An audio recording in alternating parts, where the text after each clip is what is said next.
Started now in game 5, all tied. It's 35 seconds away from another overtime. Both teams have really put a ton of pressure on each other here. There have been mistakes, but a lot of them have been forced. Can anybody clutch it up here? Clears shuts down that Gentlemate's dribble. 18 seconds left on the clock. Clears trying to break past one. Ruas almost got past 2. It's Drawley on the 3rd. It's a 4th attempt from the Falcons. 8 seconds left on the clock. There's going to be a quick cut. Enough boost to try and take it all. No way. Ruas is up. The ball is almost down. The Falcons have one more attempt to try and take it all. Whoa. Gentlemates have kept it up. Can they do something with it here on the transition? It's Falcons who end up grinding it. Thought for a second their mates had out Falcons, but into overtime we go. The true golden goal to give you qualification into the next day of EWC could be here. Surely. Where's the follow-up? There it is! Ruas! A new story has been written between the two. Falcons find their revenge on the mates. I think Drawley might have clipped the goalie there. He might have just done enough to give Ruas the win on that race. And we've been talking about Falcons' new aversion to triple committing, getting everybody forward. They had to be confident there. You've got to go for it when the ball's bouncing around the box.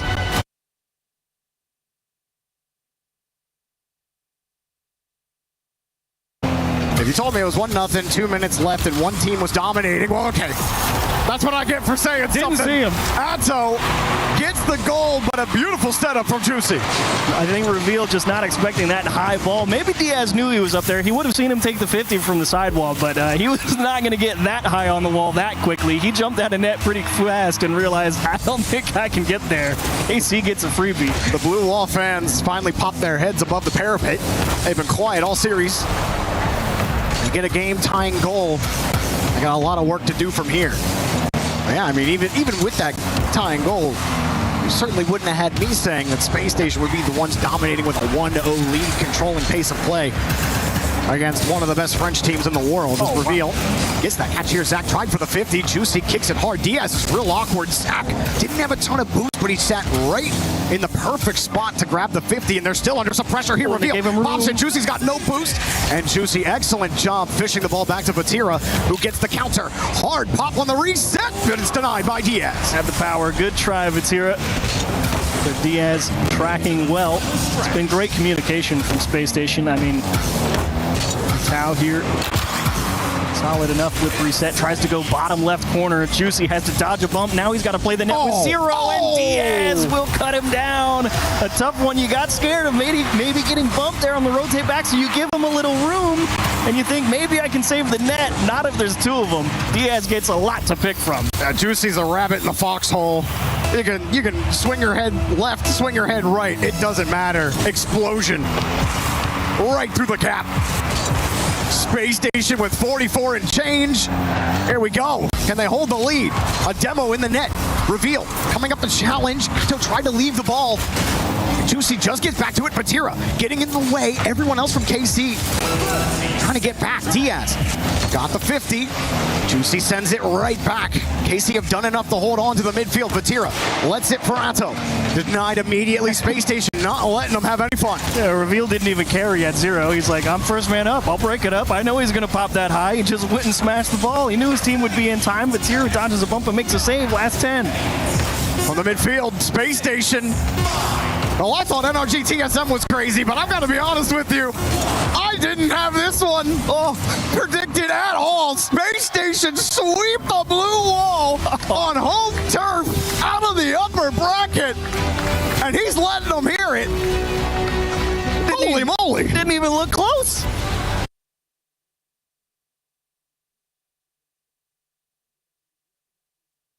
We've not been able to take it home. Exotica has here with BDS. Vitality have not been able to take home EWC.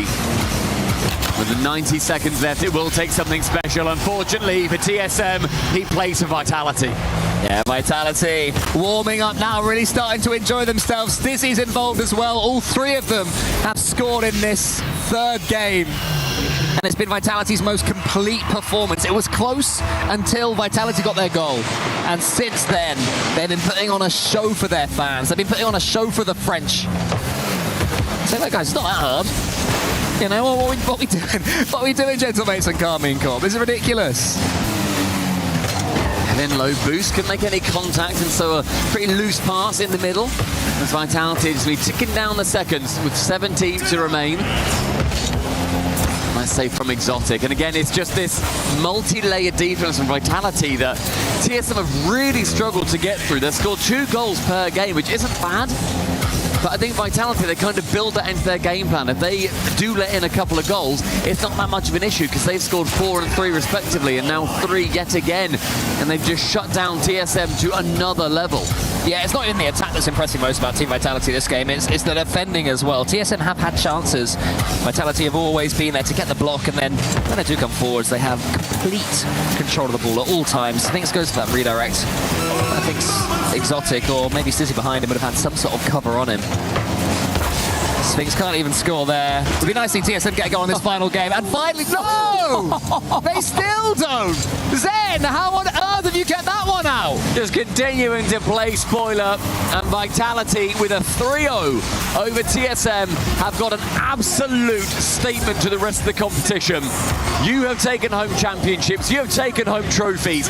We are here in Rocket League to do even more than we've been able to. Exotic secures the #1 goal-scoring title in EWC history as they move through to our playoffs. I thought you were going to keep doing the epic voice until they hit the ball on the kickoff and then carry it all the way through. That would have been impressive. That would have been tough and bad, unfortunately. Yeah, you could have done it till then, easily enough. Vitality are your winners. 3-0. TSM put up a fight. They did. They certainly reminded us that they are a very good Rocket League team and want to be taken seriously, but Vitality, they are so desperate to win something. Yeah. Zen wants to win something again. It's been a while. That was a complete performance from them.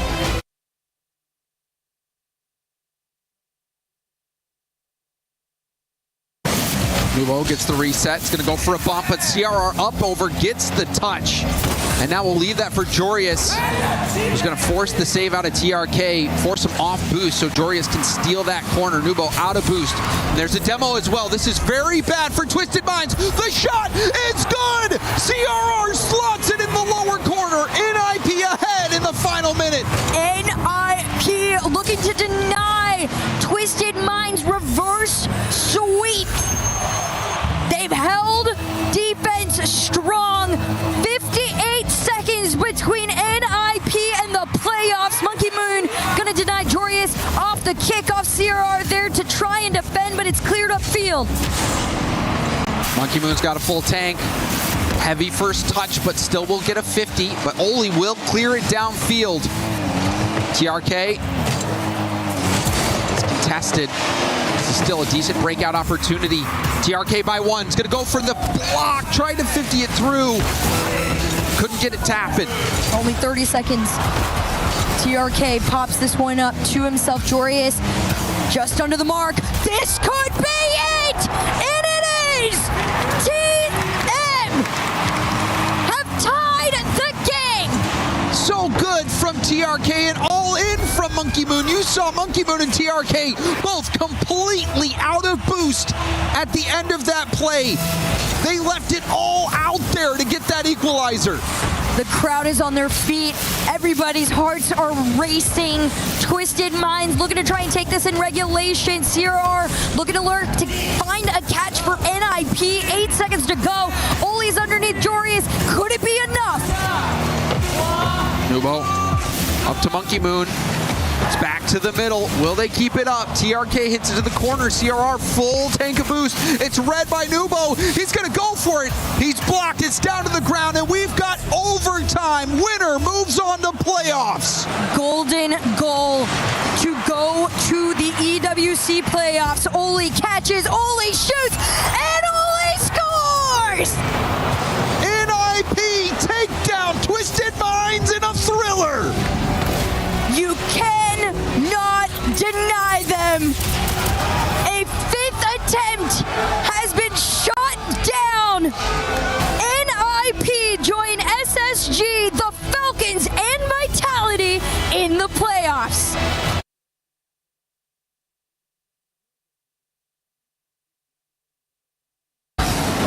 It's Wildcard hanging on to the midfield line. Fever with a great reset.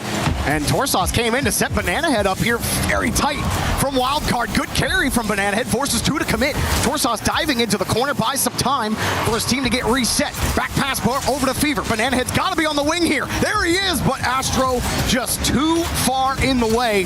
Still, they're trying to take the boost away. Astro just wins every single touch. Fever gets a 50 out, but Razebull takes it away. And just when you think Wildcard are getting the rhythm going, mibr take the drumsticks away. They almost snuck it by Razebull, though, at the midfield line. Got to be careful if you're mibr. I know you're up 3 and you only need 1 more, but you don't want to hand them any extra lead to work with. Razebull, the safety of his own corner, will just elect to survey the defense before they approach. Ends up giving the ball to Astro, who will do what I call give a donation to the other team. We appreciate all donations to the other half of the field, no matter who it is. Here's Banana Head looking for a donation into mibr's net. Unfortunately, could not find a way in. Now, Fever just puts Sad under some pressure. Wildcard really trying to force a 50 out into some space, something they can play with, but there's just always a blue card.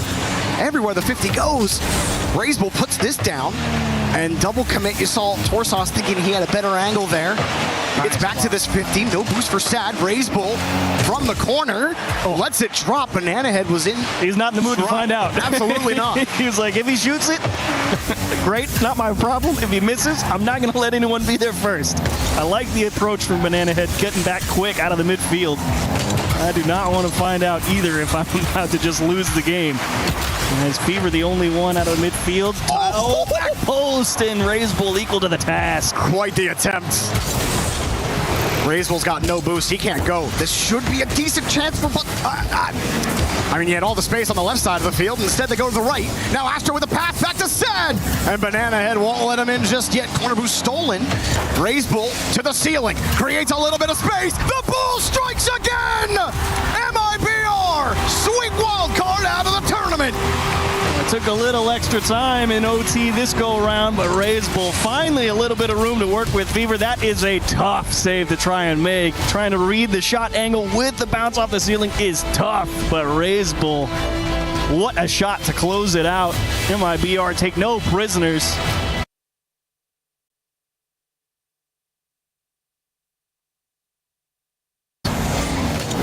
It really does put a lot on the shoulders of these teams. The whole region watching back home, waiting. We've got to do it. Get the win that everybody's watching and waiting for. Mohamed watches that one go into the corner, and Snowy is there waiting. Again, not rushing into the ball and gets past the R8 player. Tees up Tekos. Lovely play right now from 5 Fears. Tekos could have got a decent challenge there. They might have been in. Just waiting for that one final pass, that one final 50-50. Isn't quite happening for 5 Fears. Haven't scored a goal since the first game. Oh my goodness, Snowy. Well, maybe now they have. They really want another goal. Well, they got rid of that one. A little bit of a clown fiesta, but they recovered before R8 could punish them. I have liked Snowy's ability to move the ball out of back corners today. I think he's done a great job slowing down the play, controlling it. Is that going in? No, not quite. It's off the post. R8, we're not ready for that one. Ooh. Guns with a reset. Snowy a little bit under the ball, but he will control this. Just going to try to offload it with a 50, but it's gone away from him. Final minute of game 4 is rapidly approaching. Will it be the final minute of 5 Fears and Sub-Saharan Africa's tournament? They've definitely got one more goal in them.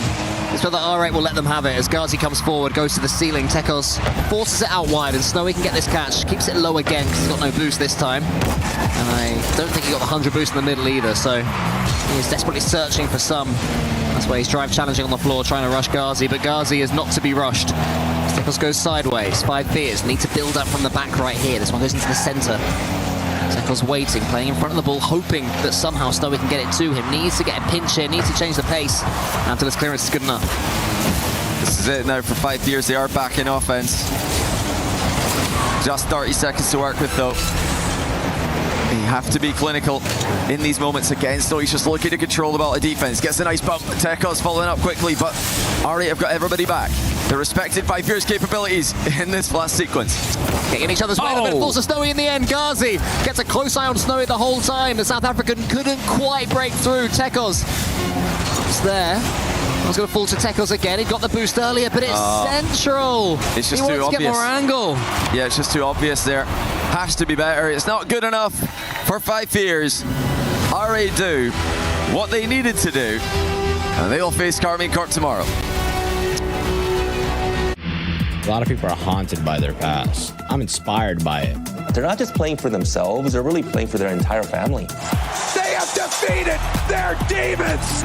They have crushed the curse!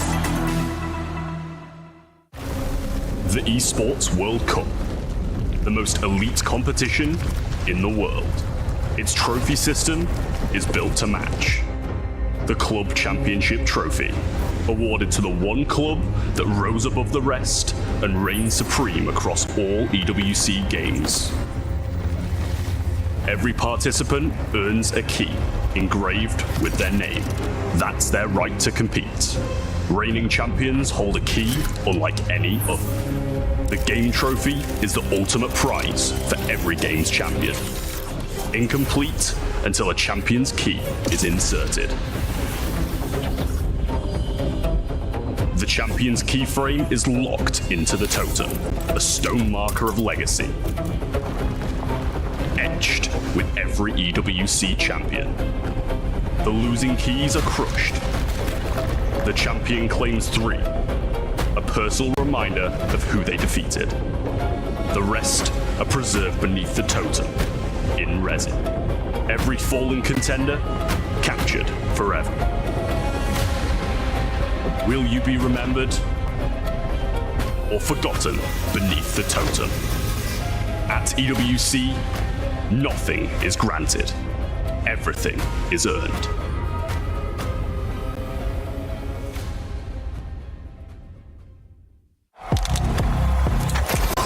He thinks he can come in here and play my game!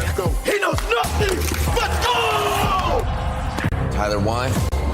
You're done.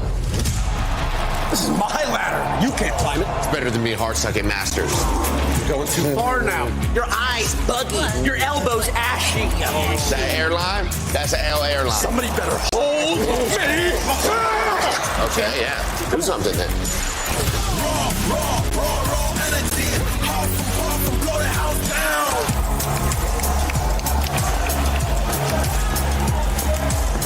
You look nervous.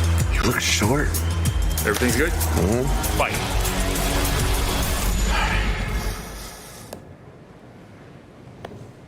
Okay.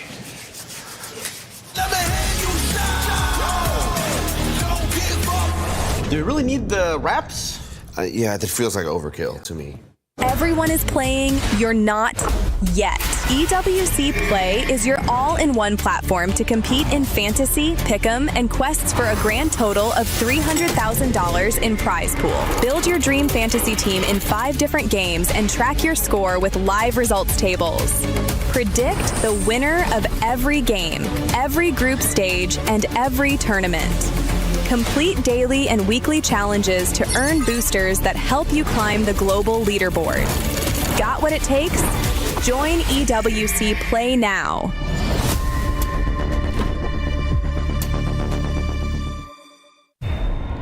$75 million, 25 tournaments, over 200 clubs, only one club champion.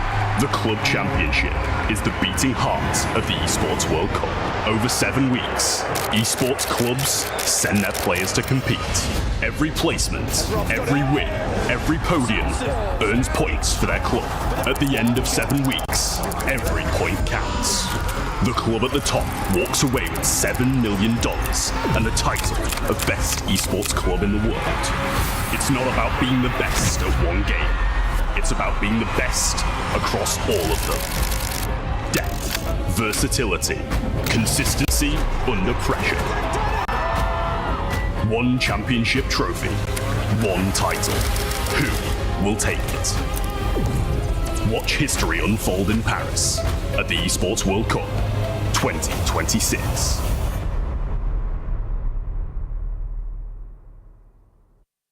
In the first year, our plan is that we want the world to to understand us, to know us first. So in the first year, we invest some money and then expand a little bit of roster. But at that time, it is very hard for us to invite the players to join. I remember when we talked to some good players, they said, hey, I rather sign some other organization instead of you because I don't know you. And also China may be like quite far away from them. So they feel like the cultural differences, language differences. So for some players, they feel like it is somehow not really familiar with them. So they will rather like sign with some maybe European or American organization.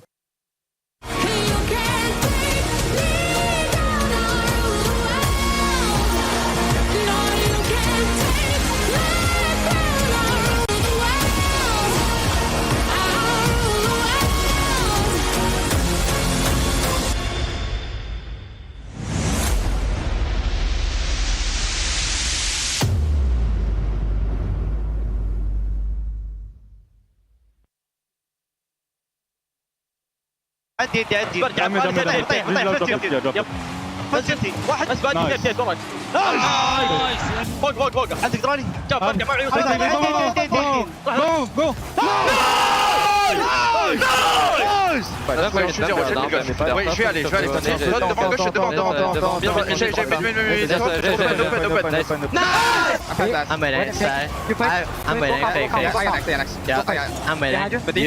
Nice! Waiting for business behind you. Yeah. You be. Nice, good job. Nice. I'm behind you. Nice. Yeah, try to put it down. Nice! Nice! Well done, boys. Back post. Nice, pick up time, back right. Yeah. I'll be left side. Yeah, he's up. Nice, good. Nice, good job, guys. Nice. I'm here. Go. Yeah. Pick. Nice. I go. Stick the right. I'm here.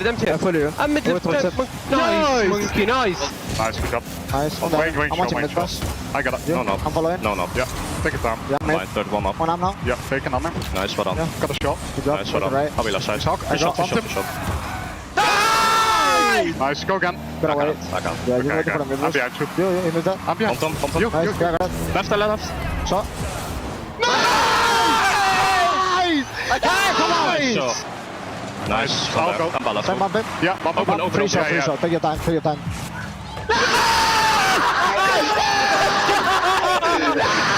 Let's go! I'm here with Archie, Oski and Nas from Gentlemates here at the Esports World Cup, and today we are going to be ranking the other teams at the event based on Rocket League ranks from Bronze to Supersonic Legend. To kick things off, Foot Esports. Foot Sports. Silver, no? Well, no, what were you going to say? Champ. Yeah, but we can't put like all you can't put every team's top tier, man. They're pretty good. Nah, because we'll have like some good teams at the top, but then get diamond then. I think lowest diamond. I think bronze. They're not bronze, man. Come on. Yeah. Nah, lowest is diamond. Yeah. No. Okay, gold. Let's be on gold. We can do gold. Gold. Sure, man. Right, gold. Gold for Foot. Team number 2, TSM. Bronze. Who's on that team? Yeah, they're okay, obviously bronze. They're obviously bronze. Now let's move on to our next team, Coming Corp. SSL. Yeah. It has to be SSL, man. It has to be. They won the major, man. Okay, we'll give them SSL. Yeah, SSL. MIBR. I think they're better than Foot Sports. I agree. By 2 ranks, maybe. I'd say gold too. Wait, oh yeah, platinum. Yeah, you can go platinum. I forgot platinum, right? Yeah. Yeah, man. Yeah, cheers. Let's go Team Falcons. Oh, the individual players are so good, but they haven't lived up to expectations this season.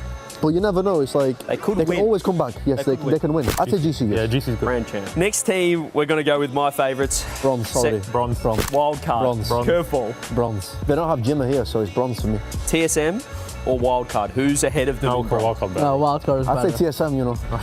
That hurts, but I think you've been outvoted. No, listen. 2-1. Yeah, don't listen to them. Okay, bronze. Top of bronze. Should be silver. It should be lower than bronze. Thank you. Should be silver. Should be eggplant. R8 Esports. Falcons just cannot get over the top of them. They outperform Falcons, man. They beat Falcons. They beat Falcons a few times. I think you have to give them champ. Diamond. I think if given a few more games online, I think they can be champ. Yeah. What would Johnny Boy say about you? Johnny Boy say SSL. Well, Johnny Boy, not sure he knows much about the game. Sorry, J-Boy. NIP coached by LBP, Archie. I think Archie should rank them. Well, let's look at their results on LAN this season. They have a big win over TSM, a big win in Game 5 against Power. They haven't beat anyone else on LAN. So honestly, I might have to go bronze. I might have to go bronze. Give him silver. We have no one in silver, man. Someone's got to go in there. You can't. This could be their LAN, so we could go SSL. Let's go with 5 Fears. We just talked about them, 5 Fears, where we're putting them. They are pretty good. To be fair, like, I think we have one of the hardest matchups to start. We have 5 Fears first round. You could say GC. Why are you joking? Nash, why are you looking at me like that, Nash? Okay, come on, let's be serious now. Bronze. Shopify Rebellion, baby. In Boston, terrible. Trending. In Paris, much better. Trending. Shout out VP for the gameplay improvement. GC. I think GC. Twisted Minds, the Brainiacs. Looking. Well, you probably have to give them. You probably have to give them SSL right now. They deserve SSL. The top 2 LAN. They were good at Paris. They beat us. They beat Shopify. All right, next team. Let's go Space Station Gaming, another North American prodigy team. Champ? No, Diamond maybe? We don't have many teams in Diamond. I'm giving them a champ. Champ? Yeah, champ. Okay, I'll vote. Champ. All right. Champ. It's Team Vitality. Where do you put? SSL. SSL, yeah. SSL? Yeah. I think for me right now, KC then Vitality, then Twisted. Furia. Where are you putting? Well, Diamonds. they did beat NRG. Diamond. Diamond? Yeah. Yeah, I think Diamond's good. NRG, Yeah, SSL, Champ, Grand Champ. Where are we putting them? Yeah, but, they got top 12 in Paris, man. You can't put SSL, man. They can always win, man. Obviously, they're very good, and I think they can win, but I mean, Paris, 12th. GC's fine. I think that's Grand Champ. Yeah. Where are we putting, Gentlemates? You want to throw to me on this one? Yeah, you go. You can decide. Up to you. There was just a lot of hype about this Gentlemates team going into Paris. Underperformed heavily. Coming in, there's question marks on form. I agree. So you good? Where would you actually put yourselves if you were? SSL. I'd say gold. We want to We're in SSL. I think that's very fair. I think gold because we won the gold medal, man. Gentlemates #1 on their own tier list. Supersonic legend. Best of luck at the event. Cheers. Cheers.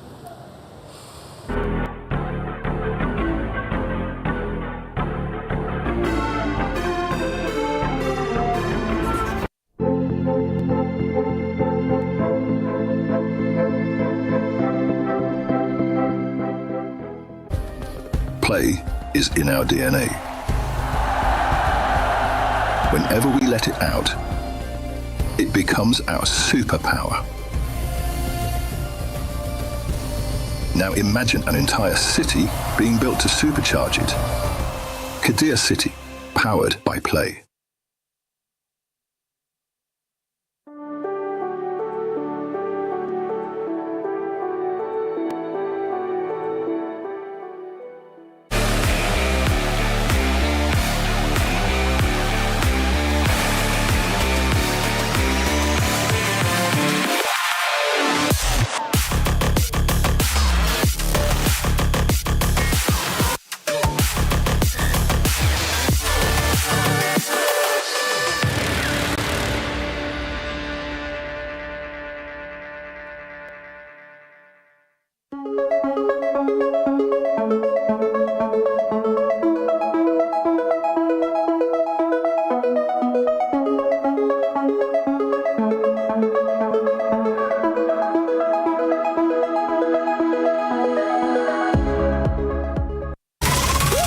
Je suis prêt, c'est parti, voir où m'emmène la vie. Comme sur mon green, tu m'entends quand je respire. Top le veston, jamais film, trop de pas, big plan, j'ai fait changer toute la piste. Regarde ma pêche, je pense pas j'allais. Je coupe la line, laisse la qui laisse frémir. Nouvelle état, new name, toujours fluide dans le move. Main en l'air quand je rentre dans le groove. Garde ce regard, je suis déjà posé. Deux pas je tourne, glace dans mes yeux figés. Vite encore, puis je prends tout ce qui est à moi. Trop vite, trop fort.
Well, we thought day one of the Rocket League here at the Esports World Cup in Paris was crazy enough. The world champs losing, but day two achieves, it got even better. Yeah, continued insanity at the Esports World Cup. Space Station Gaming continues to win. I'm still in shock at how that's happening, but they looked great versus Karmine Corp yesterday, Jorby. You know, even yesterday with Ninjas in Pajamas taking down Twisted Minds, I definitely didn't see that coming, but Oli's flicks were insane, and I'm here for it. I'm here for not knowing what's going to happen. He was looking great. Ninjas in Pajamas as well. They get the huge win over Shopify Rebellion yesterday. That little group, they always play a Twisted Minds as well. They beat them, Twisted Minds, in Game 5. We saw CRR absolutely popping off. So a huge performance from NIP, a team that probably, Jorby, you were underrating in terms of Europe coming in. Yeah, I mean, they haven't really had the results. Their inconsistency, I think, like, I didn't really rate them coming in. I really wasn't expecting much of them. I think I had them at, like, the bottom of my B tier. But, hey, the only way you get higher on the list is when you start winning games. And, I mean, they look good, and Twisted Minds is a great result to put on your belt. They look fantastic, and we did have to eliminate two teams as well, unfortunately. Two best of sevens to finish off day two, and Wildcard, my boys, they didn't get a game in the end of Chiefs. Yeah, it was definitely a tough road for Wildcard. The real dagger at the heart was the Game 3 with the countdown to devastation with the own goal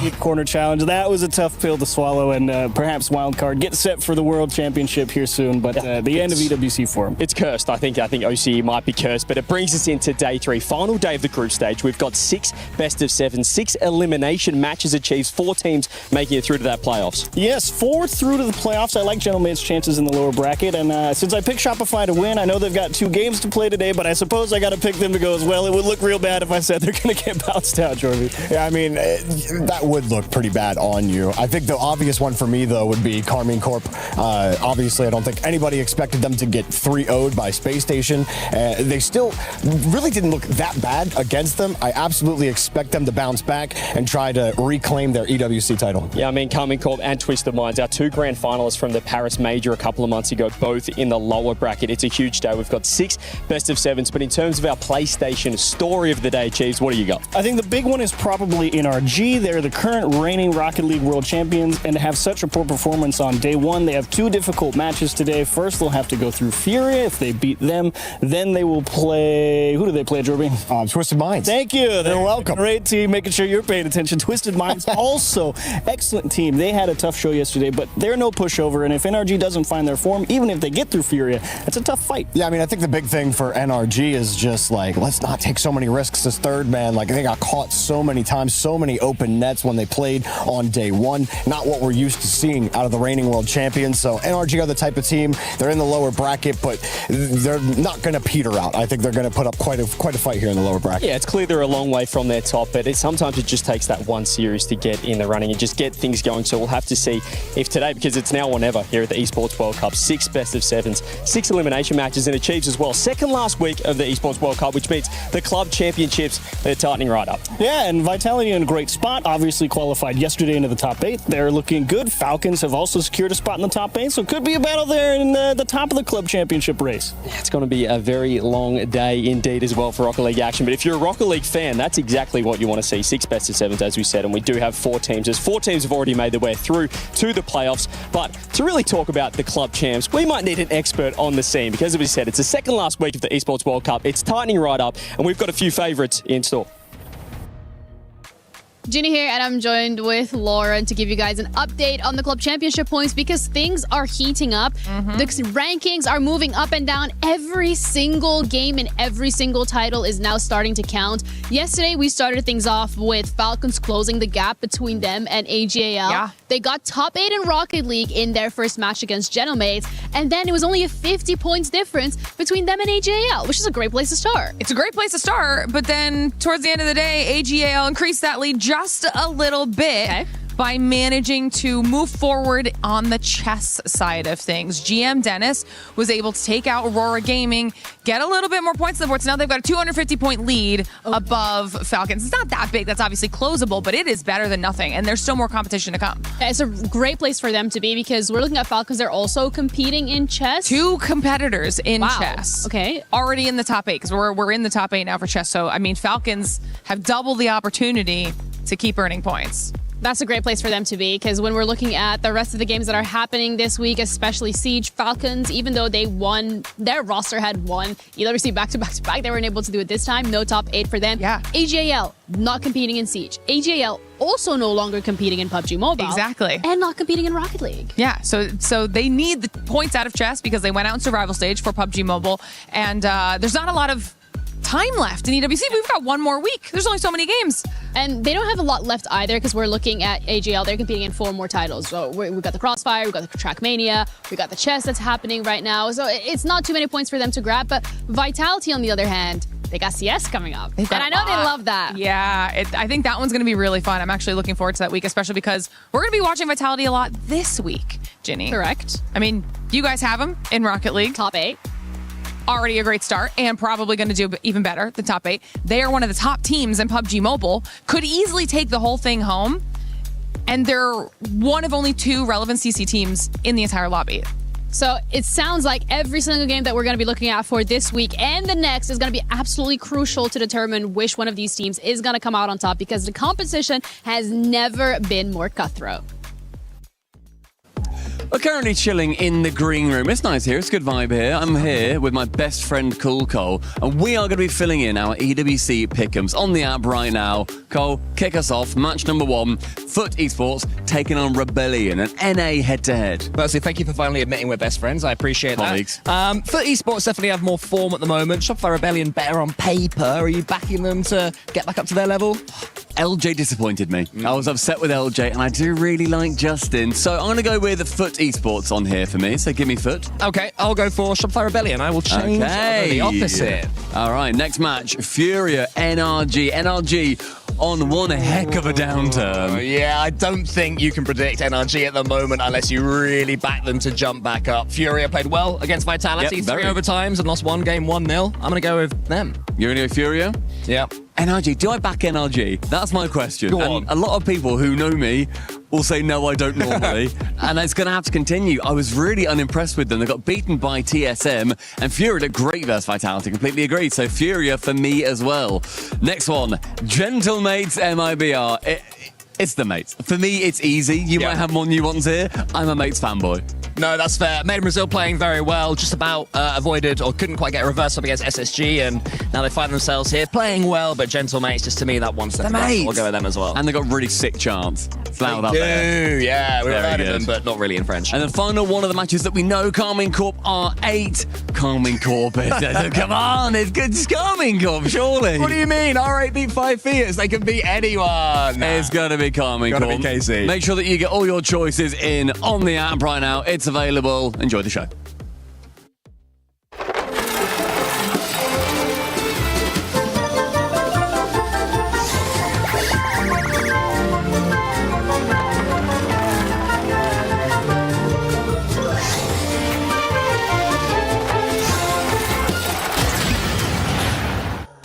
That looks like a lot of chaos behind the scenes, but these teams need to be on their game and play clean if they want to survive in the tournament. Facing elimination to kick off the day, we have Foot Esports taking on the Team Rockin' Bright Green. It's Shopify Rebellion, an NA battle to open things up. A little later, we'll see Furia versus NRG, but I want to start here, Achieves and Jorby, with this first matchup and talking a little bit about Shopify. Are you surprised to see them fighting for their lives at this point in the stage? I'm surprised with how they got here. I did not think they looked good at all yesterday against Ninjas in Pajamas. And like, this is a team that I was backing when we were at the RLCS Paris Major. I thought they looked great. They got really close. They had a close game 7 in top 4 there, but like, they do not look like that team here at EWC. A lot of frustration. You can see it all over First Killer's face. I don't think LJ has been playing well. Kofor has been invisible.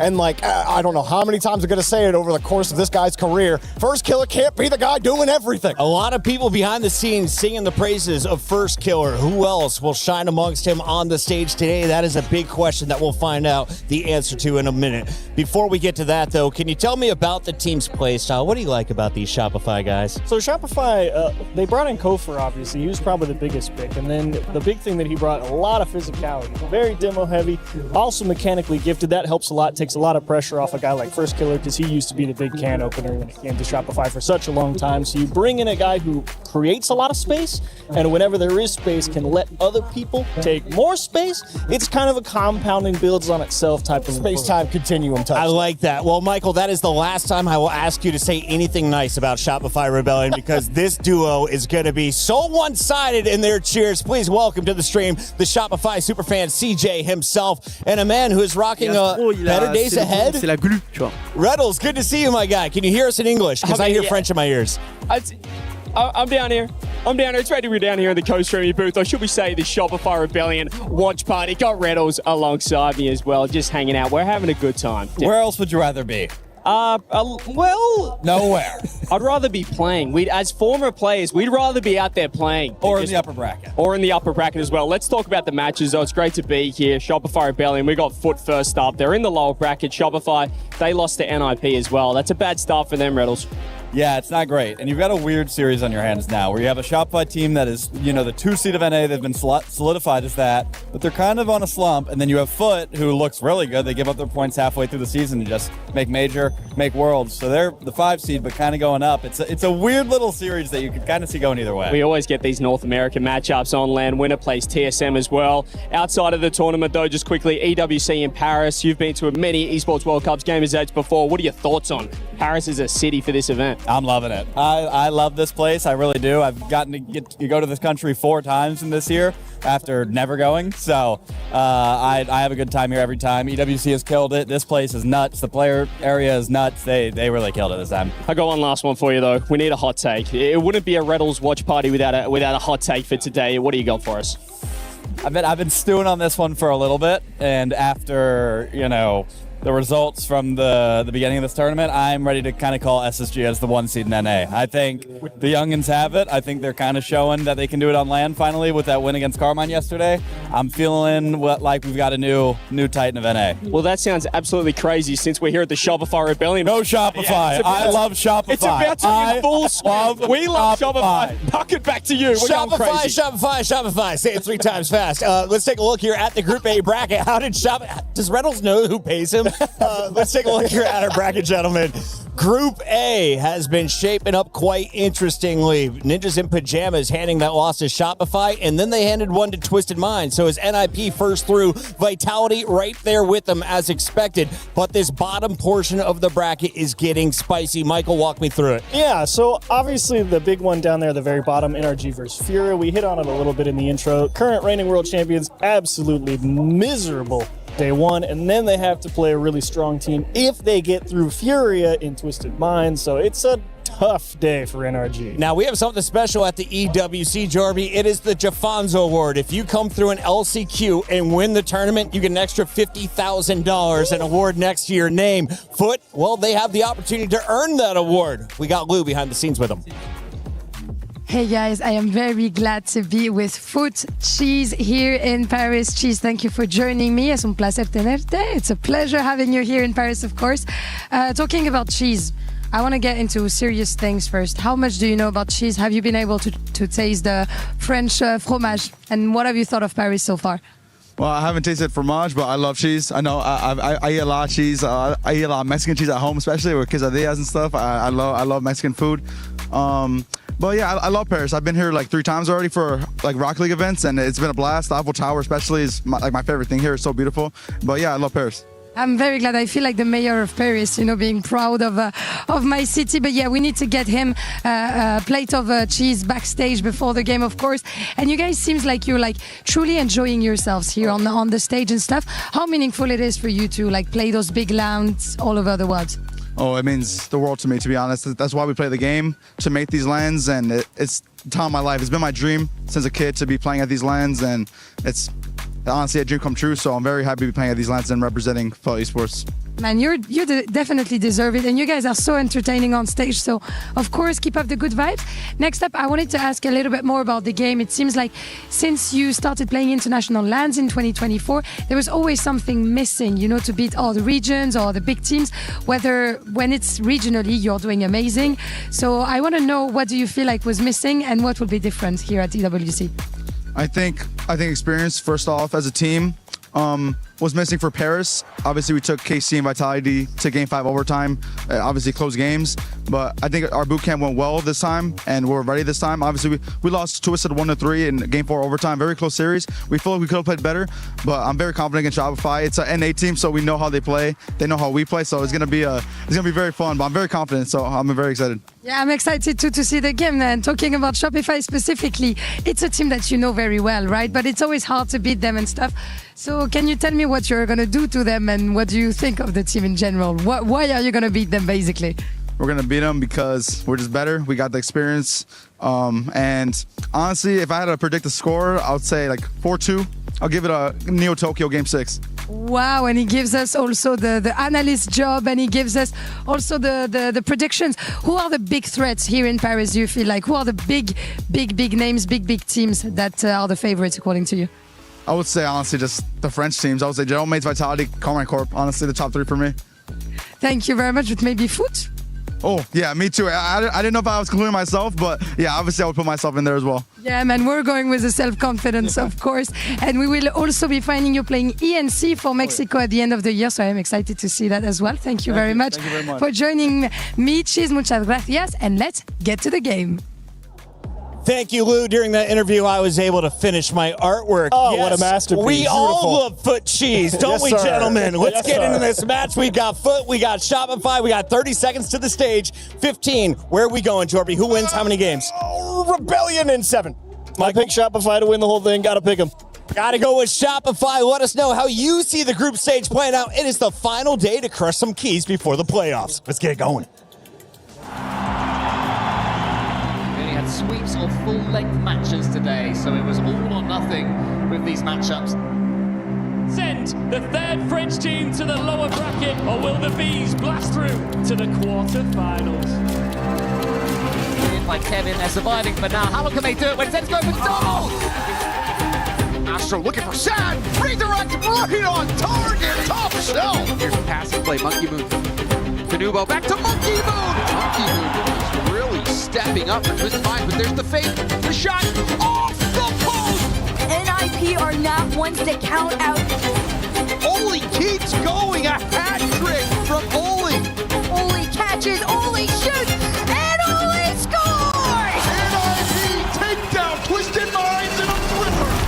Certainly wouldn't have had me saying that Space Station would be the ones dominating with a 1-0 lead, controlling pace of play. Juicy had to dodge a bump. Now he's got to play the net with 0, and Diaz will cut him down. They haven't even been challenging Juicy. They've just been deleting him every time. Not a bad strat.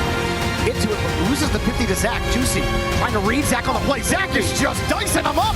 Absolutely ludicrous play here from Zach. Predicted at all. Space Station sweep the blue wall on home turf.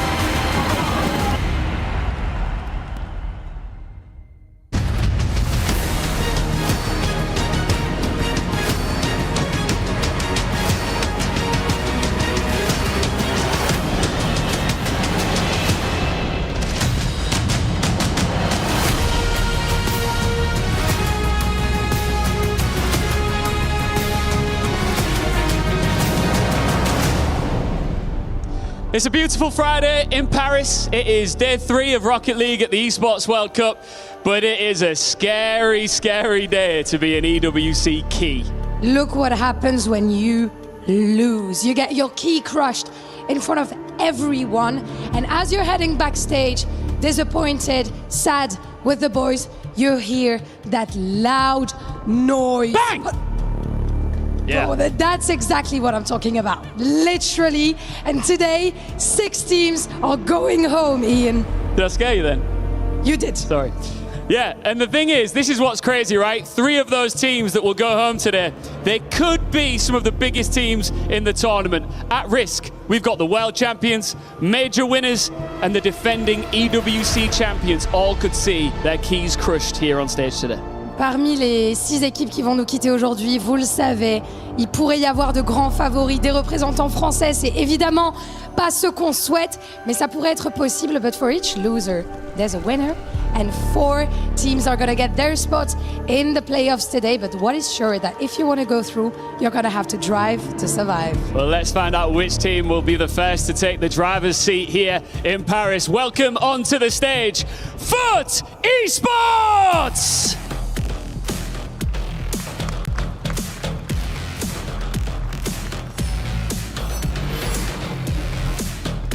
Foot step out at risk, as all of our teams do, and they've spent the last month getting very comfortable with their backs against the wall. Worlds through the LCQ, EWC through the LCQ. Pressure is basically home turf for them now. Twisted Minds knocked them down, but not out. And now it is an all North American scrap, and Foot know how to survive these. And on the other side it is Shopify Rebellion!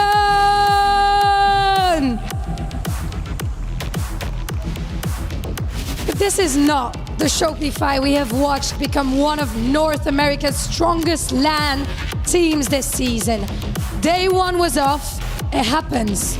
But they have had a full day to sit with it and reset. It is time for the Rebellion to wake up here in Paris. L'un des favoris américains va devoir se réveiller pour échapper à l'élimination. Who will be the first to fall here on this Friday in Paris? Rocket League at the Esports World Cup continues. Good morning, gamers. Get up and get loud. It's day 3 at the EWC. I'm Hercules. I got Cole. We've got Foot. And we've got Shopify Rebellion. It's elimination day, Cole. It's here. It is best of 7s throughout the day. Going to be 6 of them coming right at you, which is very, very exciting. We're having a little look at the matchups between these two. And in 2026, it's 3 wins for Rebellion and just 1 for Foot. So it definitely is a matchup that Rebellion have the better of. But on form, would you say the better team? I think Rebellion overall should be the better team, right? But if you look at the performances we've had between the two, Cheese, Justin, Chronic, qualifying through the LCQ here in Paris, they showed something that we have not seen from many teams here on LAN, and that is just the straight drive to keep going. I think we need a very passionate version of Shopify Rebellion if they're going to be able to take them down, which I think in a position like this, we should be able to receive. Yeah, we didn't really see that passion against Myth. It was a very blunted performance from them. And we know they can do better when you've got a player like First Killer especially, who's been such a leader in North America for so many years now, so desperate to get that first championship, whether it's an Esports World Cup or an RLCS Major. It will happen. It definitely will happen at some point, and I'm looking forward to the day that it does. Seeing him raise a trophy will be something that, like, a lot of people have wanted to see happen in their Rocket League esports watching career. Dude, it feels like he's had it already too. That's the worst part. And it is missing, and I think a stage like this would be absolutely insane, where if he could lift a trophy like this and with the keys crushed of his enemies of his choosing. Because you guys, if you didn't know, if you win, you get to put in the base of your trophy the crushed keys of any team that competed. Have you done a cast while a key is being crushed? Because so yesterday, Johnny and I casted the R8 5 Fears series, and when it crushed, we went, oh, it was so loud. It didn't in our used ears. to crush all the way through. It used to just fold a little bit. It was kind of lame. Now they go all the way through. It is pretty intense. I'm not gonna lie. I think we saw the who was it? They had a red light on his face during it, and he looked super evil. You know what I'm talking about? It was Gazi, I think. Yes. Anyway, here we go. Foot versus Shopify Rebellion. It's going to be a banger. It is all NA. Rebellion have the history in recent times, and they've got the early lead. Kofa on the score sheet. Kofa is the one that they brought into this team to really spice things up a bit. He's a mechanical genius, a 1v1 soloist, and the opener for Shopify Rebellion here in Game 1. They'll be very happy with that. That'll certainly calm some nerves for Shopify Rebellion. Seeing the Foot players fling themselves at the ball and not get it as well. Foot, who had such an interesting season. So many play-ins, so many tiebreakers. They keep on winning them. They all have something that Shopify Rebellion don't have, and that's that they're playing with house money. There's no pressure on Foot here after qualifying through that last chance qualifier. Exactly. Foot are just here to go as far as they can. She's going for a raising double Couldn't find the angle on that one quite yet, but Shopify doing an incredible job of defending. A lot of these are fairly intense shots coming out from Foot. Yeah, decent defending though on the backboard from First Killer. Sets up this chance for Shopify Rebellion, which Cheese this time does connect with and send to the side. Now we'll see Foot start to work their way into this matchup. It was a tough start for them against Twisted Minds, dropping down 3-1. They won the first game, and you're thinking, wow, all that momentum from the last chance qualifier is going to take them even further, but they lost the next 3 and didn't quite play up to those standards, so they're looking to right some wrongs here against their North American brethren. It's Chronic. Just that one lead into Justin. And we seem to have settled into this one now after that early lead for Shopify Rebellion.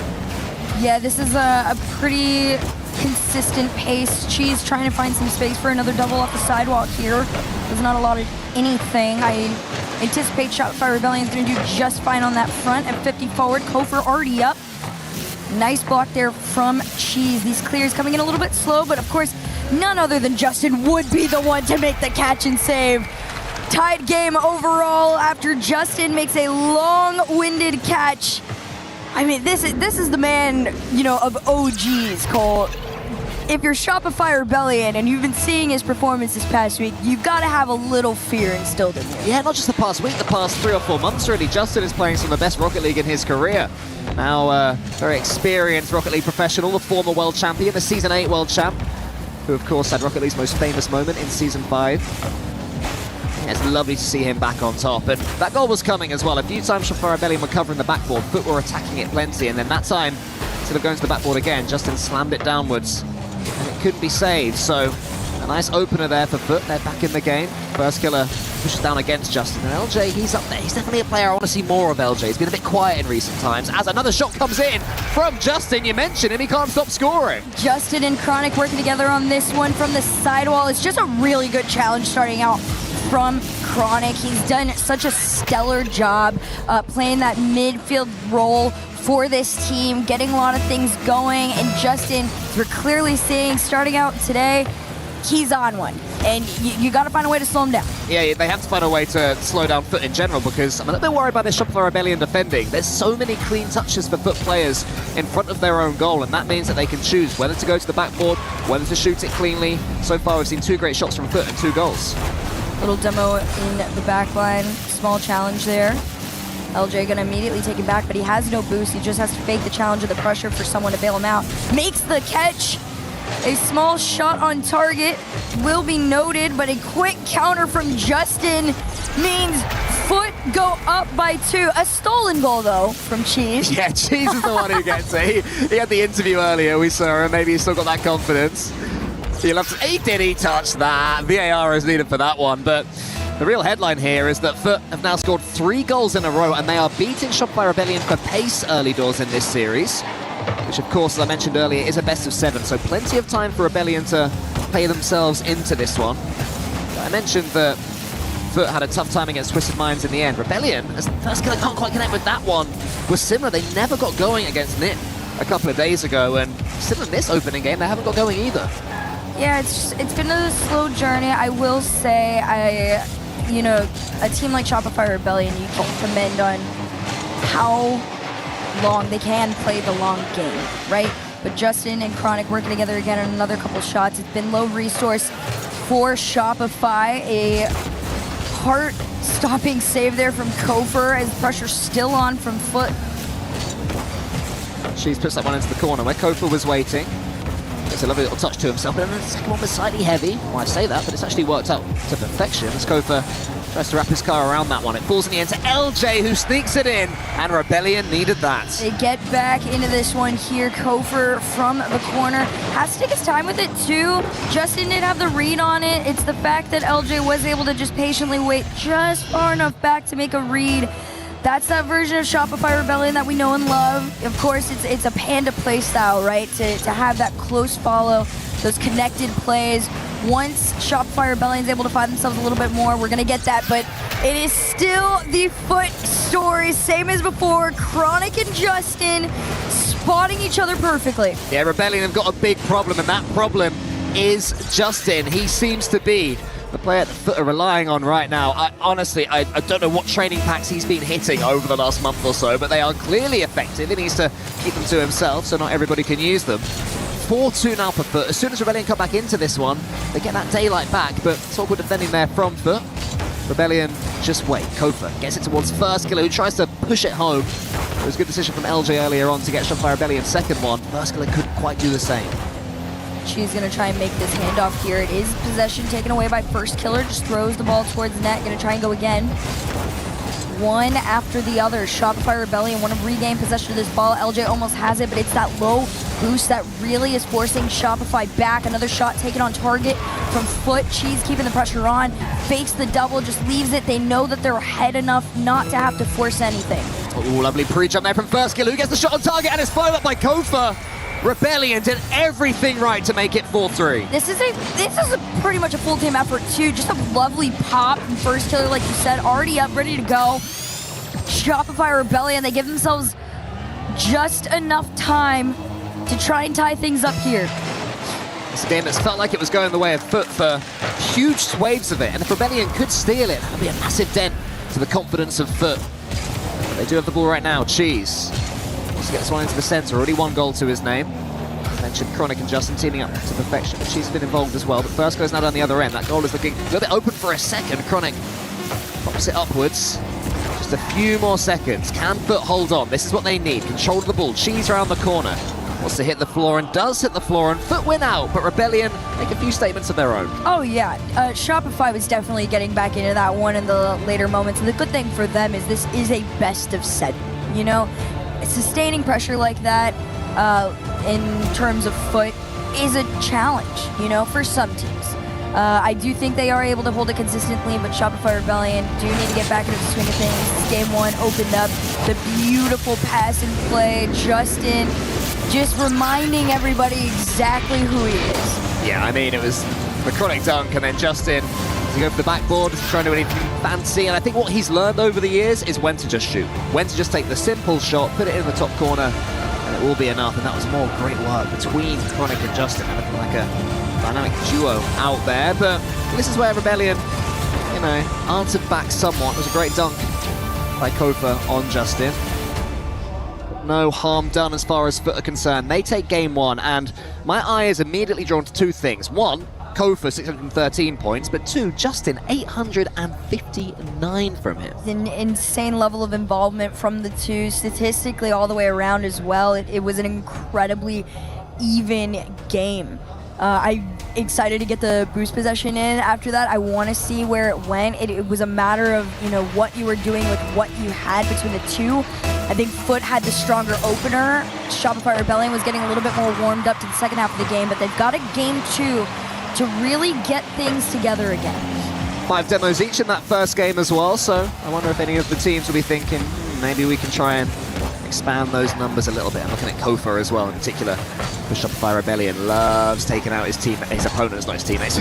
Loves taking out the opponents, getting them off the pitch. And the crazy thing, Cole, is this is the 2 lowest demoing teams in the EWC right now, which you would not expect when you see a name like Kofa on there. Maybe things are getting ramped up towards, you know, elimination days. We will see. Well, they have to get there first. They have to survive into these playoffs, into the quarterfinals. Starting right here, right now. Justin, the catch, threw it down over to the side. First Killer will take it back. Oof. Beautiful pinch past the 2. Just enough to give a breakaway to Shopify. We'll see if they can get it back. Kofer dove into the challenge. Justin's already up, has his flip, saves it, timed it beautifully to try and fake. It's that creativity that's been keeping them back, but Shopify is already in their side taking shots. Yeah, it was a great read from Kofa there. He had a feeling that Justin was going to be waiting to use that flip reset and turn it into the wave dash. Justin again, fantastic control, can't quite get the flip reset that time, and LJ punishes him, sending it forwards. LJ might be able to complete the job here with Cheese trying to get the block on him. First Killer can't quite get the double, so close for Shopify Rebellion. That last piece of the puzzle not quite there once more, and Foot can get it away. Cheese almost just a little bit ahead of himself here, almost throws it back, but Justin snipes it from the side. Look at this. So Cheese just a little awkward, just enough to throw it forward, and they thought they had it clear, but no. You threw it to Justin. of all people, that opening lead goes straight back to Foot. That's got to be a tilter as well for Shopify Rebellion. They'd played well this game. They're starting to get somewhat on top. They'd had chances, and then Justin just steams in out of nowhere. Justin, whom they dunked in the first game, don't forget, so that'll feel extra good for him, but now LJ gets it back, and they overcommitted for a second. Put that one was squirming in. Rebellion, I feel, have got to be so careful. They're getting dunked again. Every time they try and take control, there's a Foot player there in their face. LJ's trying on his lonesome, but low boost in a awkward challenge. 50's all the way back. First Killer has to bail out his teammates. This one left down to Justin. Justin fakes a solo. This is some of the best we've seen Justin play in so long. Everybody's been saying that since the LCQ final. And Shopify Rebellion, still some of the greatest names we've been able to talk about in North America. We're just waiting to see really have their pop-off moment here at the EWC. This could be it, a shot on target out to the side. Yeah, I mean, it looked like a weak shot, but the truth was he dodged Justin, and then Chronic was covering really well. So more great defending there, and Justin's in again. They're just underestimating the pace of Foot over and over. Rebellion have to be so much more aware that Foot are going to be there. They're going to be faster than they expect, and now they have to do some defending of their own. Cheese forces that one into the corner, and then nudges at Kofa. Chronic's waiting over the boost as well, so that one won't be won by Rebellion, and Chronic does so much work. 2 jumps, and he gets that ball trapped in his corner, so it should be easily defended. Oh man, everything was right until the backboard defending. The scary thing is this actually opened with a Shopify Rebellion double commit, and then the whole team lines themselves up, and it is one follow after the other. It's that third follow that Foot was not prepared to defend. A tied game with less than 2 minutes to go here. Off the backboard of Foot, gets cleared out into the orange end. First Killer gonna leave it to Justin. Gotta make a quick cut before Justin takes his shot. Well played, First Killer, helping out your teammate there after that miss. I believe it was from LJ. Kofa up against Chronic, decent 50-50 from Kofa, but Justin helps out. Chronic will be able to cover this one. What does he opt to do with it? It's a touch. And into the corner where First Killer was waiting, so now it's Shopify Rebellion that have upped the pace. LJ was really hoping that boost would spawn in that corner, but it didn't happen. Go for at least and get this central one. Should be able to turn this into a shot, actually. Justin's underneath it, gets a save towards Cheese. Great block. Just hard enough off the crossbar, but it's not going to slow LJ down. You see First Killer lurking, and that's where things are going to start to get scary here. Is able to take it back. 50s to the other end. LJ, nice cut, and takes the boost. That's going to be the difference maker between these two teams because they've been so even with the boost. It's with Cheese that's just been a little bit ahead in terms of that, but if Shopify could take it away, they could slow them down to find that pace play that they've been needing. Interesting skim there, puts a little bit of pressure on Shopify Rebellion's defending. Chronic towards the center, but it's blocked by Rebellion. First Killer was in there, and I will say on Rebellion's behalf, they no longer seem to be underestimating the pace of Foot. I think that message has finally made its way through the ranks. They're expecting these dunks, they're expecting these challenges, they're expecting the follow-ups, and they're expecting that one to break the net. It's 2-1.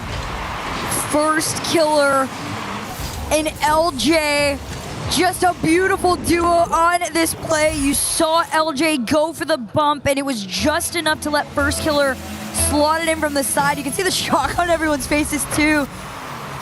A 1-goal lead with less than 30 seconds to go here, and another clear upfield. Shopify Rebellion might have been able to find their way into this.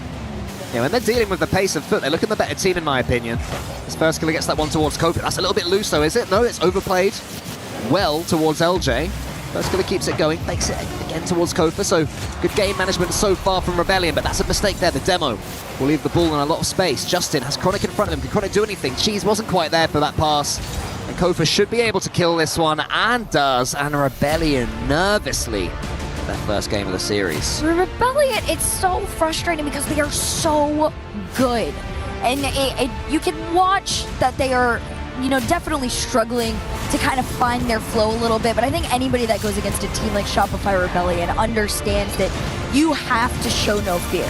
You play the pace that you want, and when they did, that version of Foot could not be beaten. But when First Killer and LJ started to find each other again, and they had just enough space that they were also creating with a couple of those bumps, like in this one, Shopify looked much more like themselves, like that top 3, top 2 team that we see in NA.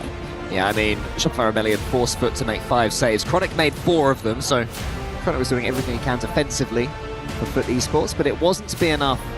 And Rebellion do get that game. It was opportunism, I would say, probably for all 3 goals.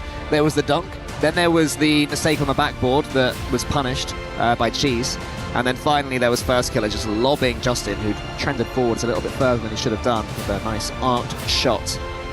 And now it's Foot Esports and Adam Baguette. They're going to have to do some thinking of their own, but I think they'll be comfortable enough still.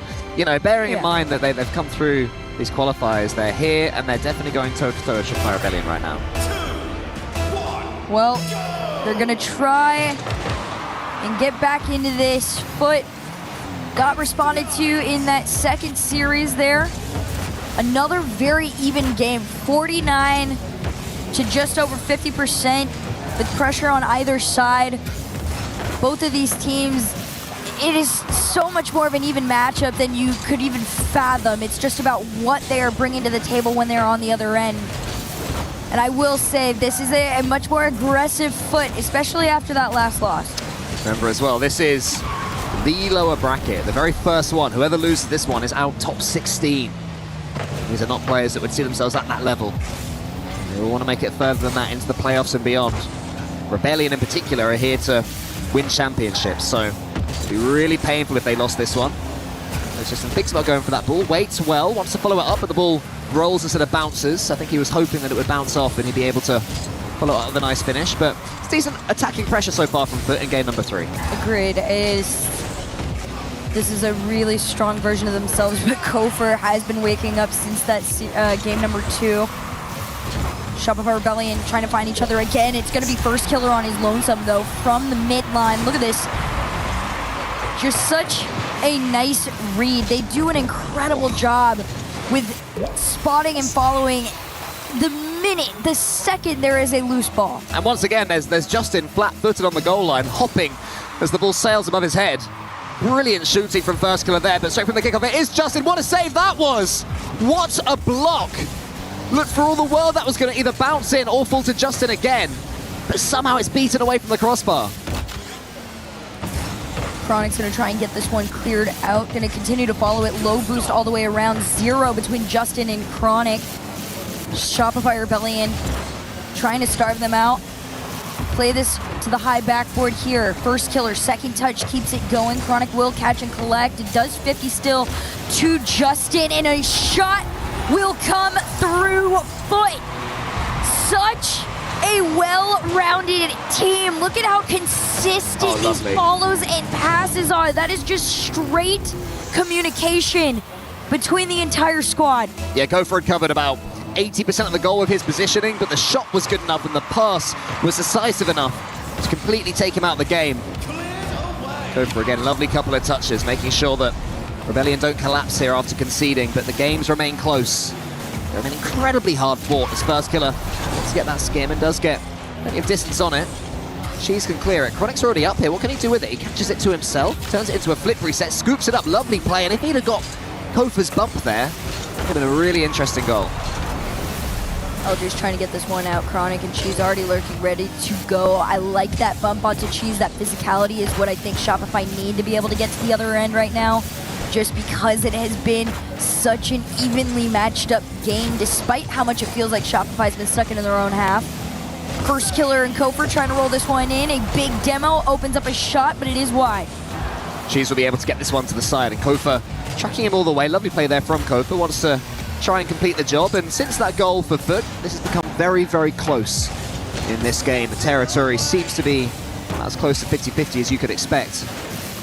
So LJ sends it high, Justin with the catch. Thinks about the flip reset, but instead gets an almighty dunk. First Killer was waiting for it. Fantastic awareness again from First Killer, who is locked in right now. LJ and Kofer were on the other end. They're leaving. First Killer on his lonesome. That clear, though, does come through, and Shopify Rebellion are going to try and find each other to make some pressure. First Killer shot denied by Chronic. Justin on no boost, still enough to get past the midline. Kofer's going to steal that boost away and force Justin to go back a little bit there, and Shopify going to try and force some pressure towards that Foot net. It's a little bit slower, and that tied game remains into the next 90. Loose ball for a second. Kofer is the first to react to it. It's a great pass, and somehow Justin gets that read. I thought that was going to be 2-1 Shopify Rebellion. First killer again, trying to take these opportunities. All the ball fall to him. He's certainly become Rebellion's danger man in this last couple of games with these shots that he's taken as LJ waits for it. Up against Chronic, the ball goes high. It's going to be a loose race between all the players. No one really able to take too much control of things right now. This could change right here. Justin tries to find Chronic, and well, that duo was incredibly deadly in the first game. Not really happened for them since then. Yeah, they haven't been allotted the same amount of space that they had in game number 1, which is valid. If you're Shopify Rebellion and you saw that many passing plays that were that successful, you would never let them find each other again. First killer by his own. LJ, no bump to be found, so he's still just going to try and play it off the top. Almost manages to do it. Justin just kind of lurking around, hoping nobody is there to follow, and nobody is. And into those 23 seconds here, it's Foot on the other end, looking for the counter. Cheese has Justin in the center. Can he find him? Yes, he can. It's the shot from Justin, his top corner. And Foot take a massive step to take in this game. Cheese being there to make the catch absolutely is what started that play. I love that initiative from him. You can see it on everyone's faces. Having Cheese step up in moments like that really are what are letting Foot be so well-rounded right now. 10 seconds left on the clock and a lead to the blue. We'll see if they can find each other here. Hand up, first killer just a little bit slow. Just enough for it to be taken back. You gotta find one last play, but the ball will be killed. Foot steal game 3 at the EWC. Yeah, definitely stolen that one from Rebellion. It was the first time that Rebellion, to me, seemed like the better team. And yeah, Foot take that game. Even at the end, the defending was brilliant as well. I mean, they had to make 7 saves throughout it compared to Shopify Rebellion's 4 saves, despite scoring more goals. But at the end, it wasn't so much the saves they were making, it was dodging the edgeable bump attempts. It was just seeing what Rebellion were trying and managing to wriggle their way out of those situations. But it seemed like it was going well for Rebellion when first of all got that goal. It really did. It felt like Rebellion was starting to figure, themselves out a lot more. But Foot, this play in particular, Cheese being full commit on this, Justin knowing when to call himself up.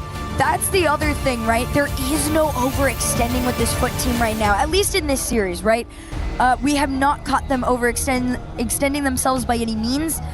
They go for what is given. They don't take much. And looking at the scores as well, you can see how perfectly poised this series is. No one really stepping forward. Everyone within that sort of 2 to 450 range of score there, because everyone's involved in every way. It's complete parity across the board. Ball possession, boost usage, demos, every stat you can think of is incredibly even between these two.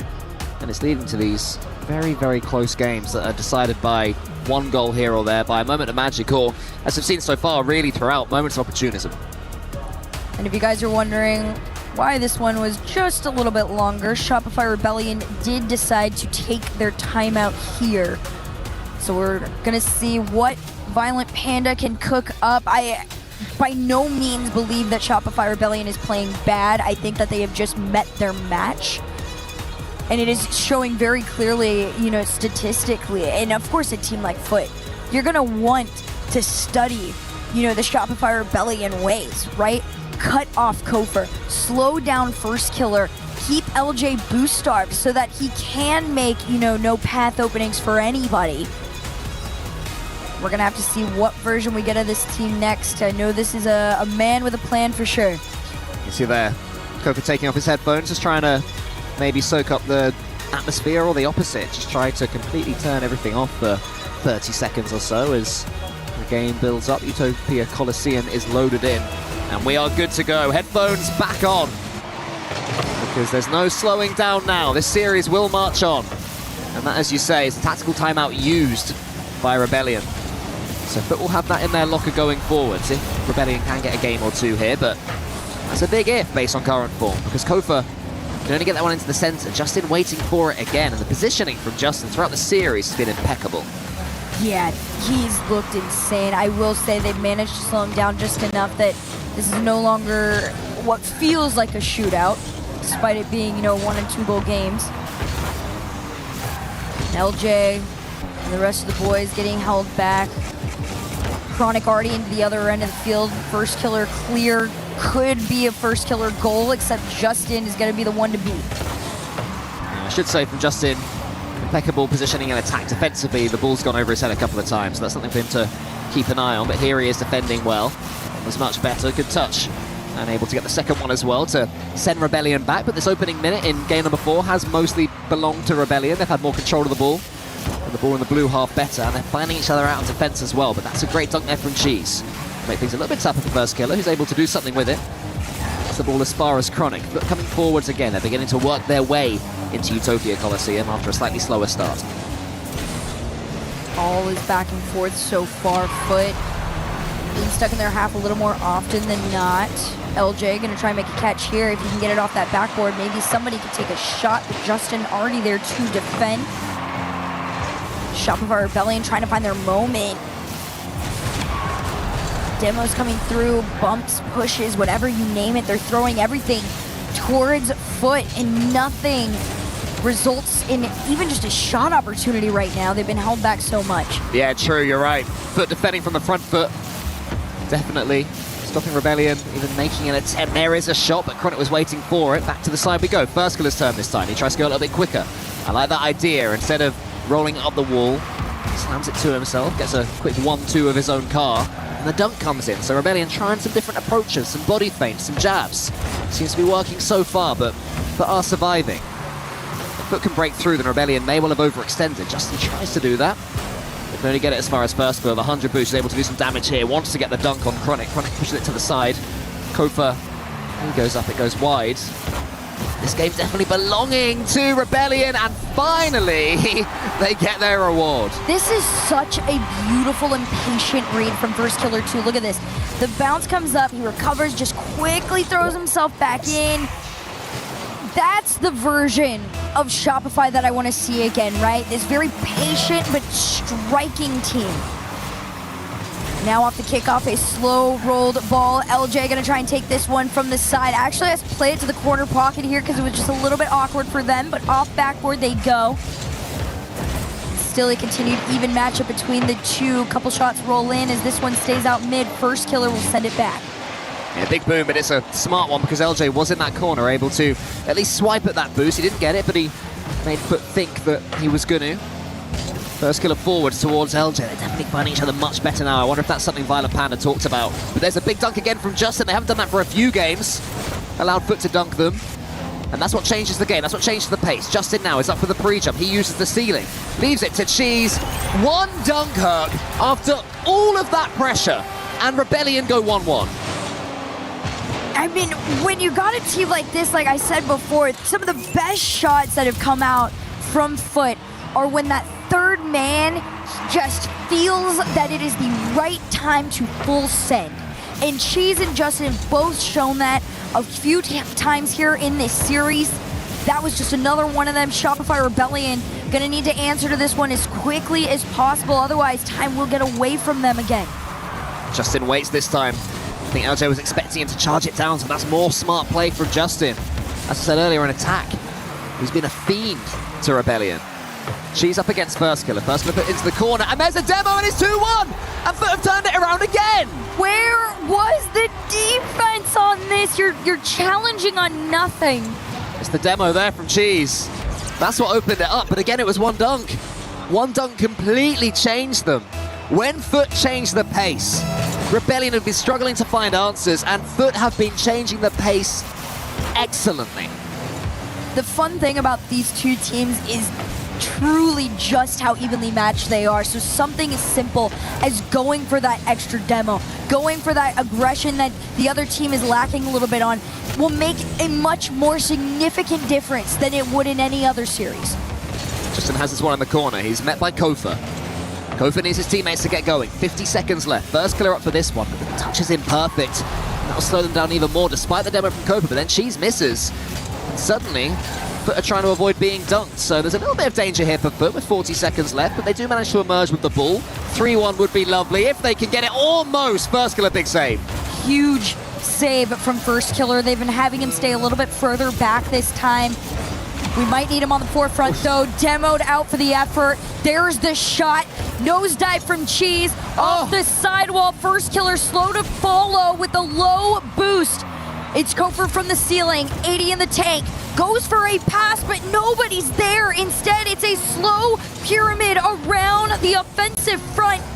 And a clear like this could waste the time that they needed. There's 3 seconds left on the clock here. Shopify Rebellion, they need their Hail Mary moment.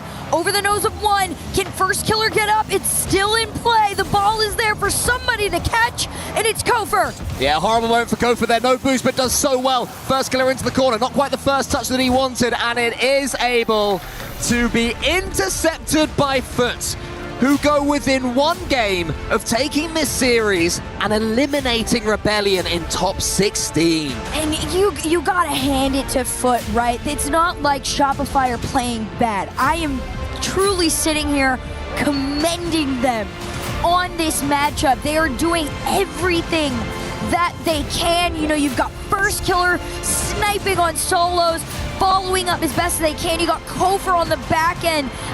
He had 7 saves to his name before. I'm sure there was, what do we have in this one? Well, none this time. It was a much different story than the last, but Shopify Rebellion, they keep trying to, you know, try out different versions of people being on the back, and it's not working, but they're not playing bad. It's just a close game. Well, they're playing against a team that is so perfectly set up. 300 points plus for all 3 Foot Esports players, and then for Rebellion, it's first killer that was leading the way with 485, and his teammates in the ones. When one player is getting that much score isn't everything, right? But we've seen it consistently throughout this series that first killer seems to be, to my eye test, their best player, and also based on the scoreline, the best player as well. If Kofer and LJ can live up to their potential, can step up to their standards, then they've got a chance here. Well, they definitely have a chance, but there is only one more. If Foot take this here, the Shopify Rebellion key could be crushed today. Well, in that last game, Foot had the ball in their half 56% of the time, and still they ended up emerging winners. So Rebellion have to make the most of the ball control they've got. I asked for more for LJ and Kofer. That's the start I wanted. That is exactly what we were waiting to see. It starts with a fake, dribbles it on the top of his car, and look at the bait on Justin. One of the few times we've seen Shopify take the early lead. We'll see how they're able to hold on to it, but off the kickoff we go. Let's see what we get from Foot. Yeah, Rebellion have had brilliant minutes of having complete control. First killer would have got that one, I think, if Justin hadn't got that little nudge on him. But there's another demo from Kofer. Again, something we wanted to see more of. Kofer getting involved really with the nitty-gritty of the game. And here he is in the corner. He's got Mex 2. Gets it as far as LJ. LJ wants to get a touch of that ball, but Cheese is there. But so far, this is the best look, the best 40 seconds, I would say, that we have seen from Shopify Rebellion. But here comes Foot with the flip reset, but it's blocked. Cheese is still staying in their side, taking this one person at a time, but got it taken away. Kofer just going to try and throw this ball towards net. Shopify not only need to waste the time, but hold the possession. Almost gets taken away, but first killer and LJ working together to keep it in their hands. That first 2 minutes, Foot playing from behind now. Rare sentence that we've said throughout this series. But at the end of the day, it is still Shopify Rebellion. They have the potential and the capability to take this game. Justin thought about coming in there, but Kofer was tracking for Rebellion. In the end, the demo comes in on from Kofer. LJ here wants to get the flip reset from the ceiling, not quite able to do so, but Shopify Rebellion asking more questions, forcing Foot to launch themselves forward with no boost. Cheese could do nothing there. He had 3 players swamping him and nothing left in the tank. So this is all Rebellion. This must be their game. If they can win it, then the momentum will completely swing. Remember, so many 1-goal games in this series, just an incredibly close matchup between these two. Somehow Foot are picking their moments, finding their goals, getting their counter-attacks. Here comes a flip reset from Justin. Cheese watches LJ all the way. Pushes that one into the corner. Bump on Kofer as well. Shooting chance. Instead it's passed. And was that an overplay? And will there be a counter? Could it be 2-0? Here's Kofer. Justin sends it high. LJ's turn towards Kofer. Someone's got to finish surely. He goes above the goal. Chronic can't get the save. Justin can't get the save. It hits the post. They just can't get the second goal they need. They can't get daylight, Herc. Shopify Rebellion truly are putting all the pressure on, and the difference between the two is the shooting accuracy, but also Foot's defense. There could be a catch out here. First killer all the way from his end.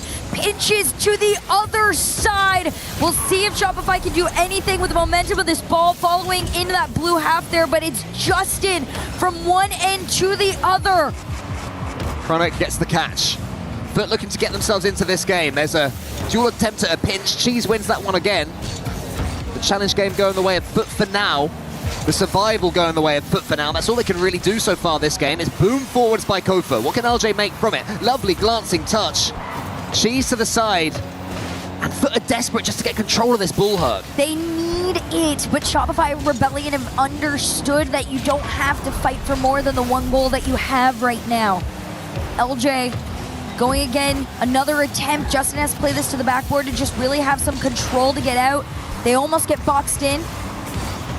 Chronic and Cheese playing this one forward. Chronic gonna try and center this. Nobody there. It's Kofer to take it to the other end. Yeah, Justin decided against it. There was a decision that he had to make there, a 50-50. Didn't go for it. Was that the wrong decision? It's hit the post again from Shopify Rebellion. Kofer goes high. Cheese is there, already waiting for him. Justin awaiting underneath. First touch is good. Second touch is nice. Wants to go underneath LJ. LJ tracks it well. Correct now into the corner. Pass or shoot. It's a pre-jump. Great read from LJ. Cheese has made the catch on top of it, and they've got that final minute left to try and find something here to tie things up. First killer and Kofer, no boost, but still managed to get the ball over to LJ so he can take the shot. Just waste a couple of those moments that Foot desperately need, but this could seal the deal. At 47, it's LJ to catch out Foot. No nonsense there from LJ. He saw the infield pass coming, the slow roller from Foot's own defense, and he was like, nah, none of that. I'm driving forwards. I can hold R2. And that makes it 2-0 Rebellion. Finally, they've got a couple of goals away from Foot. Surely they take this game. It's gotta be, but Chronic is here. You can't forget about him. I said surely they take this game, and then Kofa gets bumped by Cheese, who then takes out First Killer as well. Brilliant assist work from Cheese. The only player that wasn't involved in that goal statistically, because it was an assist from Justin, who then watches that one go over the top. Somehow gets a save, actually, and it does remain 2-1. This game is alive. This is back to that same level of intensity that we were seeing in game one. Shopify Rebellion still holding on to their 1-goal lead. 24 on the clock to go. First killer trying to make a dunk. Instead, it's a Justin opportunity to score. 17 to go, and Cheese around the corner, but it's low boost and LJ again. Chronic and Cheese working together to just give themselves another opportunity, and this could be it. Oh! What an effort that was from Justin. They'll keep it going. Could Cheese have shot instead? He tried to go high above the goal. Chronic needs to get a touch on this ball and does. Justin's got nothing in the tank. It's gonna land.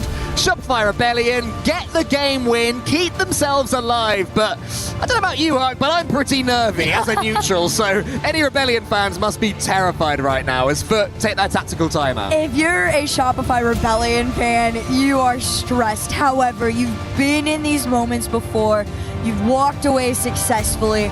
These players understand that. Like we've said, this statistically has been a closer series than anything ever that we've gotten. But plays like this, that LJ step up on the solo sniping when there was a small overextension from Foot, that was the difference maker. Shopify Rebellion finally just having a bit of space and time and staying strong. And that was the first game that Rebellion had better shooting accuracy, despite that one not quite making its way home in a game than Foot Esports, which seems to be the big difference. In a series as close as this one, that is what it all comes down to.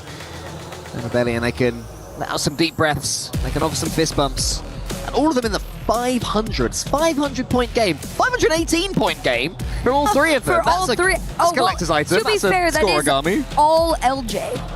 Oh. Yeah, okay. But to be fair, that's exactly how the game was. Yeah, true. That game was all LJ. Yeah, he did well to clone fight his opponents there. To force Neo Tokyo, and of course we've had some famous and infamous moments on Neo Tokyo. It is a terrifying map. To me, Neo Tokyo somehow is even scarier than Champions Field. I don't know why, there's something about it that... Yeah, I just feel like Neo Tokyo is like... There's so much that's happened on Champions Field, but Neo Tokyo, the key moments, you know, the ones I'm talking about as an NA fan, they're the ones that stick in your mind.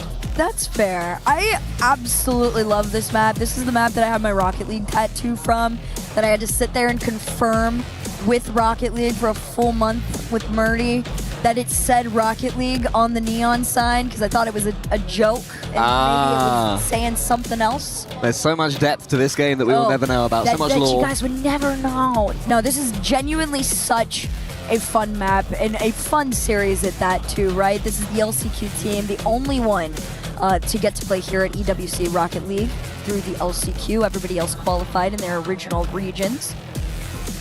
We'll see how this goes. That timeout did get called by Foot, by the way, you guys, so they are taking their moment. They do sit on match point, but 1 second away and a game away from continuing on and crushing the key of Shopify Rebellion. This is the first time we've seen Neo Tokyo in Esports World Cup 2026 after a couple of 4-0 sweeps yesterday, so a proper series to start our day today as First Killer backflips that one towards Kofa. And how important is a fast start for Shopify Rebellion here? At the moment, they've just got the teeniest smidge of momentum, Herc. Yeah, that small momentum, by the way, is about to get cut off. Yeah, potentially. But when they had it, it's theirs. And that, again, is a testament to how close this series has been. The second one of these teams goes ahead of the other, whether it is in shooting accuracy or ball possession, they tend to win the game in its entirety. So Shopify need to find their edge here in game number 6. LJ was the key man in the last game as well, so keep an eye on his Octane. Love to see an Octane rather than just endless Fenix. I think Justin's using an Octane as well, so there's definitely been a few players that are choosing to go with the old school car. There is Justin getting that block with the Octane. Someone rolls forward towards Kofa. He's been a little bit quiet the last few games. Will he come alive? He flips into that flip reset. It's going to fall towards LJ, who scoops it high for First Killer. He goes to the pass towards Kofa. Here is Kofa. Wants to get the double, leaves it instead towards LJ, but the shot just won't open up for any of them. A little rough there, but I like the idea of it. It's a very classic Shopify Rebellion as well, to be able to follow each other in that way. First Killer around the corner here, but no boost. Needed to play a 50, but actually leaves it. Chronic pass to Kofer. Another incredible save. He's been the one on the back line, really bailing out Shopify so many times. We finally get to see First Killer on the other end here in this game 6. A couple of nosedives, but Chronic really has just been the man to try and take that ball away from. Yeah, Kofa, he's got the most demos in this series, and now he gets a goal to his name as well. 1-0 Shopify Rebellion, and as you say, Herc, starting to look like themselves. Like I said, Chronic was the one to try and take it away from. They finally get it. First Killer was also waiting in net, messing around with that last man to really open up and make that shot go in with so much ease. And that's what I'm hoping we're going to get from Shopify Rebellion a lot more, but Chronic up in the air, takes his flip off the ceiling, but 2 defenders on the back line ready to go. LJ from his own backboard, can't get much past halfway, but it does fall to First Killer at the end. Can LJ get the redirect? He can, towards First Killer, it must be 2. That is a stunner! First Killer finally finding some space. I liked that from LJ2, plays it a little bit back, just gonna let First Killer take that follow-up. It kind of, makes Foot question themselves a little bit, and that's what you need to do.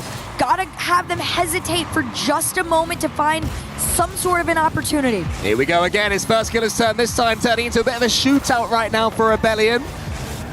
Really felt their way into this series now. Certainly favourites in this game. If it does go to Game 7, I'd say they'd be favourites in that as well. But that's still a long way away, and we know that Foot never seem to know when they're beaten. Multiple last chance qualifiers, that's how they got here. So they're used to being down and out. They're used to having the odds stacked against them. Still being able to find a way back into a series, back towards victory as Justin catches that ball from the ceiling for the flip reset. She's wave dashes, should get a clean touch on this one, but what a read that is from Kofa. And for the first time in this series, it is entirely Rebellion dictating the pace. The largest lead we've had in this series so far. The catch, the air dribble straight into a wide open net for Kofa. This is the Shopify Rebellion we've been waiting on. Like I said, between the two, this best of 7 truly is a marathon with how close it is statistically. LJ from the corner doubles it down. Shopify Rebellion just wanting to extend on the lead and build on the pressure that they've started. But are trying to steal that momentum right from them, but Kofa seriously warmed up right now. This is the most expansive performance he's put in so far this series, this tournament, to be quite honest with you. Can't get that one though. Chronic round him. Slams it into the ground, wants to get the dunk on first killer. They fake each other out. Chronic trying to get above, doesn't need to in the end. But once again, right back in it. Of course, too, it is starting off with Chronic. I love this like fake and save here just because he's got fairly low boost in this moment. The communication to let Justin go and take the shot worked. Foot finally on the board here in game number 6. The Shopify Rebellion still up by 2. That could go away, but a team pitch all the way to the other end is going to be caught out by Justin. Yeah, I want to see Rebellion being a little bit careful for the next 30 seconds or so. It doesn't matter if you don't score again, but you do not want to concede one more and really let Foot get the bit between their teeth. That is the danger. As Kofa keeps control of that ball, Justin's in there. It's a nudge on Chronic, his teammate. Didn't want to do that, but does manage to get the next touch. Good defending from Rebellion again. They're keeping that third man camped back. I don't mind that at all. They have to cover that backboard and to make sure Foot don't score. Justin with a shot on net. LJ out over into the corner. First killer's gonna follow it up. Past one, Justin bumps him off, but you're worried about the wrong one. That one going off the crossbar is gonna frustrate them, but first killer already back to take another. They're just opting for pressure. And that could be more than enough to be able to win this and force game 7. Justin booms, 40 seconds left now, and Foot needing 2. Rebellion doing an excellent job to steal those seconds away. Demo potentially changes things though. LJ has to be careful for this 50-50. Chronic gets some pace on the ball. Who's following up? It's Cheese, but Chronic, I think it was again, to complete what he started earlier defensively. Justin trying to go down for a shot on center. First killer. He is hunting. Cheese is trying to do his best. Justin's there to snipe. You can see everybody. It's the same story as before, right? Chronic and Cheese, excuse me, working together, just keep that ball there, and Justin waiting for the right moment to call himself forward, overextend. They give themselves 16 seconds off the kickoff to try and tie this game. Any plays here? It's the dual kickoff there from Foot. Chronic up against first killer. He does get the dunk, needs to follow it up well. Decent challenge there from LJ. All 3 have boost. It should be relatively safe for Rebellion, but you never know with 5 seconds remaining. LJ to the side. A pitch here would be massive. One more touch. Will that be enough? It could be, but the ball is still up. Justin into the pocket. Kofer around this side if he can get this down, and they will. It is a game 7 for a key crush between the 2. This is what we wanted to see. This is Rebellion kicking and scrapping, showing us their fight. It seemed they were going out of Esports World Cup 2026 without a whimper. But my goodness, have they stepped up since then, and that was their best performance. Sure, Foot scored a couple of goals. Sure, the ending was scary, but that opening 2.5 minutes was the Rebellion we've seen win NA Regionals. And look at that touch from Kofa. That's sublime. That's world class. That's the Kofer. That's the reason he got brought into this team. He's an incredibly mechanical beast. To be able to put these 3 players together and have them be cohesive, I've said this from the beginning that they formed. They have the potential to be the best in the world. It was that consistency that was missing at times. They're finally starting to get it again. Take a look back over at a couple of the stats there, but Kofer, 5 shots to his name off 3 of those goals. I mean, Justin taking 6 shots, and it didn't even feel like it too, right? A couple of them just felt like, you know, throwing it there, hoping for the best. But Shopify, they've done an incredible job of learning the patterns of Foot and forcing Champions Field. Potentially. Yeah, well, Porte de Paris said exactly. We don't need Champions Field. Yeah, I know what you mean. We know what you meant. And the last game, despite the potential comeback from Foot, was the first time we've really seen a team pull away in the boost statistics as well. Shopify Rebellion forced Foot to have no boost at all for 150 seconds compared to that 100 in the last game. So if they can do the same, Foot are in serious trouble. Foot have already lost the last 2 games in a row. How do they step up now? Where's their fight? Chronic goes underneath first killer. Chronic to the ceiling. Can he get this one on target? Almost over the top of LJ, who defends it well. But it's Foot that have started game 7 the better, whether it's on Champions Field or Porte de Paris. Our metaphorical Champions Field. Chronic and Justin working together to try and take a shot towards net right now. This one all the way sent back, a demo upfield. First killer to follow, a little bit awkward there, and here comes LJ through. Foot and Shopify, another equal back and forth. Chronic waiting for the snipe, goes for the redirect down. They have him red. Just enough to keep Foot out. It was a nice idea, and is that finally the moment in this game where Shopify Rebellion can come forwards? They've been defending throughout. Justin keeps that aim. Cheese up against LJ. Cheese follows it up. He's got so much boost to play with. Rods it against the backboard a couple of times. Maybe could have gone for a pancake there or try to pinch it downwards. Not quite the right decision. And it does mean now that Shopify Rebellion can counter. Cheese is up again. Leaves it. Waits. Watches towards Chronic. And Foot look better. They've stepped right back up in Game 7, Hug. They absolutely have, especially just because Game 6 was finally starting to get away from Foot, right? But a demo puts them right back where they started, and that's in the lead. Yeah, it seems safe enough. First killer was tracking. Cheese got it into the center, but with Kofa there, should have been fine. But Cheese is a nightmare to play against. He must be horrible. Every time you think you're okay, he takes you out the game. Cheese shows no fear in these situations. Clearing this all the way to the other end. Hoping for a follow is Justin, but Kofer's gonna pinch it off the sidewall here. All he has to do is play it out. Foot are gonna try and defend their 1-goal lead, and they do so successfully. They get to the other end. They've had to be aware of the fake right there. They don't want to go a couple of goals behind Rebellion. They've barely made a glove in this final game. And a real step up from Foot the entire time. Kofa gets the dunk, but it's only into that corner, and right now, Rebellion can get the ball into the blue half, but they can't get control of it when it's in the blue half. Yeah, that control has definitely been the big difference maker between the two, as has the shooting, right?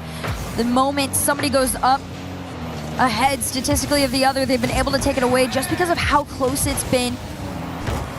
When Shopify Rebellion in that last game shot just 12% better than Foot, it was more than enough to take the game and force that Game 7 here in the series. It's been lacking a little bit here in game number 7, though. LJ up. All three members of Foot just lurking and waiting to take it away. Good catch from Kofa. He's taken out again, though, by Chronic. Let's turn it to a passing play, though. What a read that is from Cheese. That is a nightmare of a ball to go for. Directly above your head, bouncing off the backboard, high-pressure situation. One mistake, they'll be in to equalize. And Cheese nails it. Cheese keeps his team alive there. Now the demo is flying in. There's a chance here for Kofa. Finally, do they break through? No, Justin was reading it. But Rebellion have been inching forwards. Chance after chance for them now. Until Justin comes forward. What can he do? Can he turn this into a reset? Yes, he can. Wants to get the bump as well, but not quite able to do so. Shopify Rebellion really got to calm themselves down. There was almost a team bump there on the back line. Justin, shot opportunity off to the backboard. Can he recover? Can he take the shot? Just enough, but Shopify still there to defend.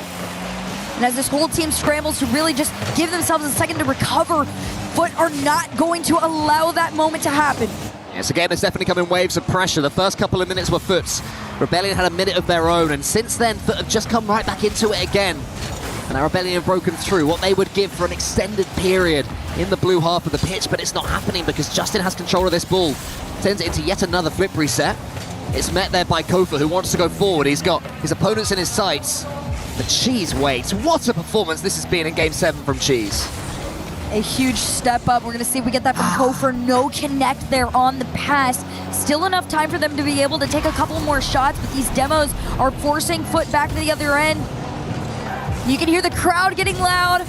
Everybody feeling the pressure here. 37 to go with Foot staying in the lead. Kofa can only get it as far as, I thought it was Cheese, but it's LJ. Clean touch here for Kofa to finish what he started. It's saved there. Followed up though by First Killer, who I've got to say, throughout the series for Rebellion, has been their top player. And he's the one that gets the equalizer. And you got to hand it off to Kofer too, right? He was able to take that double off the side to even give them the opportunity to make that follow. These two players gave them the chance. 26 seconds off the kickoff. We'll see what they can do with this quarter minute now. LJ with the catch. Big pop off the rip. Nobody there to follow, and the final 15 come through. Yeah, more brave defending there from Cheese in the last 15. Chronic spins around it, gets the boost, but it's awkward. Kofa goes high. Rebellion, can they win this one in regulation? Justin trying to give his team a chance. That was going just over the goal. It should be safe for now. Chronic lets that one bounce. No, it's shot by LJ, but saved. what almost was the heroic effort moment goes to the ground. She's gonna try and make one here off the backboard. No waterfall to be given. First 10 seconds, all the pressure is with Foot. Pass over to one, sent out into the side. It's LJ to try and take Shopify out of their side.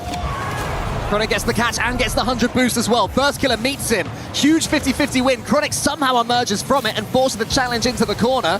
LJ slightly awkward, but manages to do tremendous work with that one. Can he get another reset? Not quite, but it's a pass to Kofa, or an attempted one at least. First killer, who got the equalizer? He's got victory at his side. Saved by Justin. Those demos are making all the difference now. Justin gonna try and be the clutch factor here, but Kofor takes it away. Chronic denied his opportunity, and LJ there to keep it going, but Cheese is the one to beat. First killer down to the ground, and here comes Chronic to the side. Foot doing everything they can to scratch and claw their way out of their end, but they continue to be pushed back. So much pace on that touch there from Kofa. He did so much via a flip reset and a challenge. I was going to fall into the center, but it's LJ. He shoots. Who's following up? Kofa leaves it for first killer. Saved. Nobody can get past this line of defense. Kofa might be the one here. LJ tried to find a bump off the side. It's real close on the ground, but Chronic is there. First killer, 50 out into the mid. She's trying to carry them all the way through, but these low boost plays are keeping Foot back. Most of the game belonged to Foot. Overtime so far belongs to Rebellion, but Foot have won in these situations in this series before. They've been camped on their own goal line and scored counter-attacks. So Rebellion have to remain vigilant, but Chronic, his touch is poor. It's as far as Justin. Cheese behind him. Boost reserves are good right now for Foot, but the ball is always on their half. It's always near their goal. Chronic has to win this 50, but it goes towards first killer. Chronic's got no boost. It's LJ versus Justin. In comes first killer. Round the corner. No one's there. Kofa was waiting.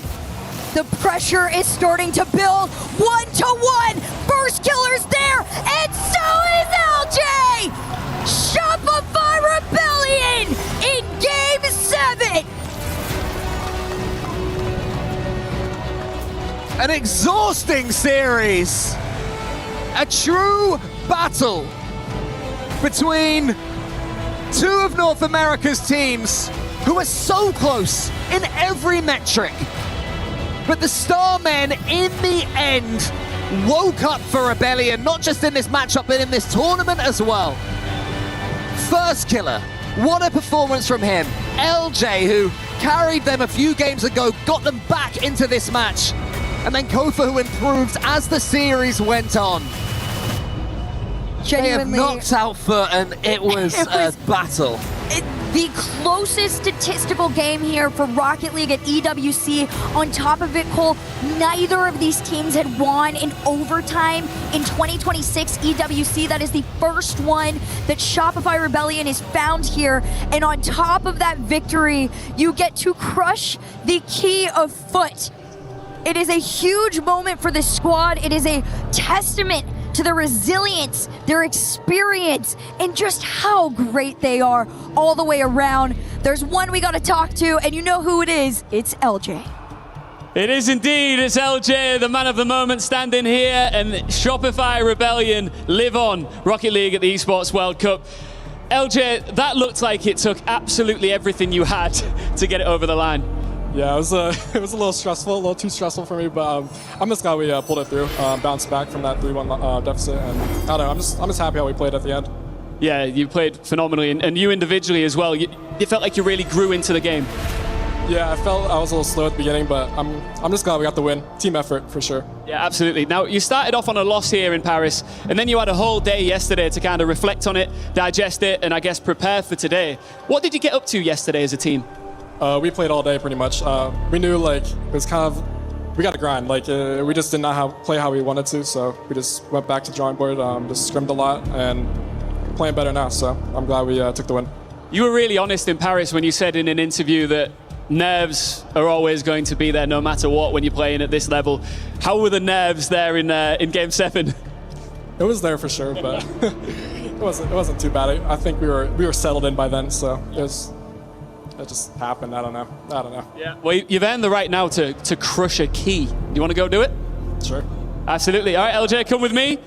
The key crusher has been revealed behind you here, and our key master, looking stoic as ever, handsome as ever, standing by. If you just join him, he will talk you through exactly what you need to do, because for the first time here on day 3 of Rocket League at the Esports World Cup, we've got to take care of some business with the Key Crusher, where we punish our opponents here. Now, Foot truly have built a representation of being elite when the second chance is on the line. But not today. Their luck runs out. Foot drop out of the tournament. I'm just going to ask you one last question here, LJ, if you just step here onto the stage. Now, you are not all of a sudden into the quarterfinals. There's, work still to be done. TSM next. How do you feel about them as an opponent? I mean, we had a close series against them last major, but I think we learned from our mistakes, and we're ready for them. Good stuff. All right, we'll see you later. Congratulations. Go and prepare for that crucial matchup. If that is anything to go by, we've started things strong here with a Game 7 series to kick off the Play Day 3. We move on to the next series very soon.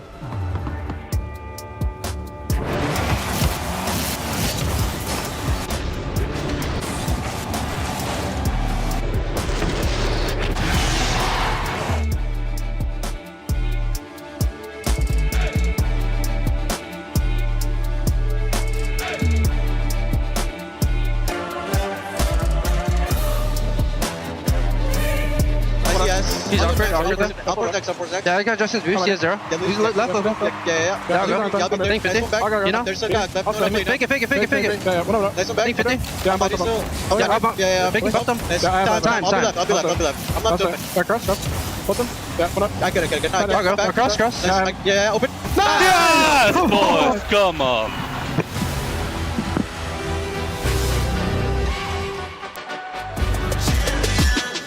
This ain't no regular thing. I came for the ring, you know what I mean. You see my name in the lights, better get right, I'm champion.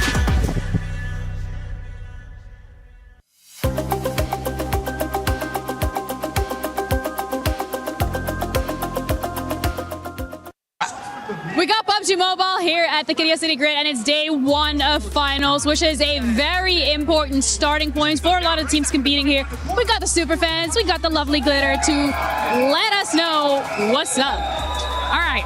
We have a 3-day long final. Like you said, this is day 1. The way it works is that after 2 days, the team with the highest amount of points will set the smash point threshold. Then on the 3rd and final day, that will be 10 points higher than whatever that point total was. And that's what our teams have to hit and then have to win a match after in order to win the competition. Otherwise, it's 6 max matches, right? Okay, we've seen it before in PUBG, right? So this is now what we're doing here. We're on day 1. We're only 2 matches in, though. We're CC side, the 2 big teams that we're focusing on, Aurora and Vitality. Okay, right now Aurora's actually at the top of the leaderboard. Okay, so that's big good for Aurora. Vitality, not at the top of the leaderboard. They're down at the bottom, but that's okay because there's only 2 matches in, and they're one of the best teams in the lobby. They are expected to do very well. A little bit of a slow start in the first 2 matches, but totally recoverable, especially when you think how much time they have before we even get to day 3. All right, and the fact that AGL and Falcons are not competing here is also a big W for the side of Vitality. Of course, as the games progress and the scoreboard goes up, we're going to let you guys know what's happening, so stick around.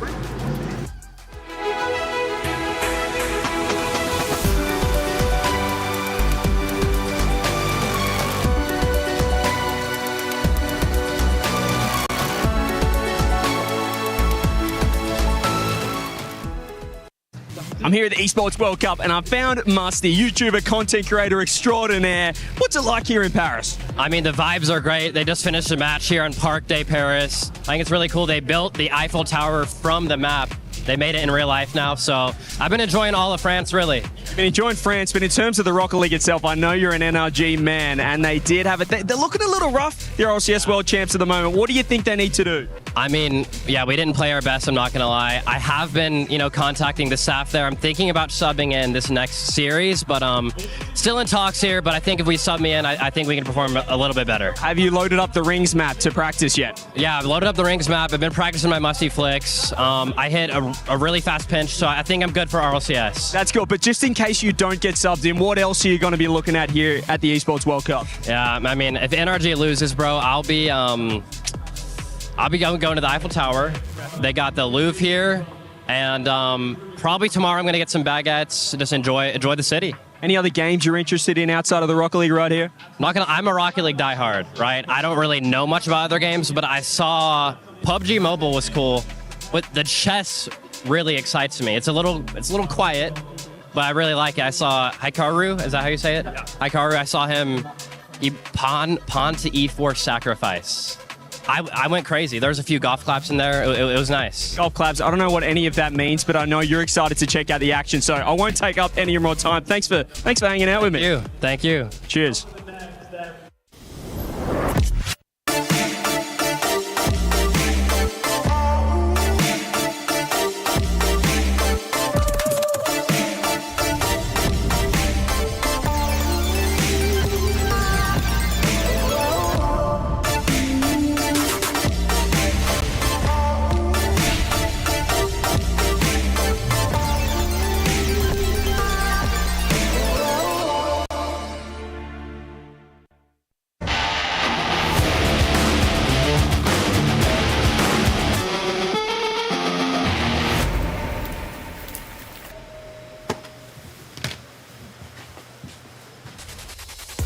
It's the Esports World Cup, and we roll on with the group stage. It is day 3, which means we are crushing keys. Whose key is going to get crushed next? It'll either be Furia or NRG, our returning world champions from last year. Will they be able to get the job done unlike day 1? That's the big question for a lot of NA fans. Furia, though, is the team I want to start with as we welcome Stumpy and Hercules on the desk.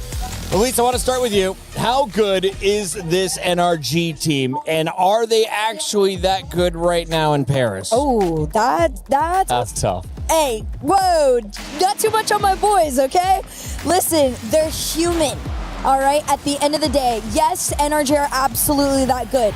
Did they perform yesterday? Not up to their standards or the world's. However, I do believe that does not take away from the win that TSM had. Okay. TSM absolutely stepped up. They've been close to taking a series like this before, so it was absolutely earned.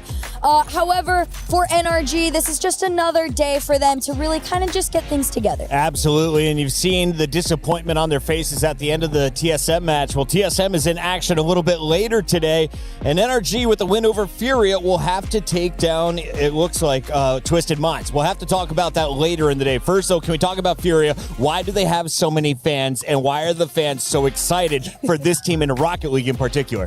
Because I think South American fans in any esport are just sick. They're so good, they're so loud, they get so up for their teams. And Fury, they've had a little bit of a weird year so far. They've been the number 1 in points for their region. They have been the best in their region, but it's not like they've won everything. Made in Brazil have also been there. They've been pushed to their limits a lot more than we would normally see. But I think when you see their fans, which normally don't come up to these events necessarily, but being able to see them come here and come to an EWC, they're showing off and they show that they can be just as loud as a KC Blue Wall, as the Mates, as the Bees. Oh, bro, I was on that last series there. There's maybe like 15 of these guys. They sound like more than the 80, 100 that the other orgs have brought. They are so fun and passionate, and I know that's going to kind of lead the boys to feeling like the crowd is on their side. The crowd is there, so are the gameplays. Let's take a look here at some of the best moments. Stumpy, when you're talking about play styles, how would you describe Furia? Because they had to go up against one of the tournament juggernauts in Vitality. I mean, the biggest thing I think from Furia and from a lot of these, like South America, Mina falls into this as well, they're incredibly mechanical and incredibly fast. The issue is, I think, for Furia and what they've done throughout the season so far, is they haven't been able to make much work. I've been quite disappointed historically this season with Lost. He's also not shown up at this event necessarily, but then at other lands, he has been the guy for Furia. They've just not all clicked at the same time just yet, and the fact that now they're in the lowers, Herc, it's do or die. You have to get something going. To be fair, I feel like a team like this is when they thrive. Like they're the ones that you're like, you have to throw them into the last opportunity to get through, and then they just keep going longer than you would have thought they would. Yeah. I will say this is some of the best Rocket League we've seen Yan play in years. Agreed. Like by far, the only player in the EWC to be having over 70% ball possession. The only one. The closest is like 62. After that, this guy is insane. So we'll see if that translates here into the next series. How much faith is in Furia today? Well, 71% of our fans. I have a feeling North America's still sweeping. 71% of our fans, South America's still same time zone. They're going with Fury here, 29 for NRG. Is NRG really that doomed? On the current form, I don't think that's actually that bad. I would have Fury here as my prediction, personally. Perk? My upset is NRG. Take this. You've got the upset for North America. The world first original sentence are in going to Rocket League. make it out of group stages. We're having a lot of fun here. We've already seen a game 7. Does this get past a game number 4? Absolutely. Stumpy? Get us to 7. Let's go to 7. Round 2 on the main stage. It's groups. Rocket League. Let's close it out tonight.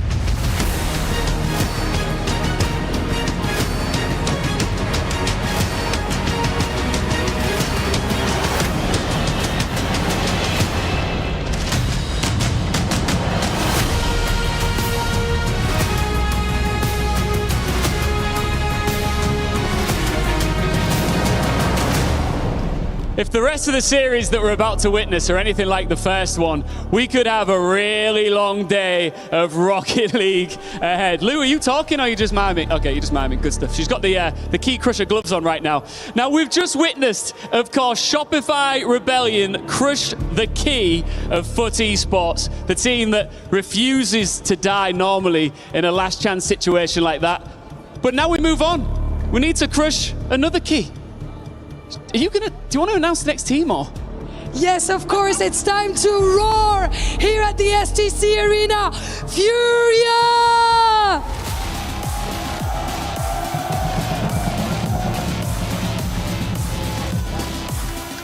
They took Vitality to overtime in 3 of their 4 games. That tells you everything you need to know. They do not go away quietly.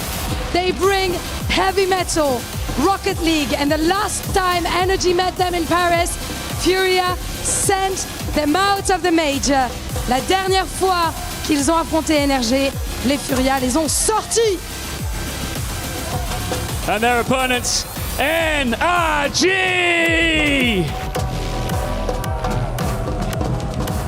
The champs took the biggest punch of day 1. Now there is no soft landing at all. Same city, same Furia that ended their Paris major, and this time another loss ends their EWC as well. NRG are wounded, angry, and are out of second chances here at the Esports World Cup.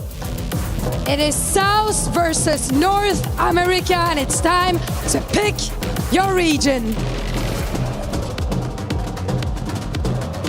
Well, here we go. The second match of the day here in the lower bracket. NRG on the comeback tour.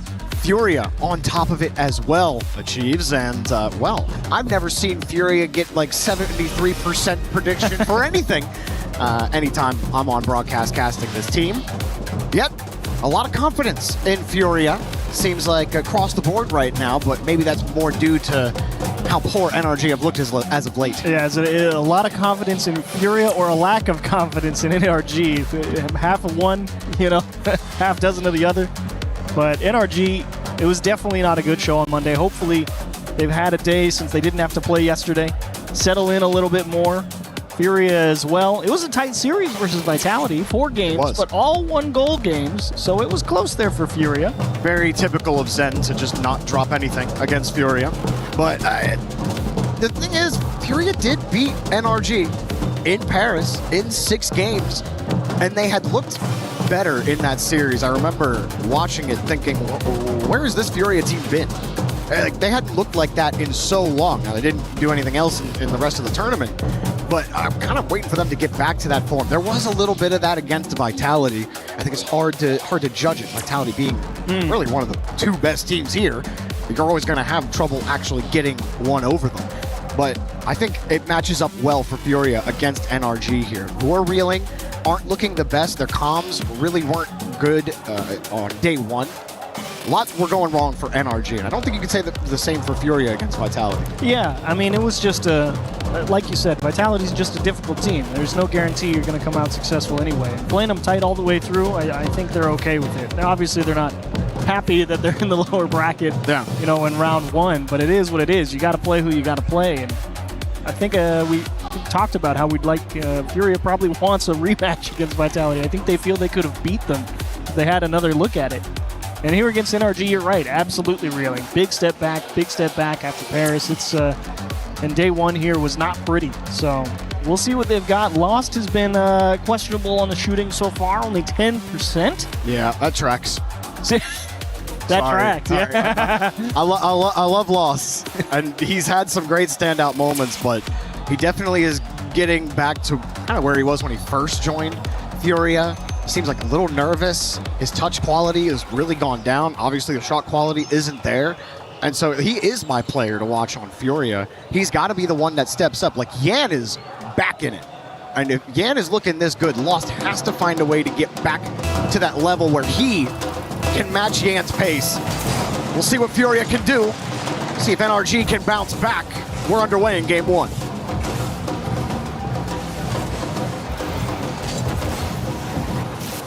We didn't talk a lot about him, but Swift, the newest addition to this Furia team, actually makes a good stop against Daniel there. Atomic up straight to the ceiling, resets right around. Oh, wow. Got a second one. Excellent movement on the ball from Atomic. Good catch from Daniel with the dribble into the 50. Beast mode off the bar. Swift with no boost just gets the touch in time. Great start there from Atomic. I mean, if you know that Beast Mode's not having the greatest go around of things, hey, you got to maximize all your time on the ball. Atomic doing a pretty good job of it to open up. Good squeeze for NRG early on here. Furia looking for their first breakout. Lost just wants any kind of space, and Daniel will give it up to a teammate with more boost. Yan will break that up. He was also in that role a lot against that Vitality series. Yan was getting in there and making things difficult for them and trying to apply that pressure, driving through the midfield. Made him a little bit slow on the rotate back sometimes, but in general, when Yan got his looks, he tried to make the most of them. Really like how NRG are structured right now. They're using each other a lot in the third on offense, and then even there on defense, finding ways to get it back. TSM were just kind of caught them several times. That's a good pass though, and Lost. He did have to avoid Daniel, who was sitting with full tank of boost in the net. Tried to dot the upper right corner. Beast mode coming around, can't quite get the dunk. A couple close calls on both sides of the field right now. Daniel with control, Beast mode right behind him. Has a chance at the net, double tap, triple tap, Swift and Lost get the job done and keep it out. Feels like NRG definitely had a look there. Atomic was coming in pretty hot as the third man. Maybe he lost a bit of confidence at the end, wasn't quite sure of it. Atomic does find a bump, but can't find the continuation. They will get the ball right back, though. It's been Daniel out of the midfield a lot here in game one for NRG. Furia still looking to really establish a foothold, though. Beast mode got that midfield boost. Yan able to shift the ball back over to Lost, but they don't have control, and Beast mode. A long clear down the field.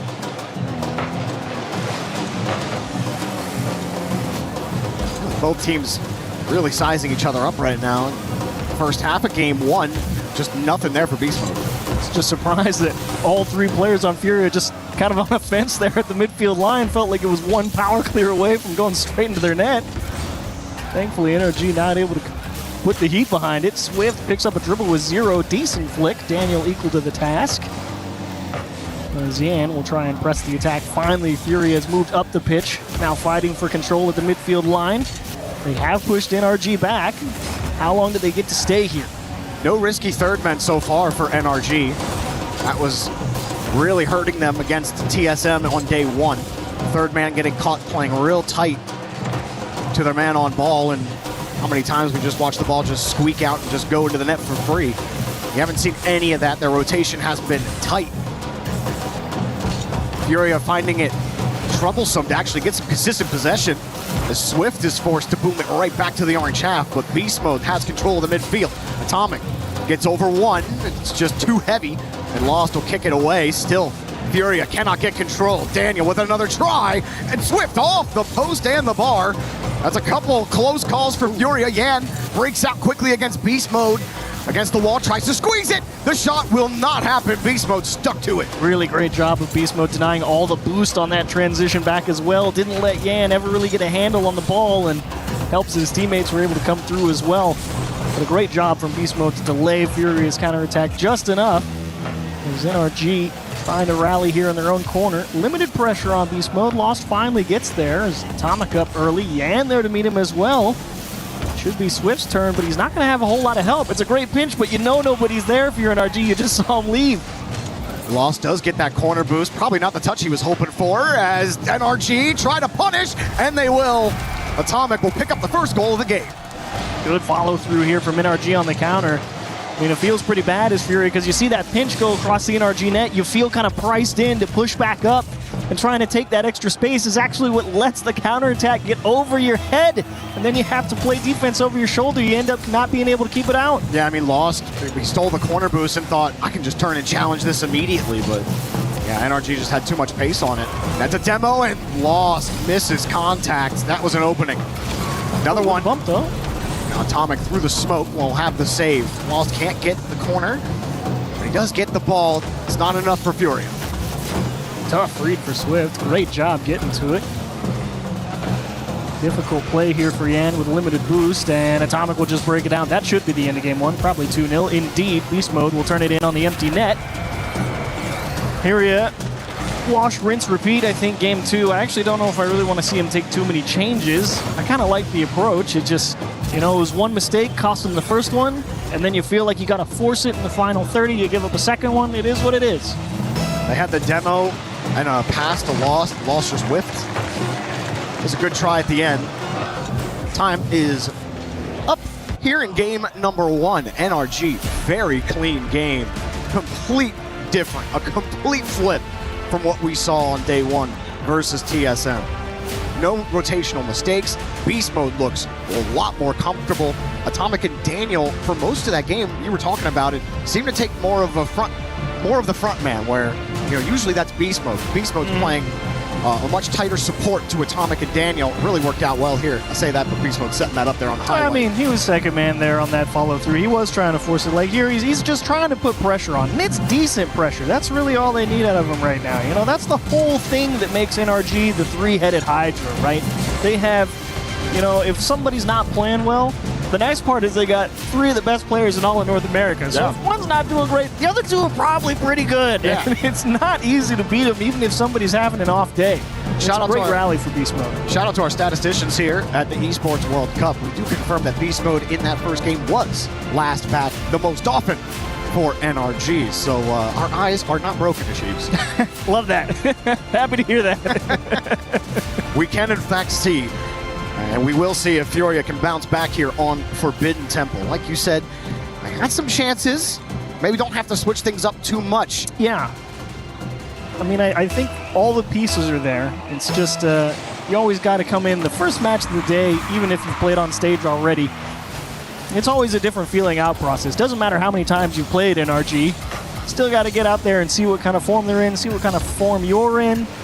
And Furia doesn't look too much different than what they look like versus Vitality, I wouldn't say. I mean, historically, back when this NRG squad were G2, when Furia were in North America, they were very familiar with losing to this squad. It was very frustrating for them. Thought maybe things will start turning around. Back at the RLCS Paris Major, they beat them in 6. Now having to play this song and dance against Beast Mode and company again.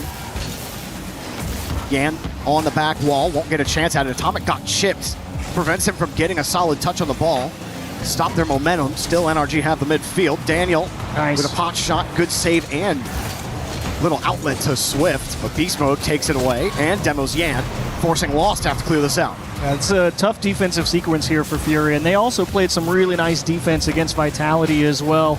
Yan doing a great job here, aware of where the open space is, making sure not to put the ball back in danger despite this pressure from NRG. They're playing pretty tight. NRG about 10%, a little closer together than Furia, so you know the pressure's coming, and it's coming quick as Atomic will split 2 defenders off the backboard, and he will score the first one here. Squeeze the juice out of this orange young man. My goodness. That's nasty, Atomic. That doesn't feel fair. The first guy's like, oh, I'm too quick, and the second guy's thinking, I'm totally there in time. No, sir. Not this to go around. What a shot. Great way to start here for NRG. Looking a lot more like their old selves. As Daniel will go forward, look for a bump. Atomic trying to handle the ball. Beast Mode right behind, no contact. Free ball though. Daniel will take it. Beast Mode still on the back wall. Looking for the corner boost, does just get it. And he's just causing lots of chaos here. Lost and Swift were just getting bumped back into each other from beast mode. And he will call Daniel out. Atomic rotating back. You do got to be careful, though. I mean, right now they're pretty stocked up on boost, but it does feel like NRG overall feeling like they're having the slightly better end of the boost battle. Like here, Atomic just trying to go and steal that corner. He doesn't end up with it this time, but it feels like more often than not, NRG's coming away with a few extra pads here and there. And that's an advantage that slowly builds over time. Daniel trying to shorten the space. Couldn't find much of it. Swift. Every time he's been behind the ball, to your point, even more, Chiefs, never has any boost to do anything with it. This time he does, but Atomic steals his corner. He can't go for the ball. He's having to fight beast mode off. Yan now on the ball. Swift was going out wide. He was hoping for an advanced 50 there. Instead, Lost has to play defense. Swift is on the back wall. Atomic finding beast mode, and Yan said, no, we're not dealing with this. Takeaway on the blindside challenge. Now they get the go-ahead downfield with a demo, but Swift dropped the ball. Back over to Yan. Thought that might be a chance for possession, but beast mode, double tap. What a play from NRG. Look at the speed. Daniel, it all starts with a great 50 on the sidewall. Actually gets back to it, puts it into a playable spot. For Atomic, lifts it towards the net. Beast mode says, yeah, I'm first there, baby. Straight in off the back wall. Furia still left without a goal in 8 minutes of gameplay. Daniel. No chance for him there. As beast mode swings it across. Couple pinches. They just keep having to chase this ball down. Yan will get a boost steal. But I mean, Swift was so far back there. No one was going to take a 50. Kind of driving themselves out of position a couple of times. Lost with a catch. Not going to get a dunk. Yan won't get a boost, but he will get the 50. Swift through the smoke. Could not find the read. Beast mode. Excellent stuff so far in the first two games. Good bit of control here from NRG. I think they know who's got boost and where. Swift, good job through one, but can't fight through two. Yan looking for an extra bit of help. Back up to Swift. Can't make the read. That is a tough one going around the corner like that. It is not easy to get back behind it and get a clean pass out to a teammate. Yan tries to solo play through a couple people on the sidewall. As Furia will make sure they pick up all the boost, but the pass is too far, and not only that, it's to a guy with zero, and Yan just feels like he has to try and force, because what else is he going to do? Swift will try to take the ceiling. He gets bumped out. Lost is forced back to the back wall. 40 plus for Furia to get something going here. Lost off the ball. Oops. As Swift will still make his way through. Yan next up. Is the most pressure that Furia have had, and it's not a lot. Lost getting back downfield. Also having to face Atomic. That was a tough spot to sit there. Good save. Really tough save there on 2v1. One guy air dribbling at the top of your screen, one guy coming to hit you at the bottom. Not easy to split the attention. Lost doing a great job defensively to keep that one out of the net, but time ticking. Only 10 seconds and you're down 2. Could be too little too late. NRG probably just, smash the ball a few times and walk up 2-0 in the series. Comfortable game number 2. And a comfortable series so far for NRG. It is kind of feeling like the G2 Furia days back in 2022. Don't ask. Dark times, Jorby. Flashbacks. But no, I'm happy to see NRG looking a lot better. It was tough to see them struggle against TSM. You want your best teams in your region to perform at the level you know that they can. And we don't see Daniel on 80 points.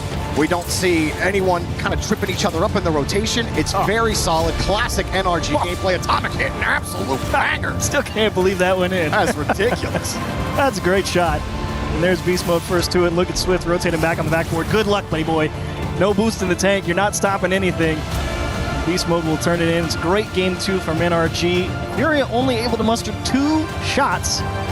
Again, it just does feel like a minor boost difference there, because all that boost is what translates to all these extra chances on net for NRG. It's hard to build an attack if you got 0. You know what else is hard to do when you have 0? What's that? Get to the other half of the field. NRG were in the blue half 68% of the time on Forbidden Temple.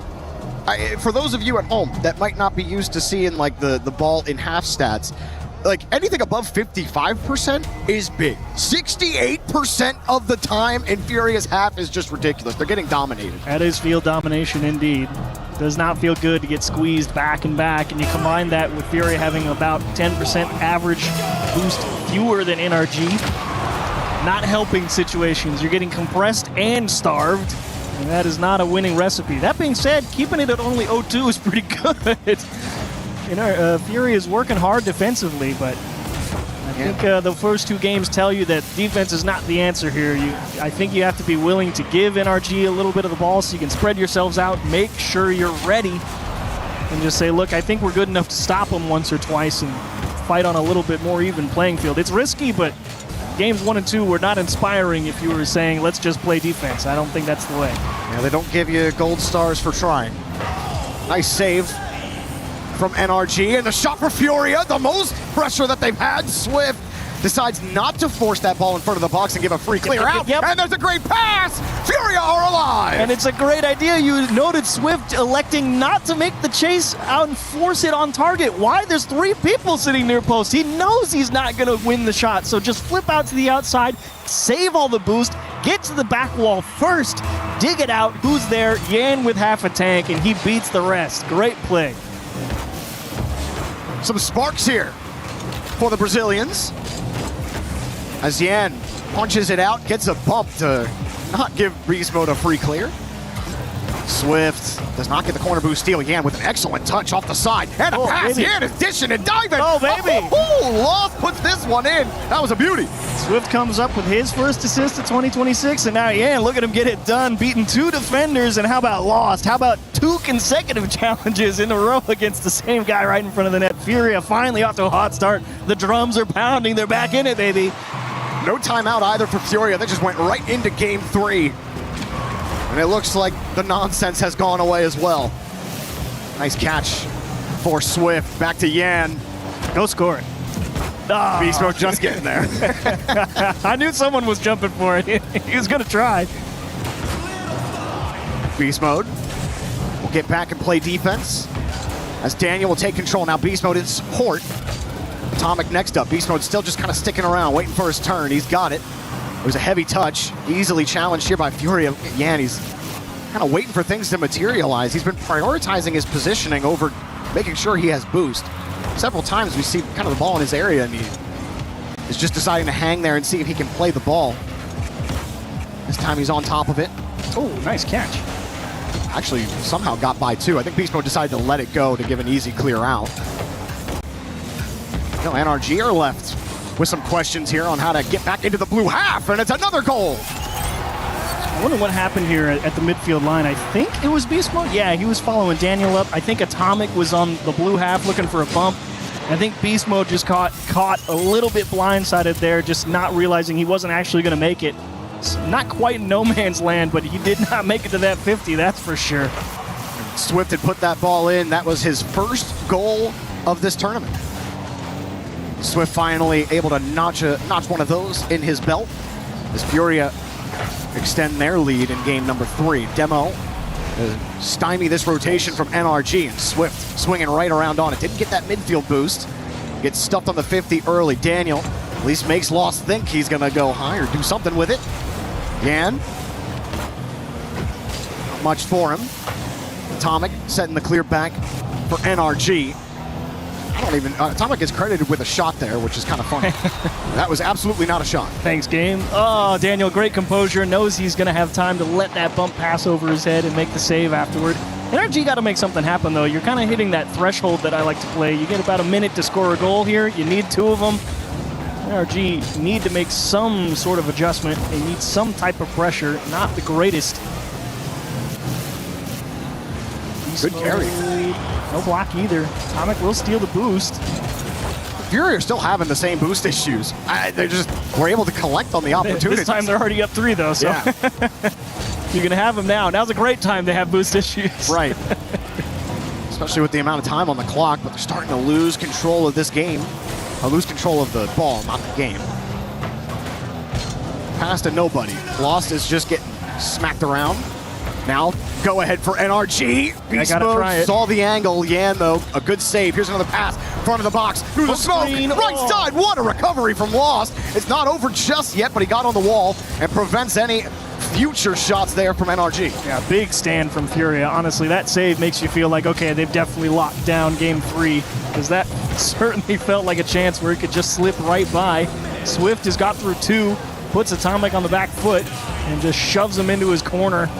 As Lost, aiming top left corner, goes just wide. Time continues to tick. Beast Mode's not there in time. Daniel will poke it away, but the follow-through from NRG going to be slightly delayed here. Atomic, best try. Hard flick, and Yan not even in the mood to find out if anyone was up. This is good for NRG. Yan almost found a way to avoid the bump and get the save. NRG still knocking at the door here. 2 goals to go with 34. Nice job, Daniel. Just go across the formation. Don't try and force it towards the backboard. Just throw it off the corner. That'll go mid for your teammate well enough. 34 seconds. You got to do some type of kickoff here for NRG, right? It's got to be something. Looking for the bump, maybe? Yeah. You get all the boost.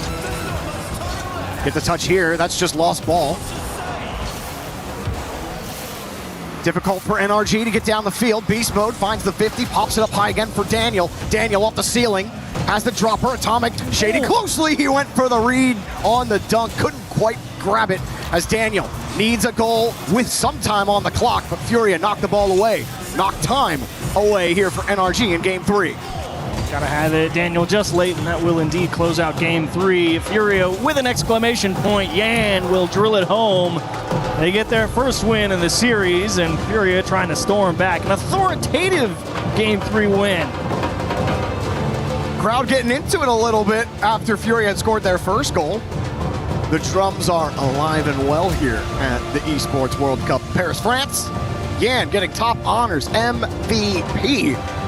Really looking like his old self. Just exactly where Furia want to be. 2 goals on 4 shots, and also a sick pass right here off the sidewall, and then a great little shove out to Lost, who got a dunk on top of it. And after that, Furia never let go. Absolutely. I mean, it really is what I wanted. I said, you just got to go get a little more boost. How do the first 2 goals happen? They've got people there to help out. And all of a sudden, the attack gets a lot more dangerous, and before you know it, they're just cruising to a victory. NRG will go right back at it. Now, so, see, we've been talking a lot about the stats and the boost and things like that, and how they were averaging, 10% less in game 2 than NRG? Yep. Well, we were still talking about them having boost issues in this game, yet statistically, it would tell you that the boost game was even. That's just to show you, the stats can't tell you everything. Context, very important. And Furia were starved on a lot of pushes that NRG had in the back half of that game. And ultimately, it only netted 1 goal for NRG, so there you go. Yeah, I mean, from one heck of a defensive stand from Furia, too. That's what Furia showed a lot in that Vitality series. Yeah. They had to play some stingy defense. It was not easy. So they've proven, for a long time, Sam struggled with kind of that stigma of being not the world's greatest defenders, but slowly but surely over time, they've proven, they've learned. Can you keep applying that learning? Try to take down NRG again, like they did a couple months back. Lost, sit right next to it. NRG will start with some possession. Atomic won't get a second try at the ball. Daniel, pot shot. Swift forces Beast Mode to go vertical for this, and he will find his man. Atomic again. Straight down, good 50, but it's right back to Daniel. Another pot shot. Yan won't let him in. It's a dangerous one from Daniel, and it looks so deceptive because he's coming from the wrong side of the ball, right? And it's tough to read that as a defender sometimes because you're not sure when he's going to hit it. Daniel squares it up, aims it top right corner. It's a great bit of shooting from Daniel and a nice save from Furia. Nothing for Furia to play with. Got to chase this down. That's a good bump.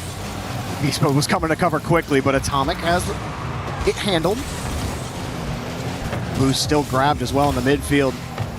Swift, I think, went the whole way to NRG's corner to get his. Oh, he got it. And he ends up winning the ball. Yan actually gets most of that 50. NRG are happy to play with the ball in the corner. Beast Mode slips right underneath Swift.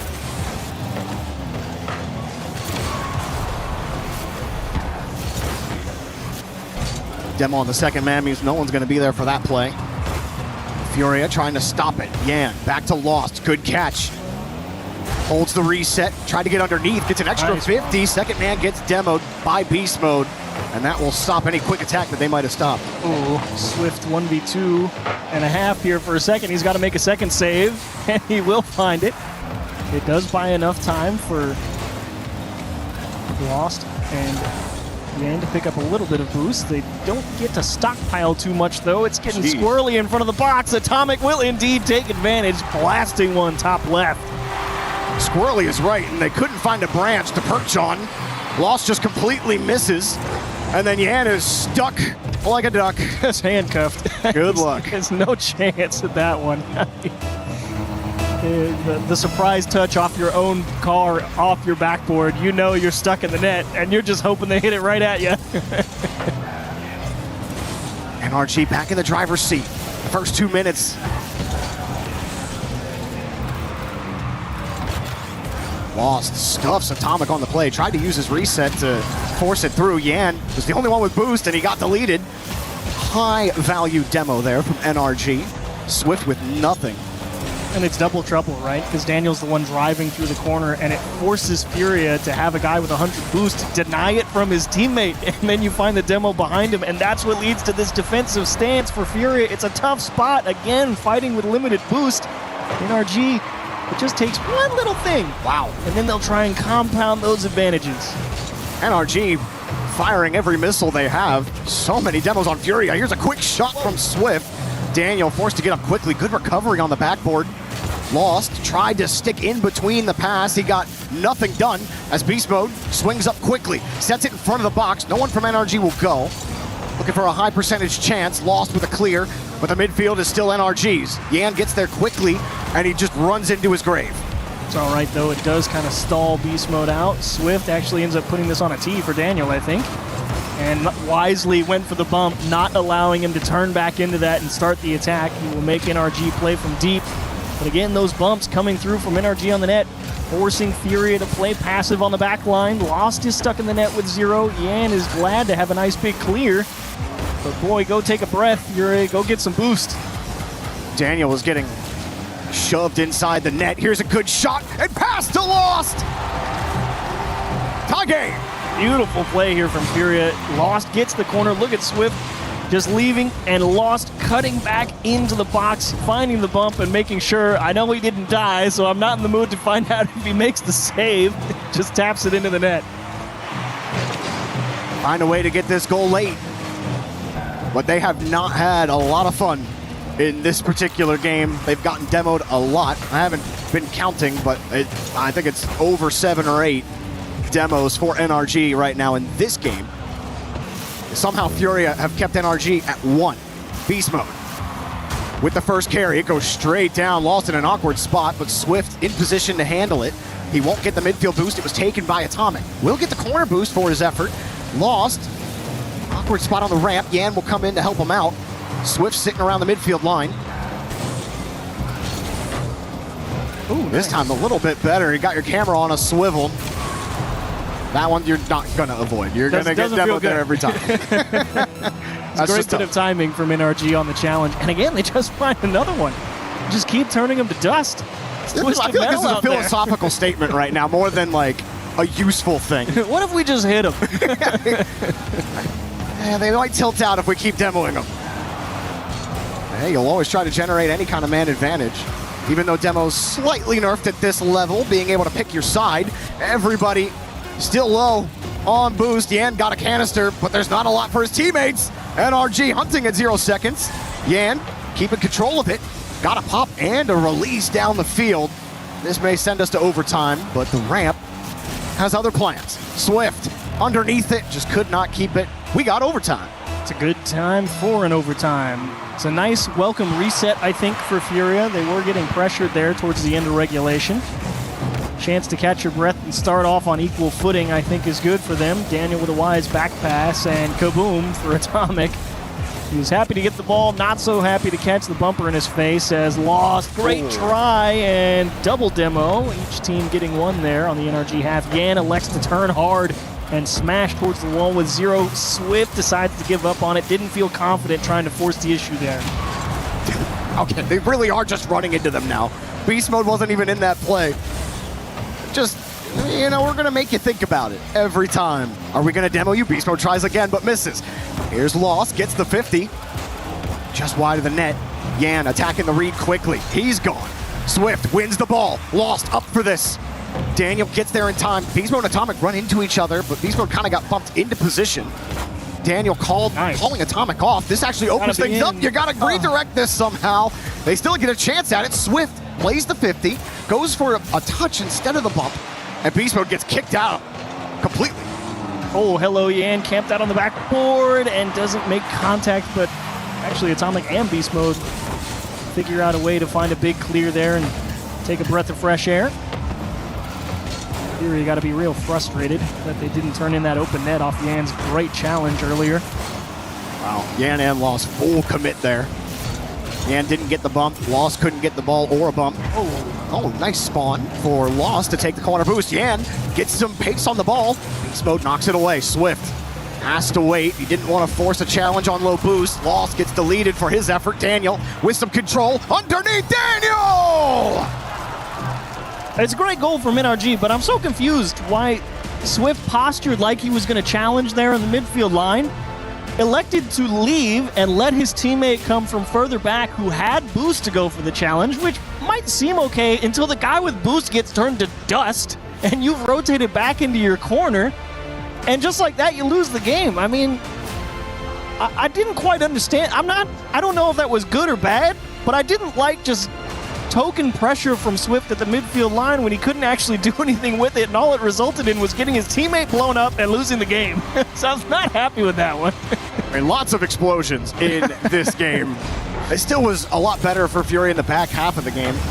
Fun fact. Right there, he gets his teammate blown up, he gets 100, but at what cost? You lose the 50 and then the game. Would it have been better for Swift to force the challenge at the midfield line with 0 and let the guy play defense behind you with 100? Because then the guy who gets demoed already has 0, and it doesn't matter if he dies. But I don't know. That was an odd one. I have to watch the tape. I have to go back and look and see exactly what went wrong there for Swift.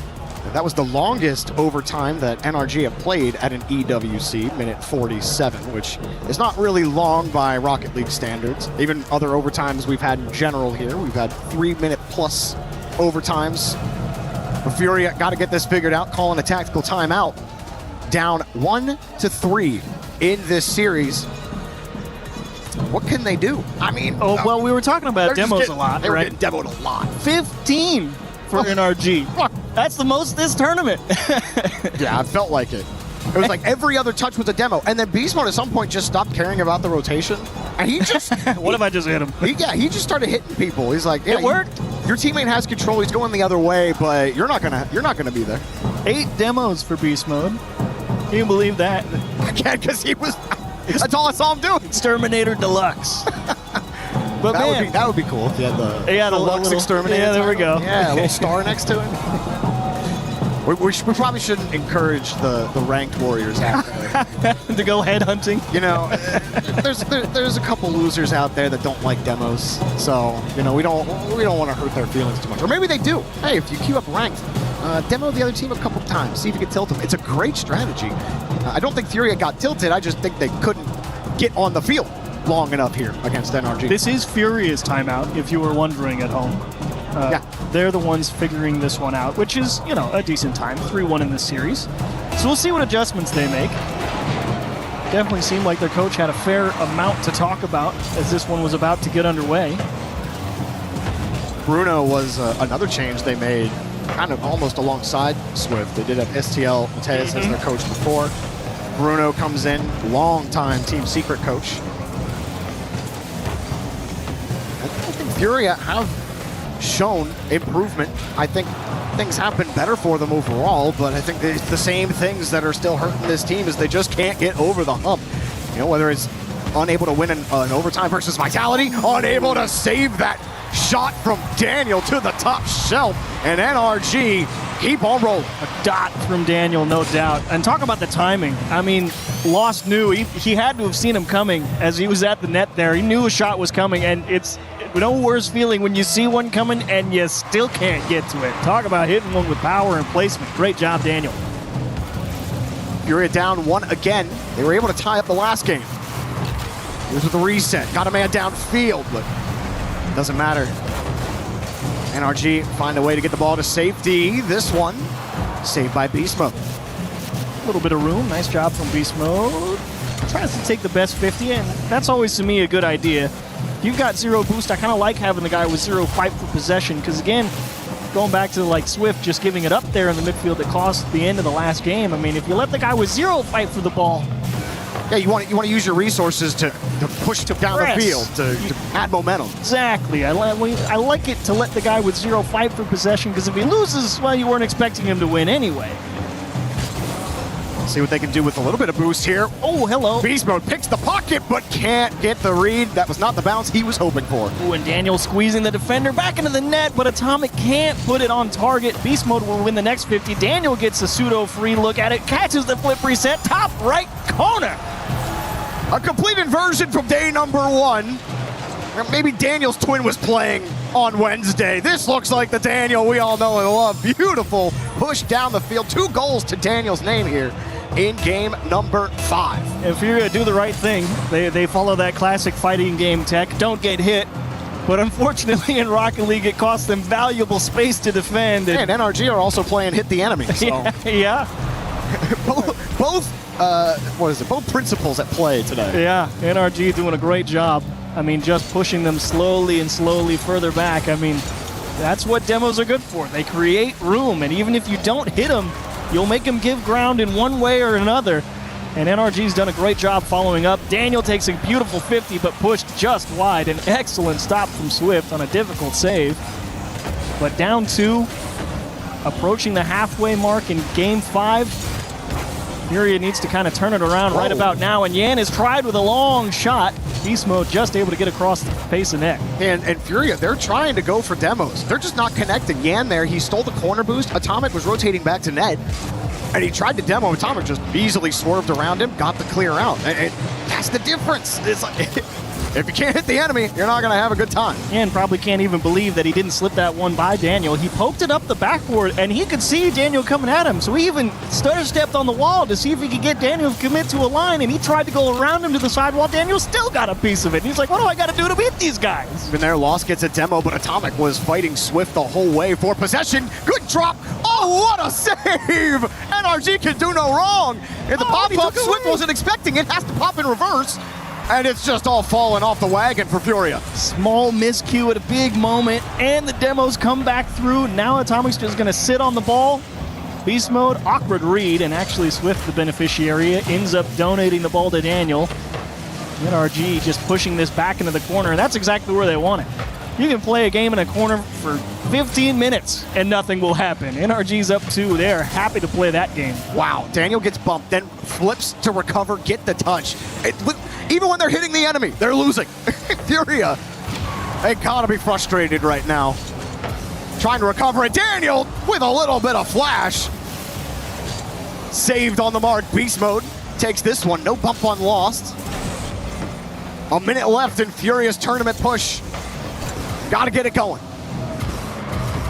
Yan, stutter step on the 50. Swift needs 2, and Yan committed with 0. Lost is priced into going for it because they're down 2, and he's jumping at it with 0, just hoping that the defense shows their hand. Yes, they get the ball out to the corner, but feels like desperation mode for Furia right now. It's not measured on the attack. It's kind of just throwing everything at the wall and seeing what sticks, and that's definitely not something that's going to get it done against a team like NRG. They've definitely rallied from their day 1 performance. Swift with a look, but Daniel right on it at the point of contact. Get right series for NRG, and much needed for their push as Yan gets the pass, and it's not over yet. 21 seconds, Swift picks up his 2nd goal of EWC. Nice job from Yan fighting through contact, and Swift just in time to get over the top of Atomic. 21 seconds. The drums are pounding for Furia. Will they be silenced? Close cheat up. They go for the fake close cheat. Lost. Gets demoed. Story of the match. And Swift has Yan. 13 seconds. They gotta go. Ball's not moving fast enough. Yan pops over 1. Lost with a reset. Beast Mode takes it away. Swift is nowhere to be found. NRG lock it down put the ball down, and GG, NRG, survive. Furia eliminated.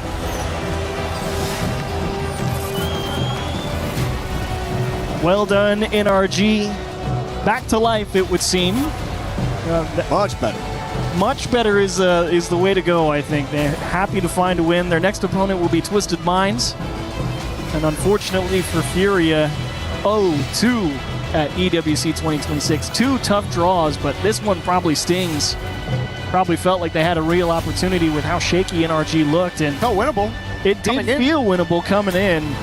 But game one, I mean, NRG really did set the tone. They pushed them back, and then they kept them there.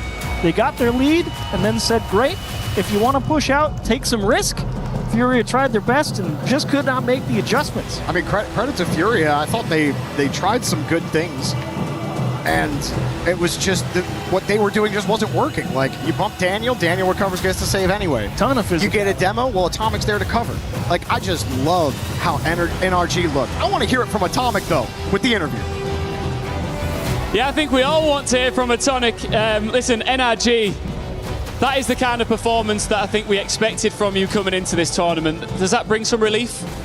For sure. I mean, obviously what we showed against CSM was horrible, and I mean, we should do better for our fans, and we talked a lot. We were overthinking, and I think now we have something we can rely on. What were those discussions like? Because you said in previous interviews how tight you guys are. You're all really good friends. I'm sure you were brutally honest with each other.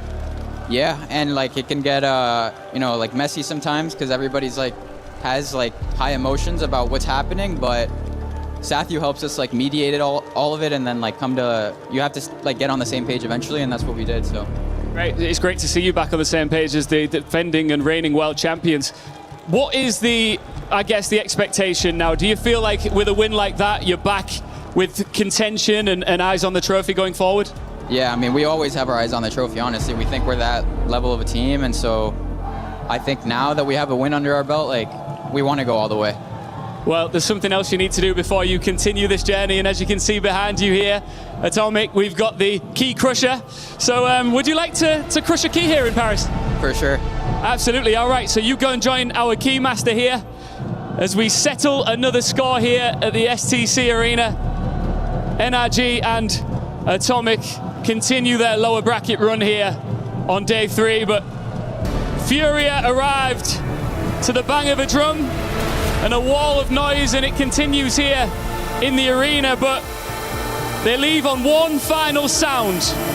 Their EWC key breaking in half. Atomic, just finally, of course, the job's not done. You are not into the quarterfinals just yet. You'll have what is going to be for the fans an incredible series against Twisted Minds. How do you feel about that? We're confident. I mean, now that we got the win, I think we can beat anybody, and yeah. Quick message to your fans? Thanks for the support, even when we do horrible, and yeah. Congratulations, man. We'll be seeing more of you a little bit later on this evening as Rocket League at the Esports World Cup continues to break hearts.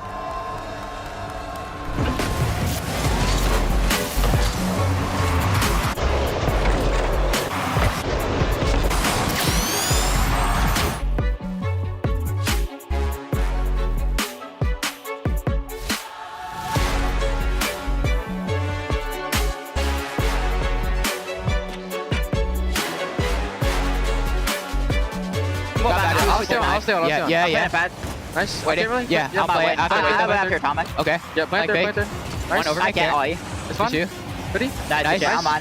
Cut. I'll go. I'm down. No one there. Yeah. I'm second. He's behind you. Nice. Planter. Nice. Let's go. Let's go.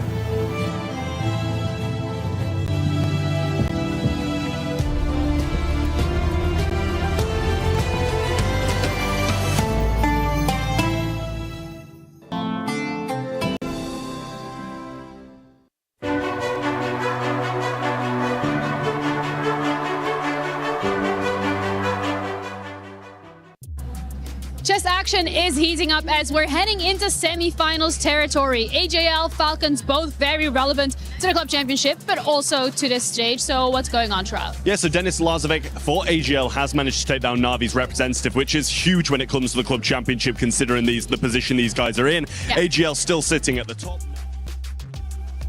Be progressing any further, but AGL still trying to stay ahead of Team Falcons. And touching on Team Falcons as well, they've still got 2 players in the competition at the moment. Ali Reza Farouja still yet to play and will be coming up soon, but Hikaru Nakamura has just powered through to the semi-finals, and he'll be meeting Dennis Lazarek for AGL there as well. So that is a big swing when it comes to the Club Championship. So then when it comes to that next matchup, I want you to tell us your prediction, but also from Falca's side of things, are they getting points for both of their players? And my prediction, I think, has got to be Hikaru for Team Falcons. I think you can't predict against him at this point. He's just such an unbelievable player. But no, it's only the points from the highest ranking player. So if one wins it and one comes second, they're only taking the 1,000 points. If both of them are in the semi-finals, they just take the 500 or 300, depending on who comes third and fourth. All right, well, that's good to know. Thank you so much for the update. That's it for now. And of course, we'll keep you in the loop.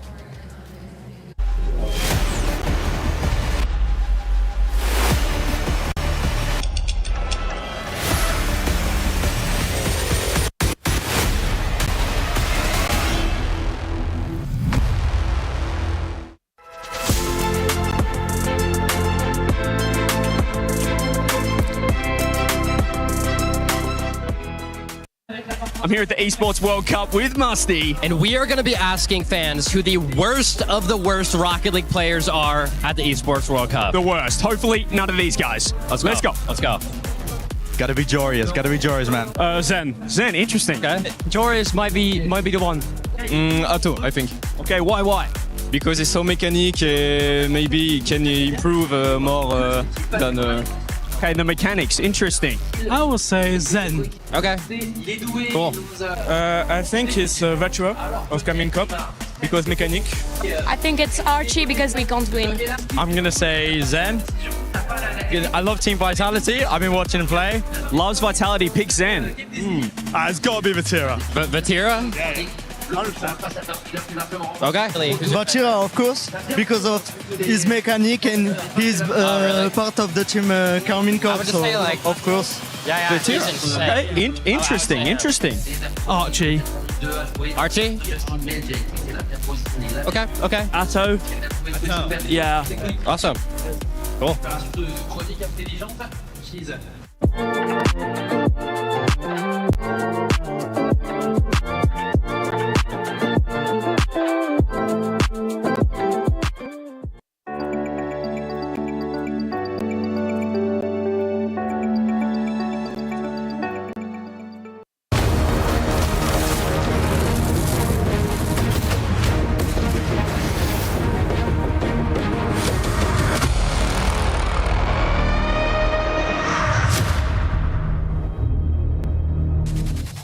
Hello, one and all, and thank you for joining us for the final day of group stages here at Rocket League at EWC 2026. It's been a blast so far, and as you can see behind us, the fans are getting rowdy. Why? Well, one of their French teams is about to take the stage, and I've got an American and a Scotsman to break it all down. We got James Bott and Johnny Boy. I want to start with you, James. Why are the Gentlemates fans so loud here in the venue? It's not even 2 p.m. I mean, if you know anything about French Rocket League, you know that they are passionate.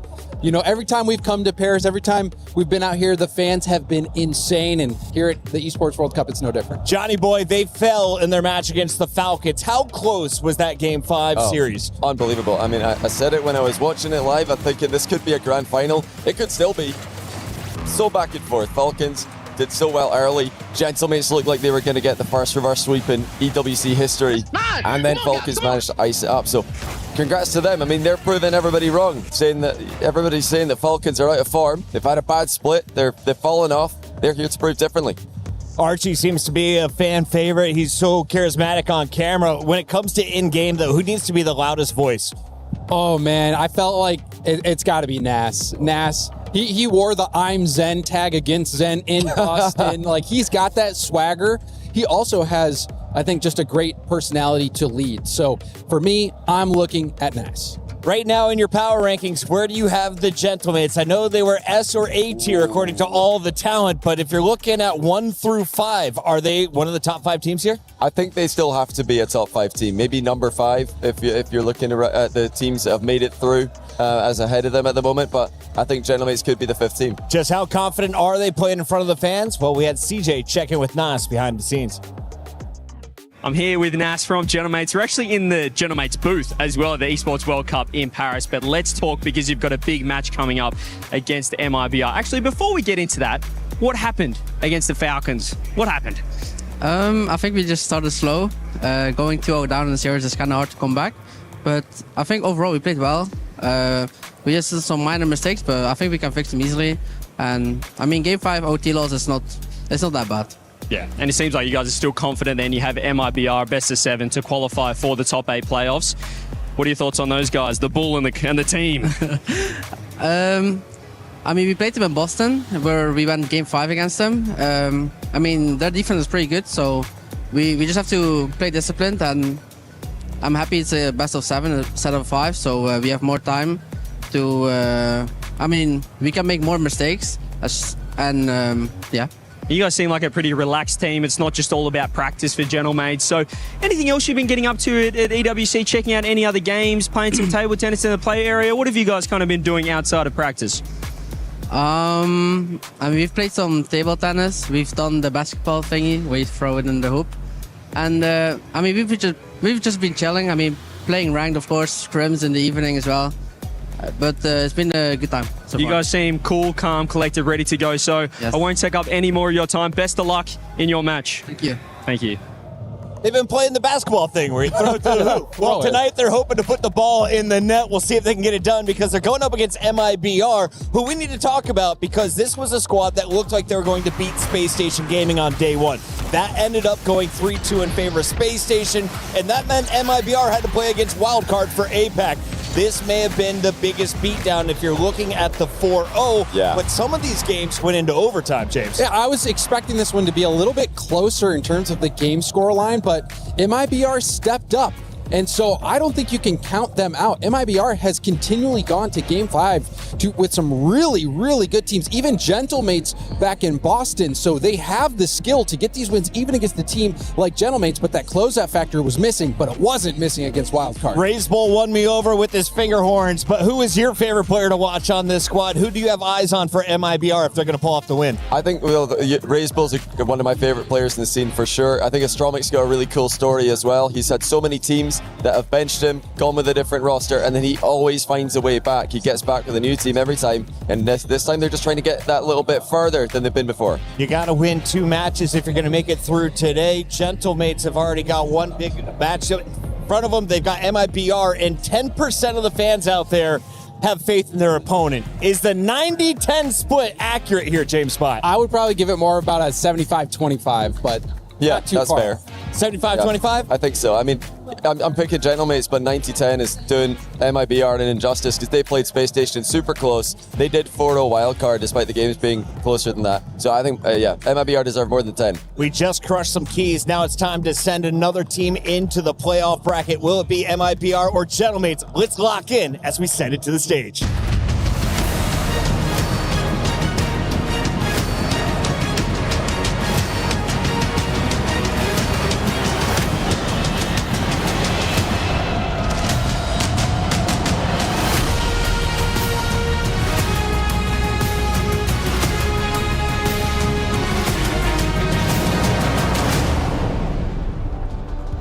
Mesdames et messieurs, on est avec les fans Gentlemates ici à Paris. The qualification games to playoffs are about to start here in Paris, and I can't wait for it. I feel like we should get some scarves on right now. What do you think? We should. Do we take one of these? Definitely. Do you mind? It's contagious down here because the Gentlemates fans always blow the roof off the place. It's incredible. And they've got extra reason to do so this time around, Lou, because the last 2 matches were still lower bracket runs where they have to fight on further on this play day. But you win here. In this one, you lock in a quarter-final spot. Yeah, I'm not gonna lie, Ian, we might be biased here, but when we have the French power in the house, we have to go with it. I actually feel like I should take this off. Nah, man, what are you doing? Do you want to get out of the building safe, man? Okay, all right, let's welcome onto the stage, mibr!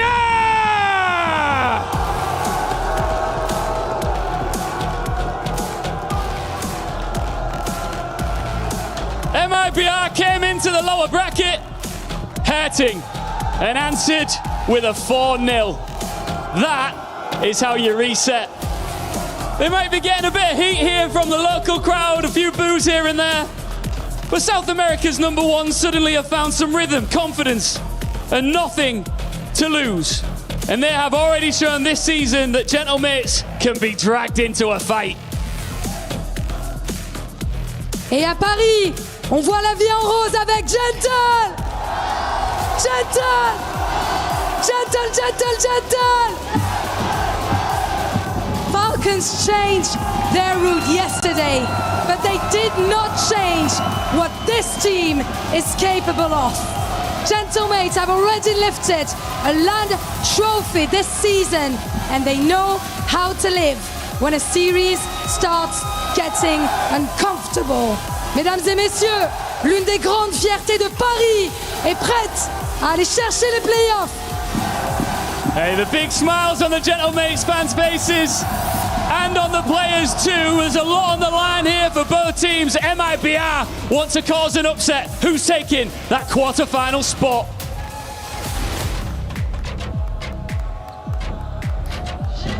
Well, I don't think the crowd are too split for this one. There was some booing. You might have noticed it. I don't know if the microphones picked it up because it was only 100 decibels loud. Yeah, it's a cheeky little amount. We've had to ask our production to make themselves even louder in our ears because the drums are echoing throughout EWC 2026. The mibr, they've come against Gentlemates previously at the Boston Major. Unfortunately for them, they did get run over on Gentlemates' way to winning that LAN. So the one result, it did end up going all the way to 5, pretty close. But ultimately, they both find themselves on the precipice here of qualifying through in the lowers to the quarterfinals. Yeah, I mean, mibr.los have been performing pretty well, I'd say. They had the near reverse sweep against Space Station Gaming, which came all the way to Game 5 overtime to start off their tournament.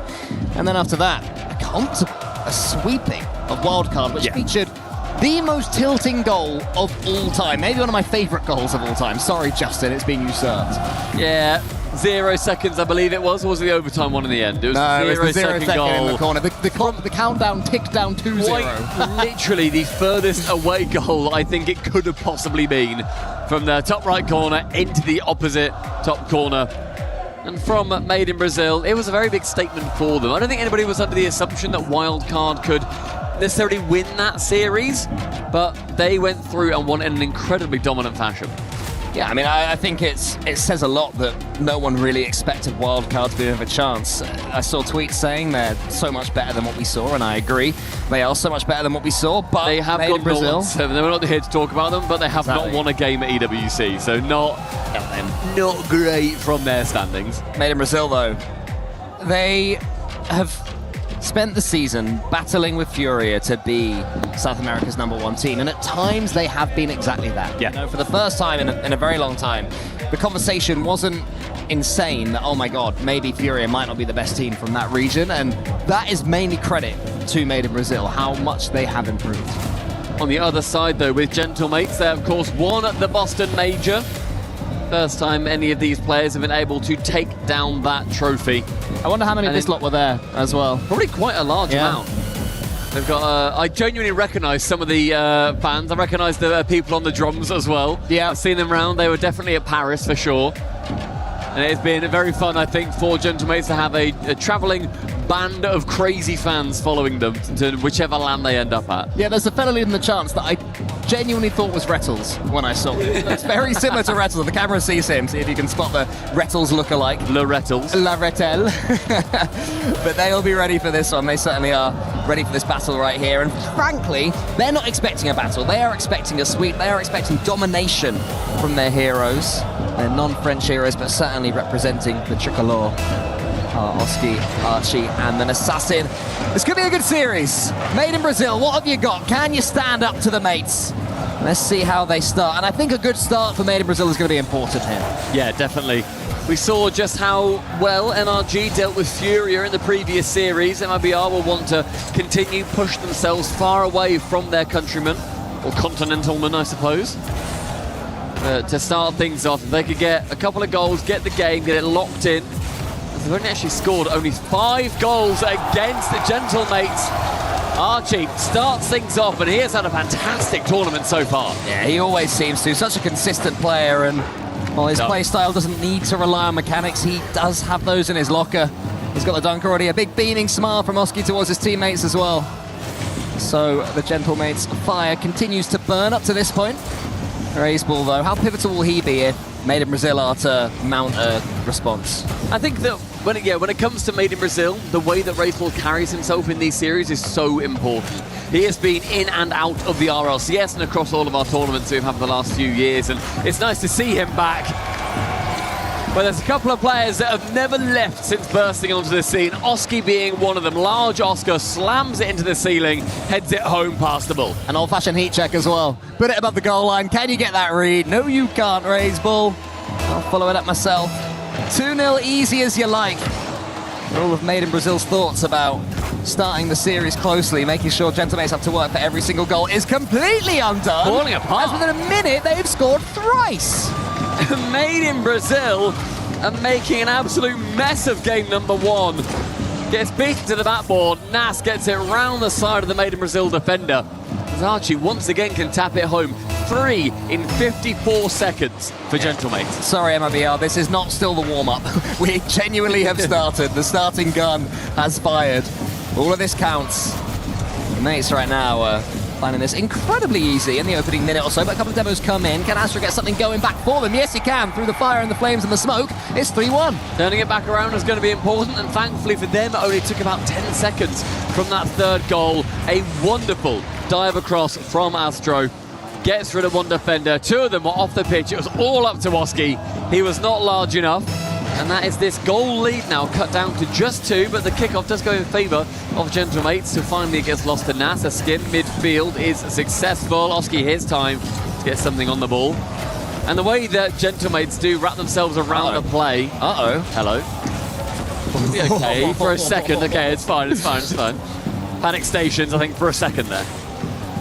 Yeah, we saw the fake kickoff there for Made in Brazil. They've been doing those throughout the entire tournament. They started their tournament, 2 of them in a row against Space Station Gaming. The first one didn't work, they did it again.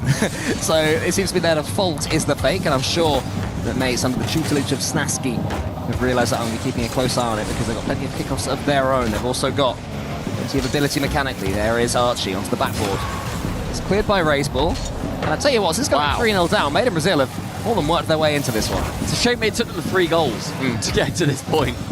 But that's a lovely pass from Raiseball central. Ceiling pass again. Go for the double. Sav could fake that instead. Just it low. A fake, I think, would have been a little bit better. Would have completely caught Gentlemates off guard because the speed at which MIBR play with is so important towards their success. But it does then leave them vulnerable on the counter. And as soon as Oski gets around the side of Astro, he is the last man back. And Raiseball, even with the horns on his head, does not have enough to defeat the ball. Well, I'm saying, mate, I said they should have faked, and if they'd have done that, who knows what would have happened, but this is the reality we live in. The mates return their 3-goal lead. Astro goes for a free jump there around the corner, trying to get the block before the ball comes into their own goal line. And so far, Gentlemates have scored from the vast majority of chances that they've had. They've been lethal in front of goal in this one. That's just to make another save. Made in Brazil almost got that goal that went over the top of the Gentlemates defenders' heads earlier. Wasn't able quite to on target this time. And actually, this is looking far simpler for Gentlemates than I thought it would be. At the Boston Major, when these 2 teams played and Gentlemates ended up taking down MIBR, game 1 was 7-0. It was a smashing in the first, but MIBR did bring it back to the 5th game. So by no means is this going to be, okay, you know what, it's 4-0 series. It's just a shame that MIBR aren't able to get into it early. Now 2 series on the trot. They do realise they don't have to concede 7 goals to Gentlemates in the game 1, right? It's not like in their contract. It might be at this point. There's still 2 goals off that though, as Nas is going to try and continue this push, this pressure. Gentlemates have been on top of Europe so far. They're wanting to dominate South America while they're at it. Raiseball comes up against Oski. That one We go into the center. Here is Nas. What can he do with it from the corner? Wants to get the sick. That is brilliant. Archie denied by Sad. What a stunner that would have been. Oski will keep the attack going. Still hungry for more, gentlemates. They want to entertain this all French crowd. Sad against Nas. The thing about gentlemates is they never seem to be rushing. You know, right now they're 5 goals up, but it doesn't seem to me that they're in flow state and playing brilliantly. They just, I don't really know what it is they do. They just sweep from left to right, and eventually the ball falls to one of them and they score. But throughout all that, they're stealing boosts, they're gaining territory, and I think challenges. I think you've summed it up there, though. I think they are so competent at the fundamentals and the way in which they approach the game. And if they need to make sure that they are sinking, you know, triple flip resets, that can happen. We've seen the iconic Oski pancake goal. We've seen Nas absolutely embarrass Vitality in the grand finals in Boston. They've got all of that, but they'll only resort to him as and when is needed. Final minute now ticking down as you see the scenes in Paris, and it really is a lot louder than I'm sure all of you are hearing at home. Their fans have come and they have made sure that they are the dominant force in your ears at EWC. Yeah, gentlemates would have been wounded by the top 6 in the Paris major in front of their own fans, in front of even more of these fans than were at Boston, of course. Because it was in France, it was in Paris, just down the road. And how much of a tonic would Esports World Cup victory for the gentlemates and their fans? They're a quarter of the way to winning this series already, making it into that top 8. That's phase 1 complete. They had that tough loss earlier on against Falcons. Falcons played well in that game as well. It was a good gentlemates performance. It's not enough to win. Well, as Nas said in the pre-game interview, he was saying that it came down to an overtime. We can't really be that mad. Falcons are one of the best teams in the world. Can't be too upset with that. It's a shame that they were on the track to the reverse sweep, so maybe it would have hurt a little bit more having the light at the end of the tunnel that they then couldn't secure. But game 1 here, incredibly decisively, goes the way of the pink suits.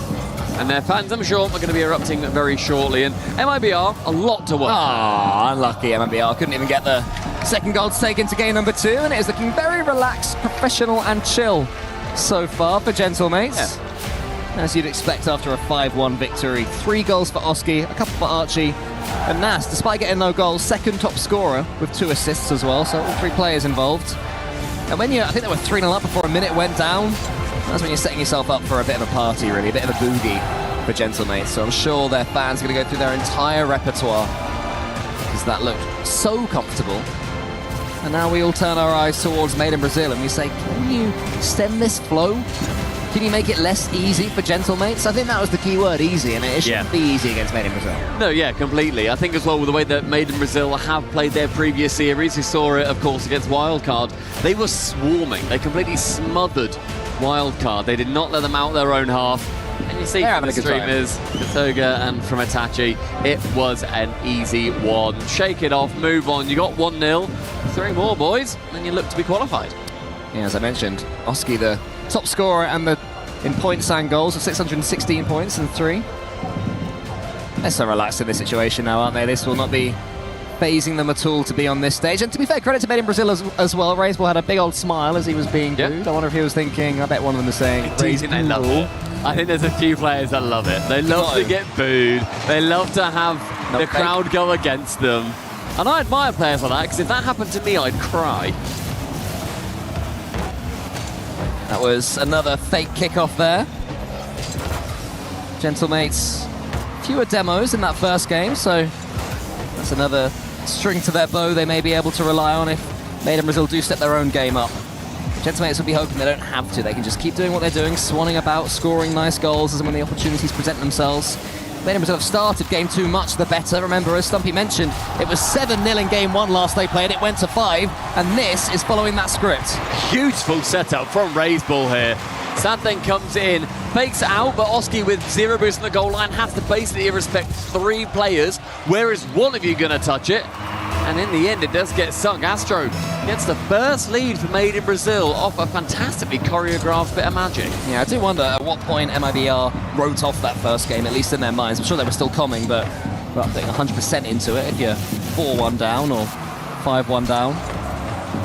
So now we'll see the reel then. There's a pass there. It could be 2-0 depending on what Archie does here. It's good play from Archie. Decided to go straight for the ball. Raiseball thought that Archie was going to shadow there. Now Oski against Sad. It's an awkward touch. Raiseball should be there. He's going to get swiped at by Oski. I know Brazil looking a lot more comfortable. It looked like a silly shot to go straight for the man, but I actually do love the idea, and Made in Brazil, the other side, are going to have their own chance, but shooting straight for the man means that you know where he's going to be for the man finally from Gentlemates to bump him. So if you can make it as predictable as possible for the man shooting the ball, it's going to be a much easier time for the bumper. So we did say that Gentlemates can certainly up the demo game if they choose to, and now swiped at a Made in Brazil player there, as also gets a fantastic doink. Causes all sorts of problems. That is why you don't dodge when you go for a doink at every other pro player, apart from Monkey Man, who got the wave dash doink. Love so much. Sad on the left wing, gets past one of them. Oski is knocked out of the way by Sad. That's great play from Sad, but he's got no boost left to play with. Oski's already up. Raiseball wants to go underneath Nas and does so. Archie had to help out his teammates because they were in trouble there. Very well fought here from Made in Brazil. They've kept their wits about them. They're not being run over right now by Gentlemates, who have struggled a bit more in this game. They're alleviating pressure of the ball a bit more often. They're not finding each other quite as frequently, and I wonder if that's just superior positioning from Made in Brazil. Good challenge from Oski, though. Gets it far as a Nas to the backboard. Double is on, but does get missed. Yeah, couldn't quite get the angle there. Hoped that he had a teammate following him up, but his teammates were from the same path. Weren't able to do anything with it. Made in Brazil. A little bit of defending now. Archie to the side as he goes for the snapshot. He goes for the backboard instead. There is Oski underneath, and Astro. Unfortunate, it's 1-1. A little bit of ping pong on the goal line. Never hurt anybody apart from Made in Brazil. From Oski, down Archie, back onto the post, straight into Astro. Sneaks in the net. Or as Nas would call it, the version of ping pong where you get the ball over the net onto the other side of the table. Halfway through the game, and we now draw ourselves level. Kickoff goes very much in favour, initially of Made in Brazil, but a good interception from Archie for now. Unfortunately, I think every single Gentlemates player for a second there was pretty much in the blue half as the ball found itself in the corner. Start to score from Archie on target, and a diving Sad. Let's keep them level. Astro will have a chance here to keep things going here for Made in Brazil, who after conceding haven't collapsed, which is good to see. Very easy to concede 2 or 3 when you concede 1 against a team like Gentlemates. You have to hold your nerve against them. This is Raiseball diving into his own half. Nas keeps the ball high, keeps it away from Made in Brazil underneath. They assumed he'd have the reset. When you're as good as Nas, even when you don't get it, it's devastating. And it looked like he had it here, and so Raiseball has to respect it, has to wait and think, and Astro diving, goes for that block because he has boost. Archie can wait, ball is alleviated towards him. Again, well thought and well managed by Gentlemates. Even if it wasn't a plan, they come out the victors. Ooh, nice kickoff there from Made in Brazil. Didn't just go for the fake, had the second man go for it. I don't know if it was a Spanish, just a slightly delayed kickoff instead. But it has led to them having this pressure. Astro into the corner. They need a goal soon, you'd feel. Gentlemates are playing into it, and that's what's going to happen when you're up against the mates, double committing. One wrong com and suddenly taken completely out of it, but that's good play from Astro, keeping hold of that ball, baiting in a couple of players. Nas puts it into the corner, asks a question of Archie, who didn't really want to be asked it. They're all a little bit trapped in their corner right now, mates. I mean, with the lead, they won't mind because I think it's going to be a couple more seconds ticking down. It's almost impossible to score from the corner, so happy days for them as far as they're concerned. 10 seconds has gone. Just started saying about that. Archie fakes out Sad and then gets a beautiful 50 versus Raiseball. They are getting very tricksy, the mates, and nearly an absolutely banging own goal from the halfway line. Yeah, Made in Brazil, not a fan of that, not a fan of Gentlemates getting their tricks on. Just want to hit the ball, but almost trip over each other's toes on the way there, so Gentlemates almost bait them into an own goal. It does remain 2-1 to Gentlemates, and they see this game away. Nas trying to prod it forwards. Archie looking up against Raiseball and Astro. Astro gets it into the centre at least, but Made in Brazil can't really get hold of the ball, and Gentlemates should be able to finish it. I think the main thing mates do well, aside from the mechanics, right? But the actual loads of blooming goals. But the way they do it is they're so good at timing when to go to the backboard. If you leave your backboard open for a second, Gentlemates will always punish. And that's what we saw NRG do incredibly well against Furia as well. Furia were not defending their backboard whatsoever in the first game especially. They finally got around to that plan, but then NRG just did something different. And right now, mates can exploit a single hole in the defense of mibr, and they've done it incredibly effectively. And their fakes also are completely bemusing what mibr can put forward towards them defensively. And 3 goals now, and bear in mind, that's 3 in a row after mibr did score the first in this game to go ahead pretty early on. Yeah, that's true. It's been better for Made in Brazil, but not enough. They had that lead. Never really looked like doubling it. That's a good touch though from Sad. Is Raiseball able to win this race? No, he's not, because again, in front of their own goal, Gentlemates completely confident and able to deal with the threat. Just going for a pre-jump, not really sure why. I think it's because he knows this game is over. It will be 2-0 Gentlemates. The crowd cheer. I presume we're going to have a tactical timeout from Made in Brazil, but so far we've heard nothing. I would also presume. But that is an identical game from Archie and Oski, both on 450 points, sweet. which is always fun. There was one, I think, where Twisted Minds were all on 499 points each. It was crazy. So not quite as in sync as them, but Gentlemates do go 2-0 up in the series, which triggers an MIBR timeout. Yeah, it had to be really. It's just not working at all. The playstyle's not working. They seem slower than Gentlemates. The demos aren't really breaking through their defense. They took that lead after 30 seconds, but as soon as Gentlemates came back, it went even, and then slowly but surely more and more in the way of Gentlemates. It's bad luck, but that's the goal that led to the equaliser. Yeah, it makes it a lot harder. And in that game as well, it was 50-50 on the possession despite the scoreline. So both of these teams looking to control the ball just as frequently, but Gentlemates doing that little bit more with it and being able to not just get one late goal and get the win. It almost felt like it was a goal building. They almost had a goal every minute and a half, where it's like, we get one now, give it a little bit, we get another one. It was a constant trickle of pressure that then led to those Gentlemates victories. Yeah, Archie and Oski hitting some side quests, trying to get the same points in a game. I wonder if Nas will join in for the hat-trick in the next game. There's a fella that looks like Rettles standing up there, in my opinion. You know, we'll see some content when they'll interview each other. It should be nice. They'll be very happy as a whole, this fandom right now. We're happy to some struggles for the French teams so far this event, of course. Carmine Corp dropping to Space Station Gaming. Vitality have made it through, but only after Gentlemates had already lost to Falcons in the last couple of days, so it hasn't all gone the way of the French, just like the World Cup. Very true. Thoughts about third place, fellas? Yeah, exactly. Yes, please. Sorry, boys.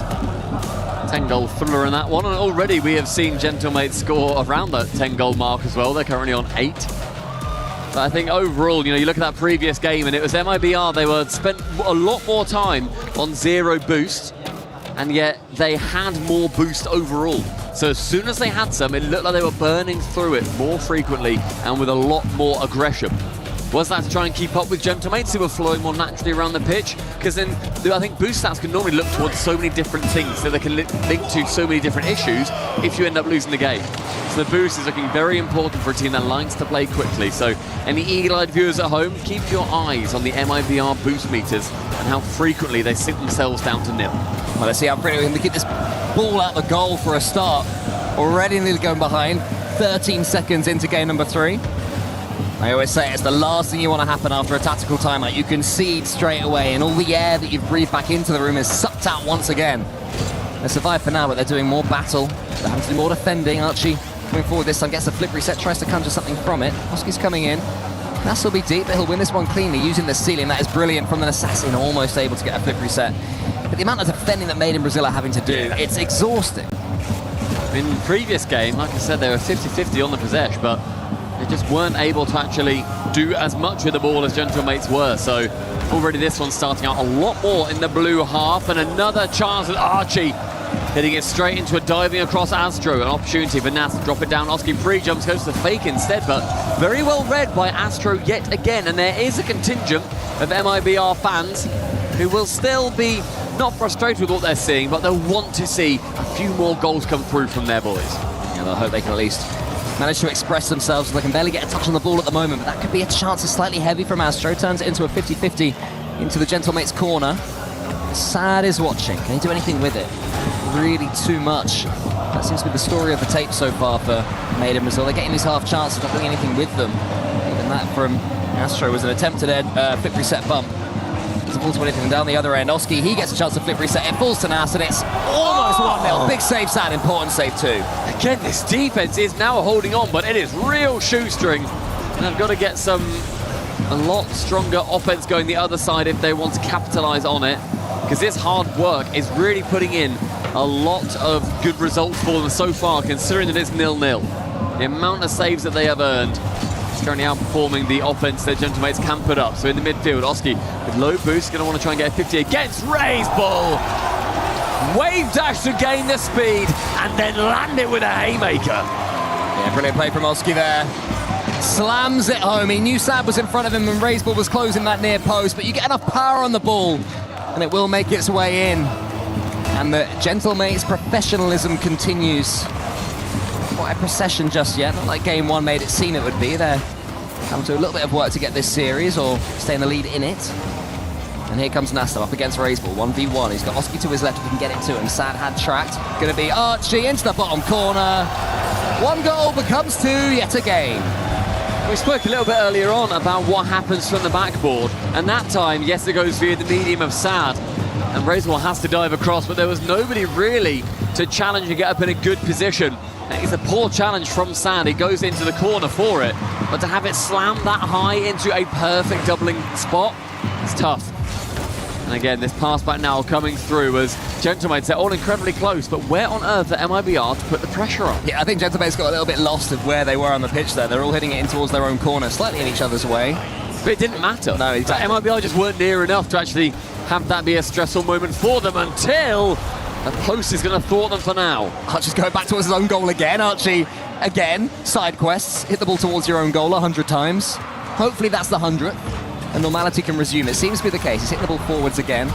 Going to pull towards Nas, who just waits. Takes all the time in the world. Launches something. Lackadaisical as you like. Goes for the flip reset Musty.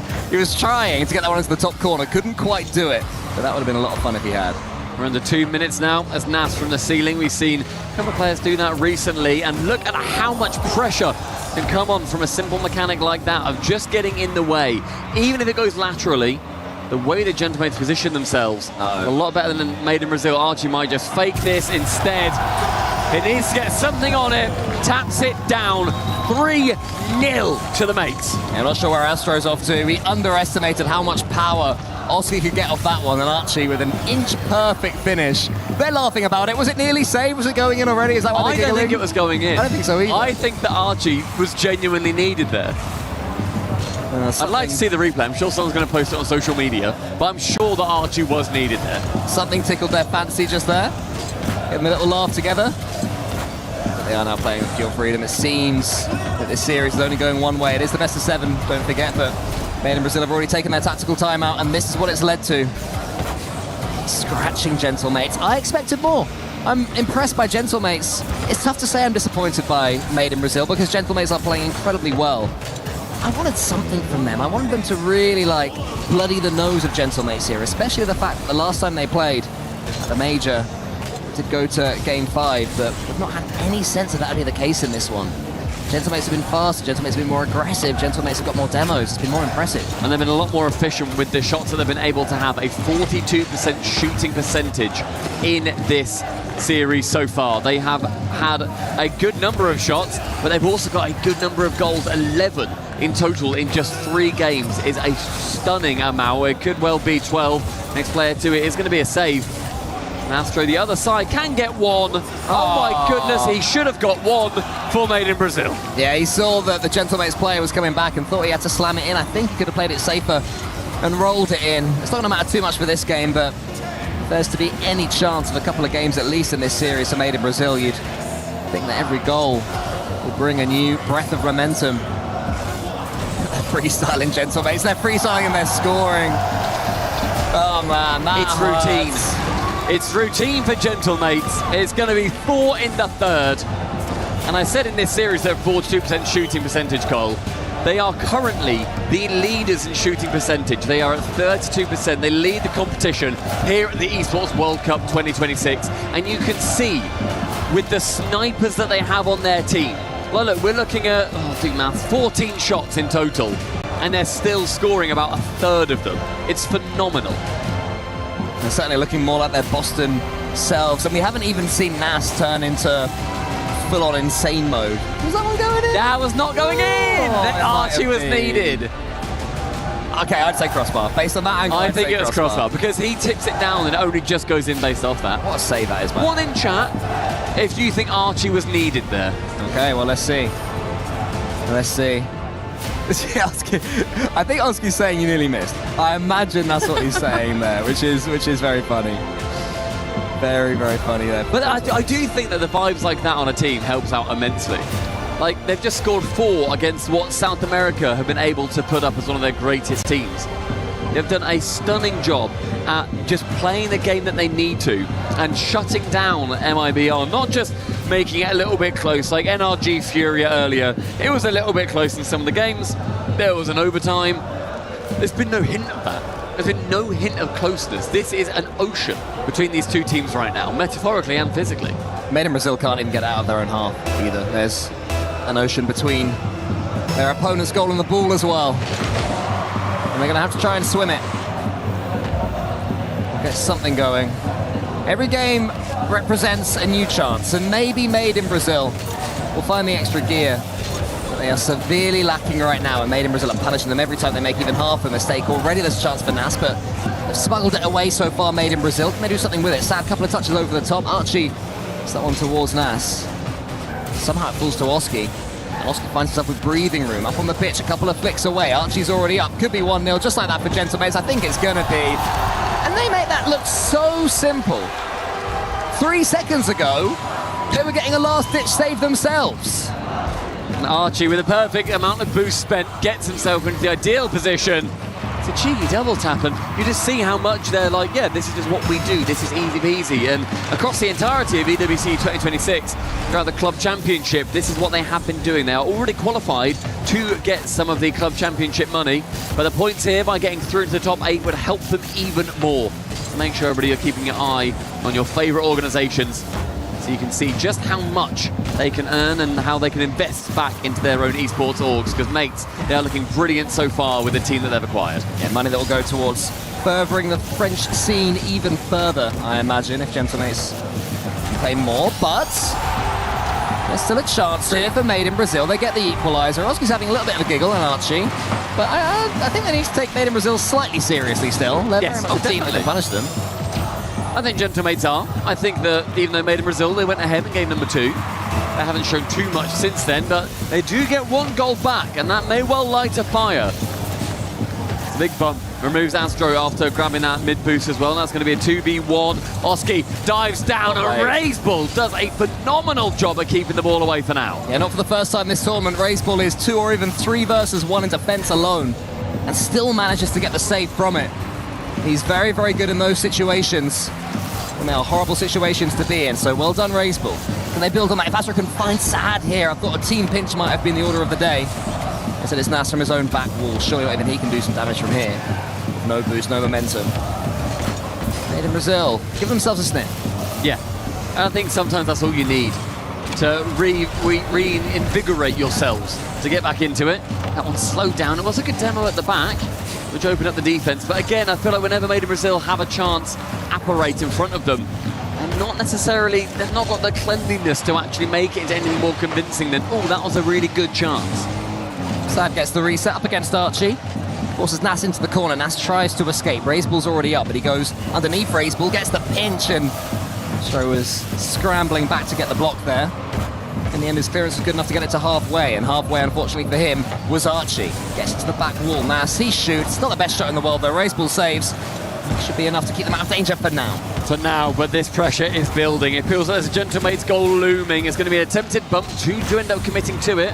Oski, mid-amount of boost towards the ceiling, has his flip still, gets a 50, and Astro joins the defensive team alongside Razebull to shut down Gentlemates, but I must say, only for now. It does feel like they're on the precipice of another goal. Archie booms it long. So far, Astro is the only player from Made in Brazil this game that hasn't made a save. They've all been on hand to do some heroics in front of their own goal. It might happen again here. Archie, he shoots. Razebull gets yet another block on the goal line. Archie keeps the attack going. Oski's waiting. Archie goes to the bump instead. Such good. They communicate so quickly. Yeah. Gentlemates. They always seem to know what the other one's going to do. I think you get that from, you know, Oski and Archie having teamed previously. Oski and Nas being a team for a little while now. Archie dropping it mid towards no team in particular, calls Oski into action though, and throws everybody on the pitch there for a second, was low on boost. Oski, chance to bang it home, and bang it home he does. Gentlemates, a late lead that could well send them through to the quarterfinals. Yeah, now slams that ball towards Oski, and between them they shove another nail in that coffin. There is still time for Made in Brazil. But Gentlemates will feel entirely confident right now that a 4-0 sweep is on the cards. But they have to keep their concentration up. Yeah. Because as soon as they let it go, Made in Brazil will punish them. Here is Sad to the ceiling. Gets that one maybe towards Astro. It's going to be too quickly read though by Oski. Sad keeps it going.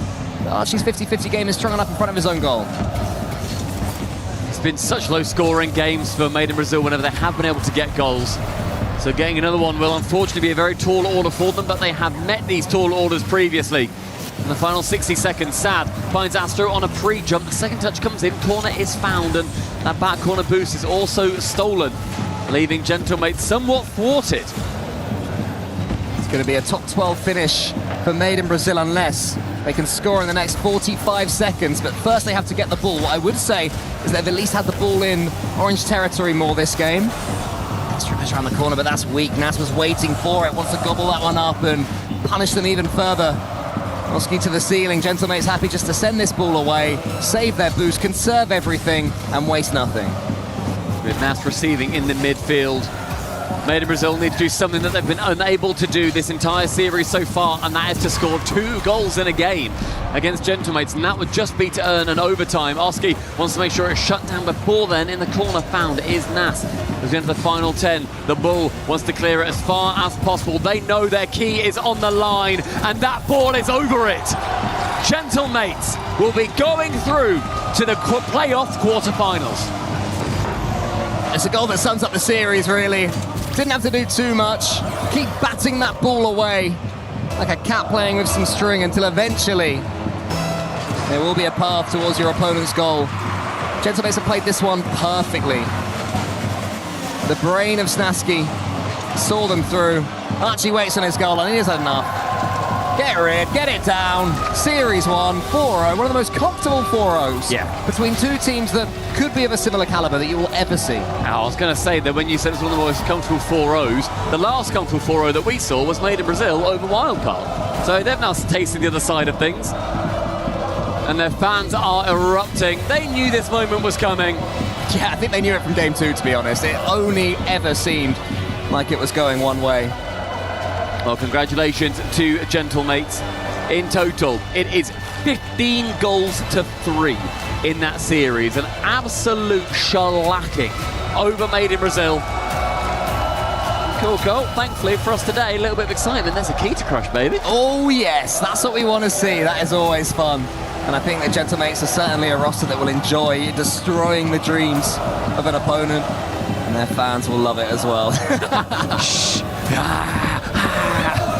Love that, absolutely love that. There's no one to shush. Well, I guess to be fair, there are some Made in Brazil fans in the corner. Yeah, no, that's true. There are people to shush, and credit to the Made in Brazil fans that have come over. We are on the stage with Nas. What's he got to say? Gentlemates are in the playoffs, ladies and gentlemen. Gentlemates sont en playoff. Vous l'avez vu, Nas. You won 2 games and there were stomps here. But now in the playoffs, only the big dogs remain. So I want to know, how do you feel? Do you feel ready for those big games that are coming, and why? Yeah, I think we're ready. I think after yesterday, we looked over some mistakes and I think we fixed them. I think doing 4-1 against these players is a good sign. Yeah, good start, because they're still good players, right, mibr? Yeah, I think they're a good team, and I mean, they're just a bit unfortunate that they had to play as the lowers. Oh, they're unlucky to have to face you in the lowers, but you're gonna have to crush their key afterwards, so don't worry. Première question, les 2 games que vous avez gagnés, c'était des stompes, mais là en playoff, il ne va rester que les grosses équipes. À quel point tu es prêt pour ces teams-là? Hier, on a review les erreurs, on est clairement prêt là-dessus, et en vrai, mettre 4-1 à mibr, c'est un très bon résultat, je les respecte, mais juste dommage pour eux qu'ils soient tombés sur nous en loser bracket. And I have good news for you, or maybe bad news, you will tell me, because next game in playoffs, you're going to be facing either NIP, your former org, or Vitality. So I want to know which one you really want to beat. You don't get to choose, but if you could, which one do you really want to beat and why? I think they're both really good teams. I think they deserve to go through uppers. But I would like to play Vitality in front of the Vitality fans and the Gentlemates fans. And do you want to shut Vitality fans down? Do you want to shut them up? I hope so. And he's a good guy, of course, he won't get into the banter. T'as plus envie de jouer qui entre Nip et Vita? En vrai de vrai, Vita, pour pouvoir jouer devant les fans Vitality et les fanmates, et peut-être faire taire les fans Vitality, ça vient de moi. And Nassim, we have someone in the building that you know very well. Your former teammate, Itachi, who's now co-streaming your games and stuff. So now you can say it. You are the real Morocco monster, or do you sometimes missing him and his sexy roadhog that he used to play with? I do not miss the road dog, and I think I'm the new Moroccan monster. Oh, Itachi, t'as entendu? Est-ce que Itachi, il te manque un petit peu? C'est toi, le vrai Morocco Monster, ou est-ce que son Rodog te manque? Non, le Rodog pas du tout. Et c'est moi, le nouveau Morocco Monster. And for the new Morocco Monster, I have a present. The key crush. Shall we go together, Nas? It is his first key crush under the colors of Gentlemates. Nas, let's get it? Let's go. Let's go. The key master is going to explain you how it works. Mesdames et messieurs, Nas sur scène pour les Gentlemates qui éliminent MIBR. Oh.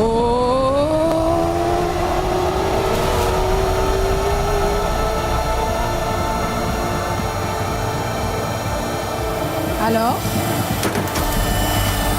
Oh. Ça c'était solid. That was a solid one. That was a very, very solid one. Nas, I'm gonna welcome you back in front of your crowd here on stage. That must feel amazing, but you deserve it. I want to ask you, those fans maybe feel a little bit like family because you have also your sister and your family here. So بريت تقول شي حاجة الفاميليا ديالك بالعربية بالفرنسوية or in English.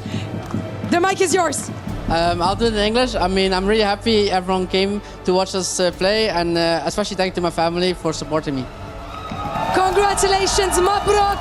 Of course, bravo. Beautiful words that I don't need to translate. Vous avez tous compris. Mesdames et messieurs, une dernière fois pour Nas, du bruit.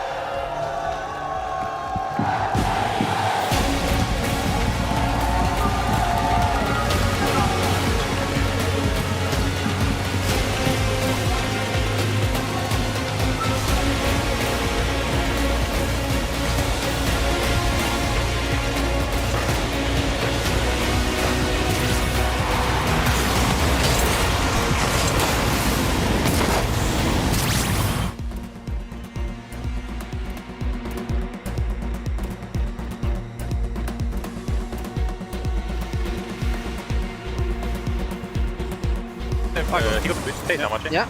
He's coming After it, right? Nice. Coming? Yeah. Nice. I'm funny, is it? Yeah, I might. Nice, you're up. So much time. He's coming now, though. Nice. Up control. I'll take left. I'll take middle. I go. Yeah. Nice, yeah, you. Bumping last. Down with last. Shot. Nice. Come on, Arch. Nah, good shot. You're coming in a bit. We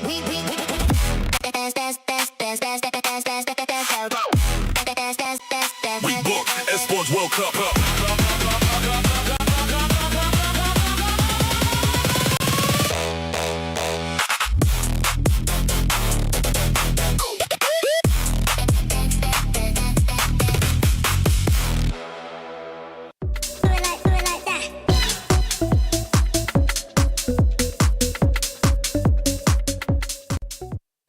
Here over at the Kiria City Battlegrounds, we got some CS2 action heating up. So Stunna is joining us to give us an update on what's going on, first and foremost. A lot going on. All the Counter-Strike. We had so much Counter-Strike on day one, it was kind of overwhelming to a degree. It was 16 best of ones in one day. Pretty high stakes. Pretty much at that point, you know, you really get to half and half the group. You really get to like feel the vibe of the CS. Yeah, I thought, you know, because you called me Lil Stunna earlier, I was thinking like these are big days though. These are not little days. These are big days of Counter-Strike, especially when we start heating up this Esports World Cup Club Championships. Correct. Because those are some teams that are looking for the big bucks. We're looking at Falcons, Vitality, G2, 100 Thieves. How are they doing? Okay, well, newsflash, 100 Thieves, they ain't make it too far in your Counter-Strike. That's so unexpected. Okay, yeah, it is. Not unexpected for me, at least. I mean, I probably could have seen that coming, but, you know, Yeah. I'm just a desk host. So. Sarcasm isn't real. Yeah, it's in season. Yeah, so for Vitality, obviously they're playing. It seems like they're a little bit back in order here. It's the business you would expect them to conduct, which is pretty much dominating everybody. A couple of question marks, though. So we'll have to see how they prevail. We're playing B8 today for a spot in the playoffs. Oh, and then Falcons, how are they doing actually? Because they're number 2 right now on the club championship points. Now, those Falcon guys, I tell you what, if you ever talk about a team that make you sweat for no reason, because you know they're going to win, you know they're going to figure it out. But yeah, the Falcons are seemingly on the right path. You know, they won the major, and now they're here trying to continue that dominance. All right, well, it looks like they just want to make you work for it, which is absolutely fair. That's it from us for the update for CS2. We'll keep you in the loop. Thank you.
C'est genre maintenant ou juste avant les deux verts et il va pas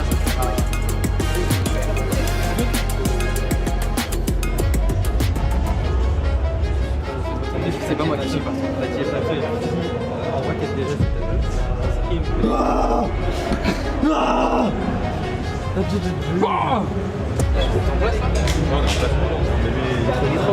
en vrai, il n'y a pas 15 équipes qui doivent rentrer à 3 mois.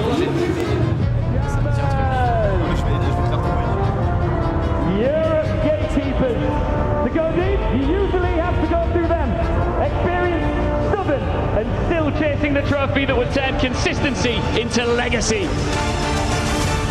Paris, vos personnages principaux, Carmine, go! The Blue Wall is back in town, defending their title and the global standard of how Rocket League should be played. Parce que ici, c'est Paris!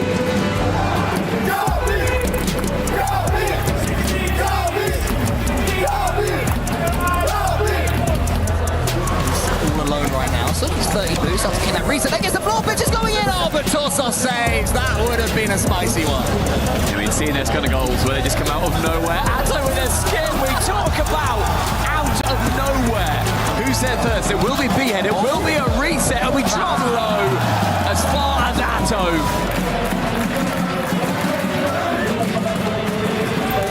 Comment on arrive à rentrer toujours dans les matchs, à préparer les tournois avec autant de sérieux, sans sous-estimer ses adversaires quand on a un palmarès comme le vôtre? En vrai, c'est pas évident, mais c'est pour ça qu'on travaille beaucoup. La semaine de préparation, elle a été bien chargée. On reste concentré, on sous-estime pas les gens, on essaye de rester humble, même si on sait que normalement sur le papier on est meilleur. Merci beaucoup, mon frère, toujours un plaisir.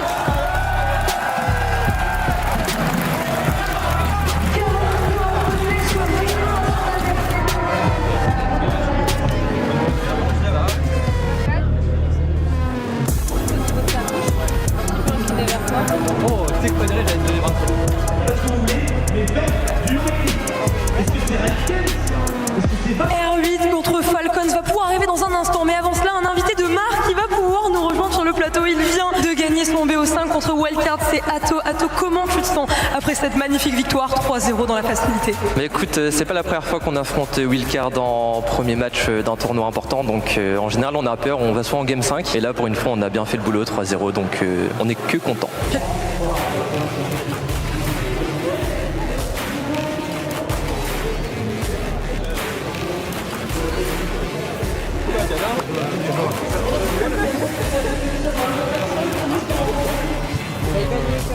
Bye bye les câbles.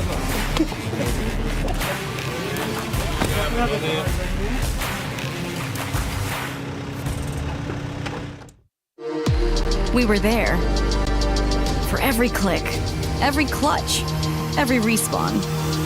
We were there for the years of grind, and we're here now, the proud founding partner of EWC. powering the biggest event in gaming, shoulder to shoulder with the world's best, making history. Greatness deserves a stage. Lenovo Legion. Reach your impossible.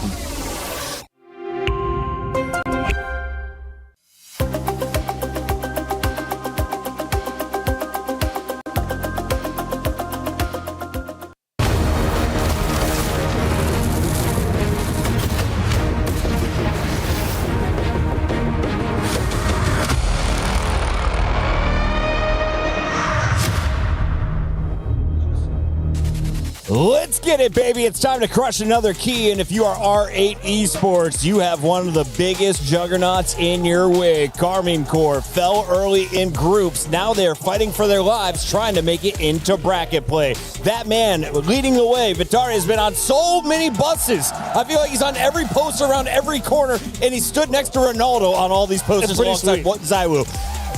What do we have to do to get our faces on the posters next year, Jorby? That's true. Because I'll do it right now. Win a lot of games on stage. Yeah, win, can't do that. Get on it. Yeah, you got this. We're going to work on it. In the meantime, we got to revisit how KC did not win a single game against SSG because you guys told me USA ain't so good at this game. France is the best. I didn't say that. France did not look the best in this 0-3, Michael. No, they did not. SSG, it really felt like they had KC's number. They did a great job getting physical. KC feeling a little bit like they fell into the trap. You know, they felt like they could just do anything they wanted, and they trusted that their own demos were going to come through. And when they didn't, Space Station would just take the ball right off them. You see Diaz going for a bump there, and it was just, that's the story. Like, here's Vatira, but they're all ready for it. They don't care. Except that time Vatira scored. I was going to say, that one looked pretty good. I don't know what's coming in the package, but I remember the game. I casted it, all right? Yep, we were there. We blacked it out just like the Blue Wall did. If you're looking for an improvement on that first performance on stage, what do you need to see from your KC boys? Honestly, I didn't think they had a bad approach against Space Station. Space Station just had their number. And I mean, Vatiri was talking about it in the video right before we came back, saying like they had a really tough preparation week. Like they have prepared and they know the game that they want to play. This team does not suck multiple matches in. Okay. They just don't. They always bounce back. I expect KC to bounce back. They're going to play their game. They're going to be physical. And like Vatira is going to lead the charge on this team.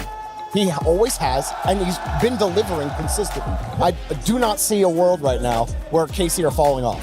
Vatira is the player to watch, KC the team to watch coming into the tournament. But if you are an upset lover, if you are a chaos creator, what do I need to know about R8? Where are they coming from, and how strong is this squad? Because I was told the Falcons couldn't beat them. Yeah, and then the Falcons just beat them. Yeah, exactly. R8 definitely coming from the MENA region. They did have some success inter-regional against Falcons, who's been traditionally the number one seed out of the MENA region. You know, Abdullah gained a lot of fans in the previous major and online as well over in the MENA side.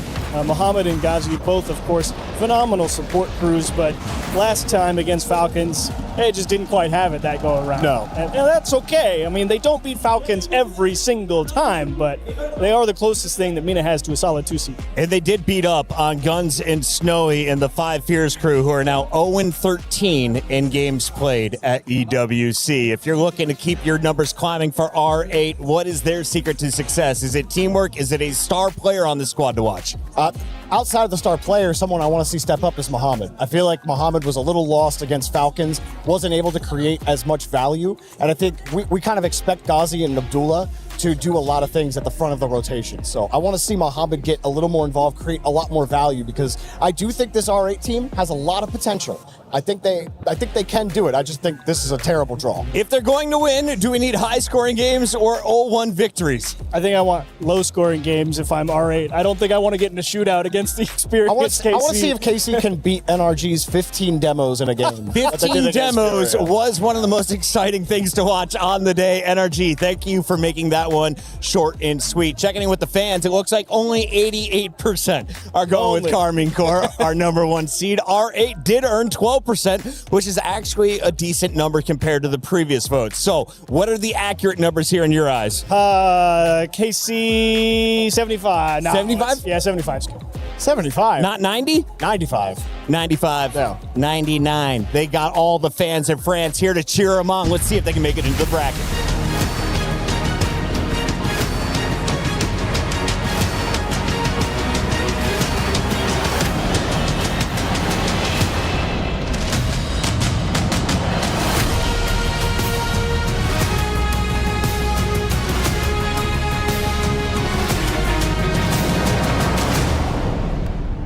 having so much fun here in the STC Arena at the Esports World Cup, and in a world where we have seen nothing but contested series in Rocket League, it was actually quite refreshing to see a dominant stomp of a performance from Gentlemates. Absolutely. A reassuring stomp from Gentlemates. Les Gentlemates qui savent accueillir. Un petit 1, 2, 3, 4.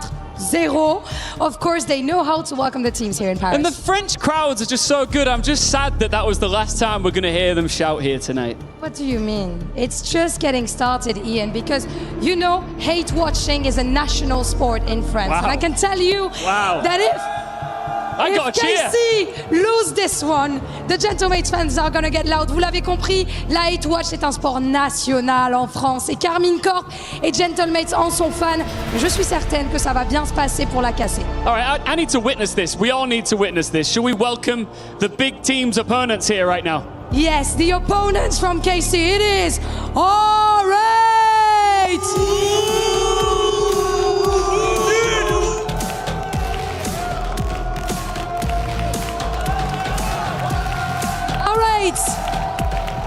Representing the MENA region here in Paris. Perfect timing, because now comes Carmine Corp. They built their rise by refusing to respect the old order here in MENA. And tomorrow they get to bring the same disrespect onto the playoffs if they win this one. And their opponents, Carmine Corp!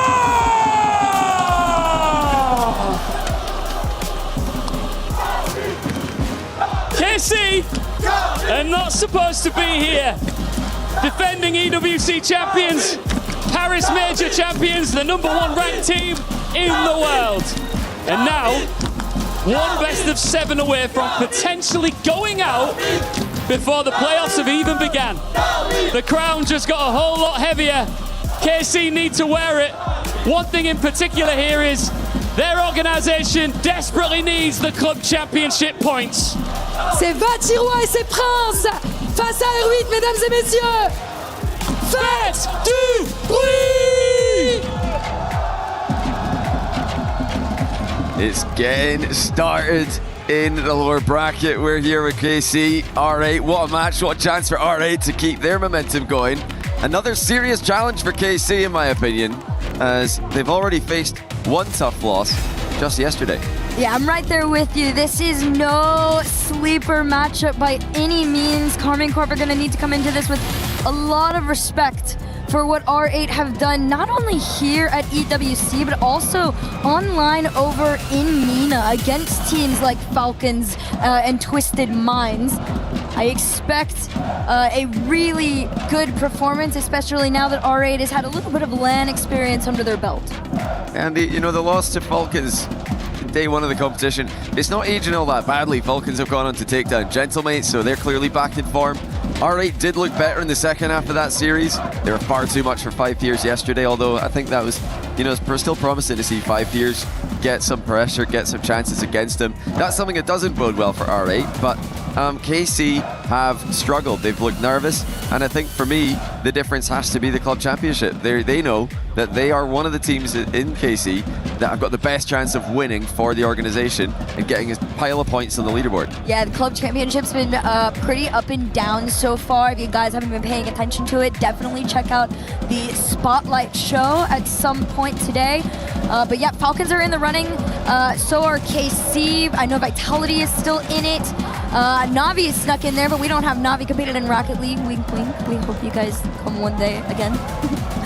But yeah, club championship on the line with this KC win. They're hoping they can push them forward, but I feel like that's a bit of pressure that they don't have too deep in the back of their minds right now. I would hope, I'd hope they're not thinking about it too much, because they need to win here just to score. They're aware of that. They're certainly aware of it, and I'm sure that it's both a motivation and a little bit of extra pressure for them. Meanwhile, R8, they're just trying to deal with the general LAN pressure. For them, this is still a far newer setting than KC. And although they're starting to grow into it, racking up too many losses or any more losses to top teams would be painful. So let's find out which it's going to be. R8 against KC, best of 7, something that I think does help out Carmine Corp.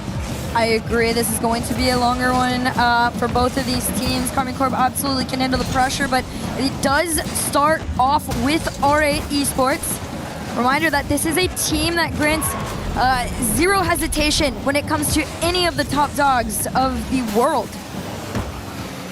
Yeah, they've been able to topple the order in MENA because they've brought a lot of the things that MENA teams do well, and then they've also just added, I think, a little bit of polish. You know, Twisted Minds and you know, any TRK team, so aggressive. This is good from KC. Nice little fake there, but doesn't come through for an early goal. Yeah, R8, what's impressed me most online is the fact that they don't double commit as much as Twisted Minds or Falcons used to when they had TRK on the roster. They like to spread out a little bit more, but they're still so fast, so mechanical that you're going to struggle to defend against them. But that's not an issue KC have had so far. They've not had any defending to do at all.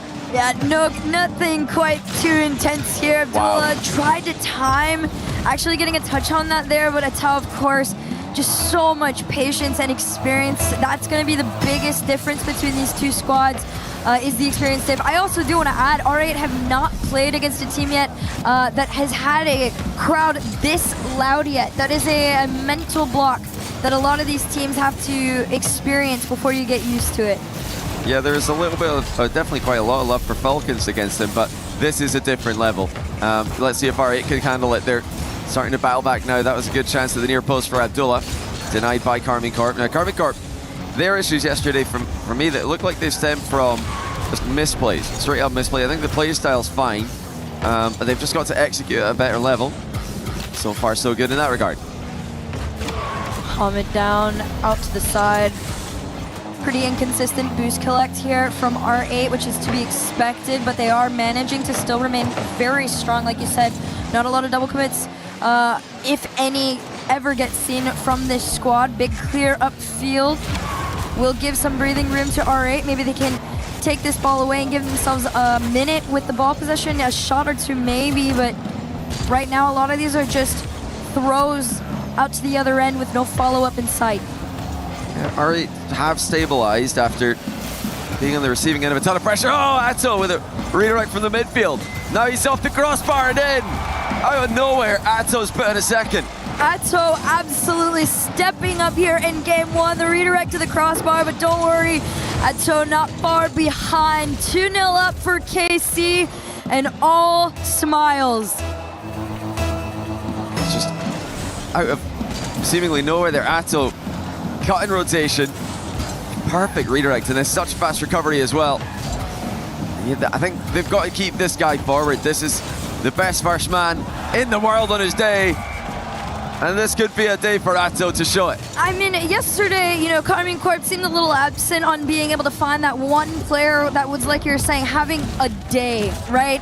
The fun thing about Karmine Corp is when somebody is on it, for example, Atto here today against R8, KC form around him. They let him shine on who needs to go forward at the moment. So allowing, you know, Vatira and Juicy to really take a step back is going to make R8 very stressed in the grand scheme of things. But Mohammed on his lonesome, slow to follow, but patience almost pays off. And R8, their first threat of the game. And here comes Atto again. Another reset, flick to the backboard, will get intercepted by Mohammed. And you got a glimpse of KC's other half of the game plan there. Vatira in defense, and Juicy makes it 4. That is off the back of Vatira's play. R8 just couldn't rally. They couldn't get back into position after Atto's initial attack. Yeah, Abdullah was kind of sitting there back and kind of felt like you could see that he was being pulled in a little bit too many different directions in that moment. Didn't quite know where to make the call on it, but that's what's going to happen a lot. KC very quick to play. Throw over to Abdullah. We'll see over 1. Taken away as the team from KC works together. Quickly find their way onto the other end, but up 4-0 already this early. I mean, this is exactly what most people anticipated. It's tough, and we saw earlier on with Furia against NRG. Furia didn't expect to be playing against NRG in round 1 of Lures. And then NRG stepped up massively from their upper bracket performance to eliminate them from the competition. KC are doing a similar thing here. This is a much more polished performance than they had against SSG. Juicy now with the defensive work, great dodge on the bump and the save. And it's like we mentioned earlier, this is all based on getting Atto into the position to lead the attack, use his mechanics, and also his currently tournament best 42% shooting. He's the most accurate of the tournament so far. Vatira up in the air, nice little block, Juicy to the backboard. Ooh. Eyes to get it down. Oh, no, Atao is going to call himself off this one a little bit as R8 are able to clear. They're not going to force too much, already up by 4. I will say, like you said, this is the best performance we've gotten from Atao. This is a player that has been long overdue for an MVP in most people's opinions, and absolutely, you know, showing everybody why he's up in talks for best player in the world. Yeah, he's just so difficult to stop. He's so dangerous on the ball, very dangerous off the ball as well in offense. Loves to bump, loves to demo his opponents. He's just a troublemaker, and that's what you want as the guy leading the attack. You'll hear it being talked about a lot in Rocket League. The first man position as a rotation in Rocket League that requires players to play all positions at times. But, you know, KC do thrive when they can get Atto leading the attack, going first and letting Vatira back up the team. He can sit back and make, I think, less mistakes than Atto and Juicy do in defense. Game number 1. The first brick for the blue wall has been placed in this best of 7. Crazy numbers getting put up. What is this? 6 math? 15? 14. Oh, the shots? Yeah. 14. Yeah. I'm getting there. 5 plus 3 plus 6. I'm getting there. Tricky one. 14 shots to definitely less than 10 as Mohammed left the lobby, but my gosh. I will commend R8 though on that one initial play where we all kind of thought maybe they might have found their way in. They carried it all the way to the goal line there. Unfortunately for them, Atto has all the space in the world on their side of the field. There hasn't quite been any, you know, attention given directly to him to slow him down. And as well as getting the most points in the game by 1, Atto taking the top score there over Vatira. He got 5 demos. Atto, one of the players who can really rack up the demos in these tournaments, very often finishing as the #1 most aggressive player in that regard. In fact, game 1, he got the same amount of demos as R8 did as a team, and Juicy Vatira also got 5 between them. So KC really just crushing it in that first game. It's a tough one for R8 to swallow. They're going to need to bounce back though. If they can't get a goal in this second game, I don't think it's going to be possible for them to even get a game.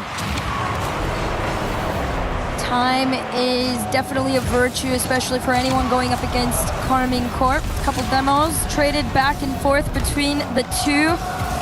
Ball back over to Atao. Double reset to carry him all the way to the other end. We'll see how quickly somebody can follow.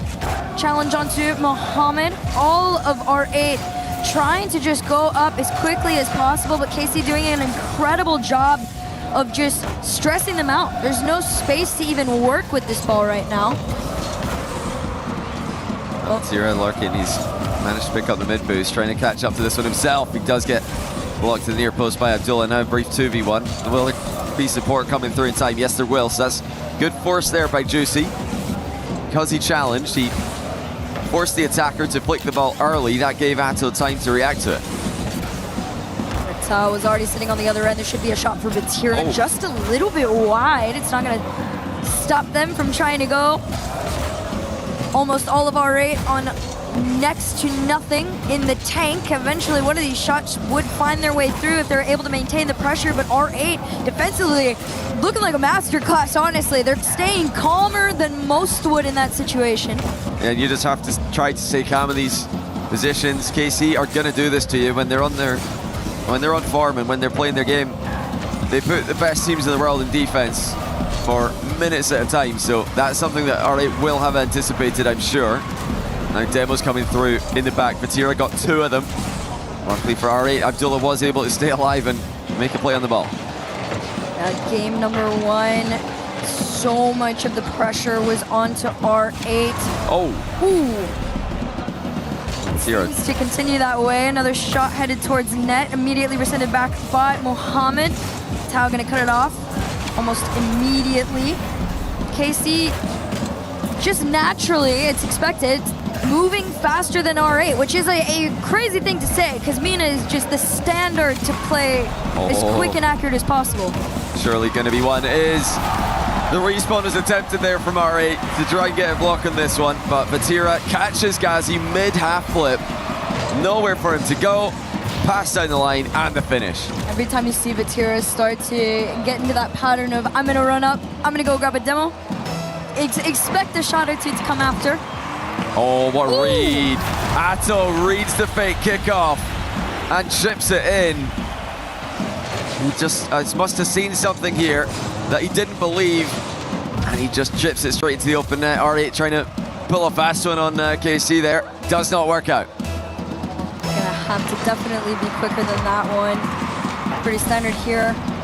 Off the start, Juicy carrying it down. 50's back out to the center. Small catch there for Vatira to slow it down. Try to send it back to each other, but Abdullah has it read.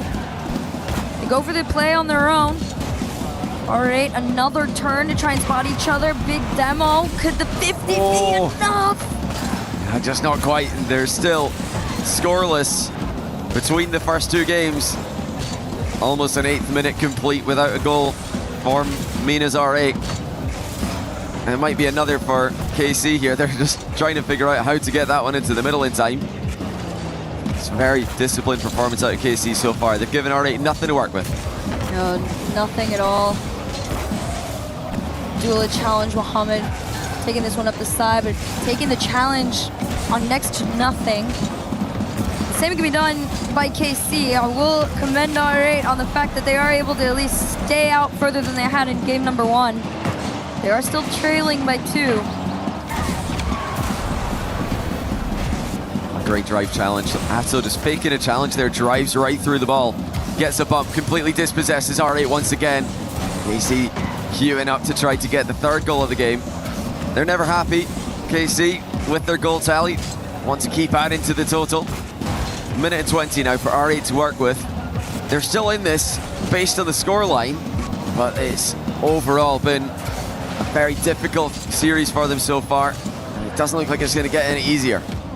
Yeah, after time, you definitely got to be able to switch things up a bit. A little bit closer there on the attempt, almost the final minute now of regulation. Still trailing by 2. KC just passing the ball around to each other. An interception will come through. We'll see if they can work with anything, but it is, again, another attempt made on almost nothing. 17 into the tank, play the low 50. Shot, this could be it! It'll be Ghazi on the cleanup. 45 seconds, R8 are on the board. They do get one through, and it's a relevant goal as well. 45 seconds to work with. They might try another cheeky kickoff, although the last one did get red. We'll see if they anticipate anything here. Vatira gonna send this one forward. It's already looking for demos. Nothing onto Ghazi means he'll be able to keep this ball here. Challenge over Juicy. Can he keep it in possession? Abdullah's waiting for him. They go for the pass off. Vatira has the whole play red, but the pressure is still on. There's still time for R8 to work with. Got to trust the mechanics in this position. Abdullah with the no ball cam double tap off the ceiling. That's unreal, but he didn't make it work this time. KC too solid in defense. 13 to go here. Mohammed trying to go for the center. 2 up from KC to keep him out. There's the angle, but the save. Demo to keep him out. Mohammed tried to go for the bump. It's up to Ghazi now to not only keep this in the air, but to give them a chance. And it could be taken away, but it is still popped up. And there it is on the ground, a little closer than it had been in the past there in the final few moments, but KC managed to pull it off once again. Yeah, definitely the most promising sequence from R8 that we've seen towards the end of that. But unsurprisingly, after going down 2-0, they have called timeout. So extra minute to think about what they need to do differently. I think for me, though, it's more that KC have just gotten their execution right today. They've got Atto leading the attack. They've got Vatira stopping almost everything in defense, and Juicy, one of the best midfielders in the game, just fill in the blanks. And as a squad, they are just so difficult to beat when they're in this mode. At the end of the day, this is still, the org of the reigning EWC champions. There is experience on there that some of these R8 players have not gotten to have for themselves quite yet, but they are definitely well on their way.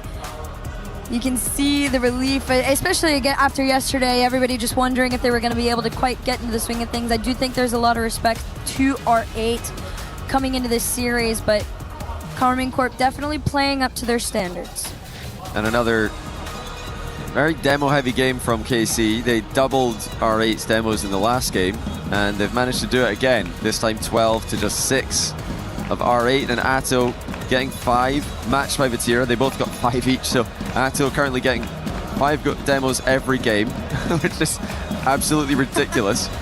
We'll see if he can keep that one up. But a lot of these demos, they're not the traditional type of demos that you would expect, where someone's, you know, running ahead, looking for defenders, you know, trying to demo goalkeepers. A lot of these demos are happening in challenges. Instead of playing for the ball with their challenges, KC are just driving straight through the ball, demoing the player behind it. Is a really smart strategy to do if you've got more defenders behind you, which KC in this game did have a lot of time. And the crazy thing, despite that, right, between games 1 and 2, game number 2, R8 finally were able to find a way to speed up themselves, their play style, to find themselves equal with KC for the first time.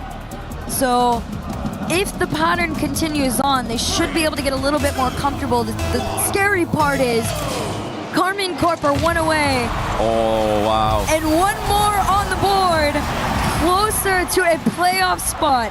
And they've done it again. KC win the kickoff battle. This time Atto with the demo kickoff. We usually see that in 2v2, just faking the ball, demoing the opposing team's cheating player, and then the follow-up comes through for the goal. So, you know, they really are just winning the kickoff battle right now. They won last game with by 1 goal. That was a kickoff goal. Now they're up by 1. Again, a kickoff goal by KC. I think also with KC, you don't have to overcomplicate too much. That's the one moment between the two where KC might have a few more tricks in the playbook. A little bit more hours with getting to pull some of it off. 2 up on the save though here. Juicy taking another turn, has his flip, sends it forward. And R8 able to defend, still calm enough to make the clear. Oh, Juicy didn't get much on it, but it's still gone through. The fake worked out. Juicy definitely wanted to hit this a lot harder, but Abdullah was in a bit of a tricky position there. He wasn't comfortable, and it looks like he's been faked out. Such fun placement too, just behind him, forcing the backflip to no. That was not going to be touched. Off the kickoff, Juicy a little bit more power this time to try and find a towel. They just leave it in the hands of R8 as they prepare to take it away. Challenge forward will do so. Mohammed and Ghazi trying to work together. Flip over 1, challenge on a Vatira. Can Abdullah get there in time? Not quite. Oh, wow. I mean, this is just brutal. This is absolutely brutal. KC on 3, but again, Vatira with another good save. And then Atto's finds Juicy for the outlet pass. This is just the definition of KC Rocket League right now.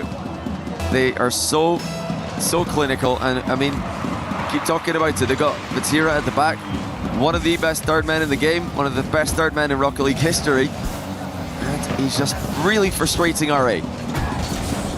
Right now, R8, not only did they not have an answer, you know, for a Tau and what he brought to game 1, but now Vatira getting a lot more, I mean, involved to the point where you say his name more, right? But they're all as equally invested.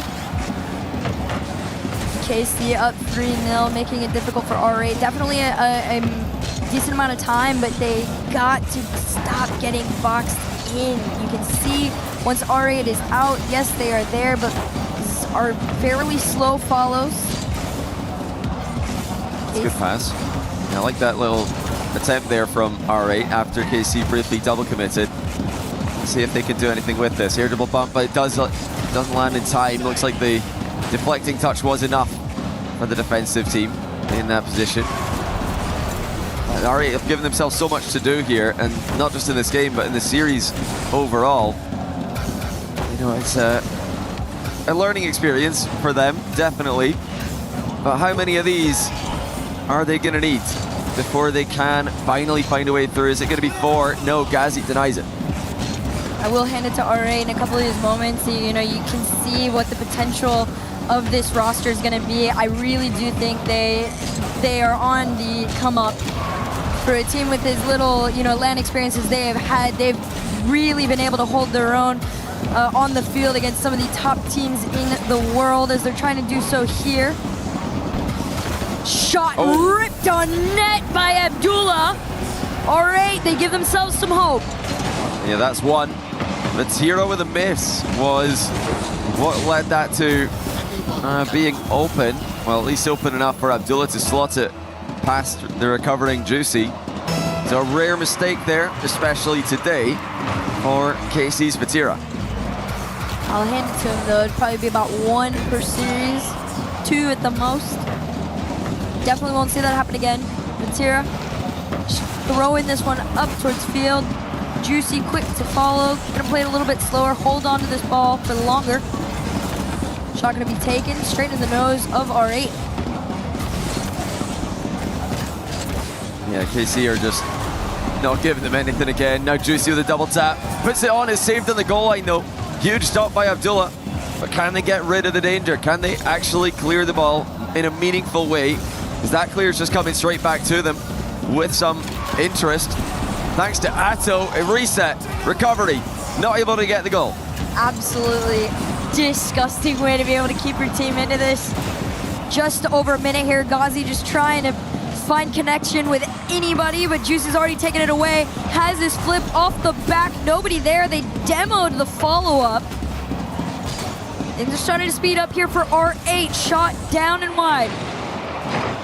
It's not quite getting up quickly enough. Mohammed couldn't find the target. Ghazi tries, Abdullah likewise. KC again just stopping them at the near post. Yes, seems like it's just going to be another game where it's too little too late for R8. They're getting bumped off the ball so many times as they start their air dribbles. KC completely countering them before they can get going. Tao taking his time here, double down. They play it off the back. Juicy just awkward enough for it to stay out. Mohammed, demo, you'd think that might be enough to get him out. They're playing the cheeky game, sending one forward. Can they find a play here? A double to the side, absolutely denied. Yeah, there's 20 seconds to go. R8 need a goal right now if they're going to stay in this game. Mohammed's got a great chance, but Atto saves it at the top corner. He had someone coming at him to try to bump him as well, but he remains unfazed. Keeps KC up by 2. Trying to get aggressive with KC here, but like you said, it's just too little, too late here. 2-goal lead is more than enough for Karmine Corp right now, and that all being said and done, a quick match point taken by the boys in blue. They play out the final moments respectfully. Yeah, are they going to own goal this? No, you can't get to it. Well, KC are on a roll. Just like NRG earlier on today. Right in the rungs from the upper bracket. And the good news for them is that in this format, if you can make it through, you don't remain in the lower bracket for the playoffs. It's a clean reset into single elimination. So for KC, for teams like NRG who are still looking to make a run through Twisted Minds, if they can get the job done here, then they're more than fine. There's been so many moments where you could see that R8 might have been able to, figure it out against one of the toughest teams in the world. Unfortunately for them, there's just these tiny little, things that are separating them from KC. The fact that KC are able to keep the ball in their half for such an extended period of time. R8 struggling to maintain their boost control. They lose it a lot, but also Karmine Corp just so equal across the board. Nobody becoming exhausted or overexerted in any position or play. Well, Atto Demo Tracker, got an update for you. He's slacked off a bit that game. Only 4 demos, and in fact KC got out-demoed by R8, so they've had a bit of a bad game from the demos there. Only 4.67 demos per game for Atto. Let's see if we can get 6 in this game. Get that average back up to 5. Demo straight off the first few moments here. Mohammed, no respect given, just a straight challenge, but Ital's already there, goes for the bump on 1. Off the back, shot still saved, not once but twice by Mohammed. They flip it back, Juicy's gonna try and find it in. No bounces up and down, and Abdullah keeps him out. What a save by R8, they needed 2 of them. to help out with that exchange. KC have started every game the stronger of the two teams. This one's no different. These demos and these bumps are what I'm anticipating to see a lot from R8. This is a team that once the pressure is on, there seems to be a second round of lock-ins. Mohamed down, shot on target. Ghazi, no fear with the Tau following behind him. Over one, bumped off the ball. Vatira will take it back. Yeah, Vatira going for the ceiling double here. Just settles for a 50 forwards. KC aren't going to commit too heavily on that one. Just trying to bait out some bad touches from the back corner. Juicy doesn't get on the right end of the ball as he tries to reset it mid. Even these players in the back corner that don't look like they're going to lead to anything, we've seen it plenty times so far this week. 150-50 is all you need to find a teammate in the middle.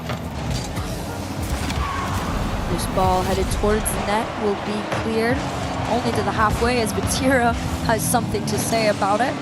This might be the longest we've gone scoreless in the beginning moments of a game. KC being held to their match point for now. Satao taking another shot. Mohamed denies it. Juicy's gonna follow to keep this out.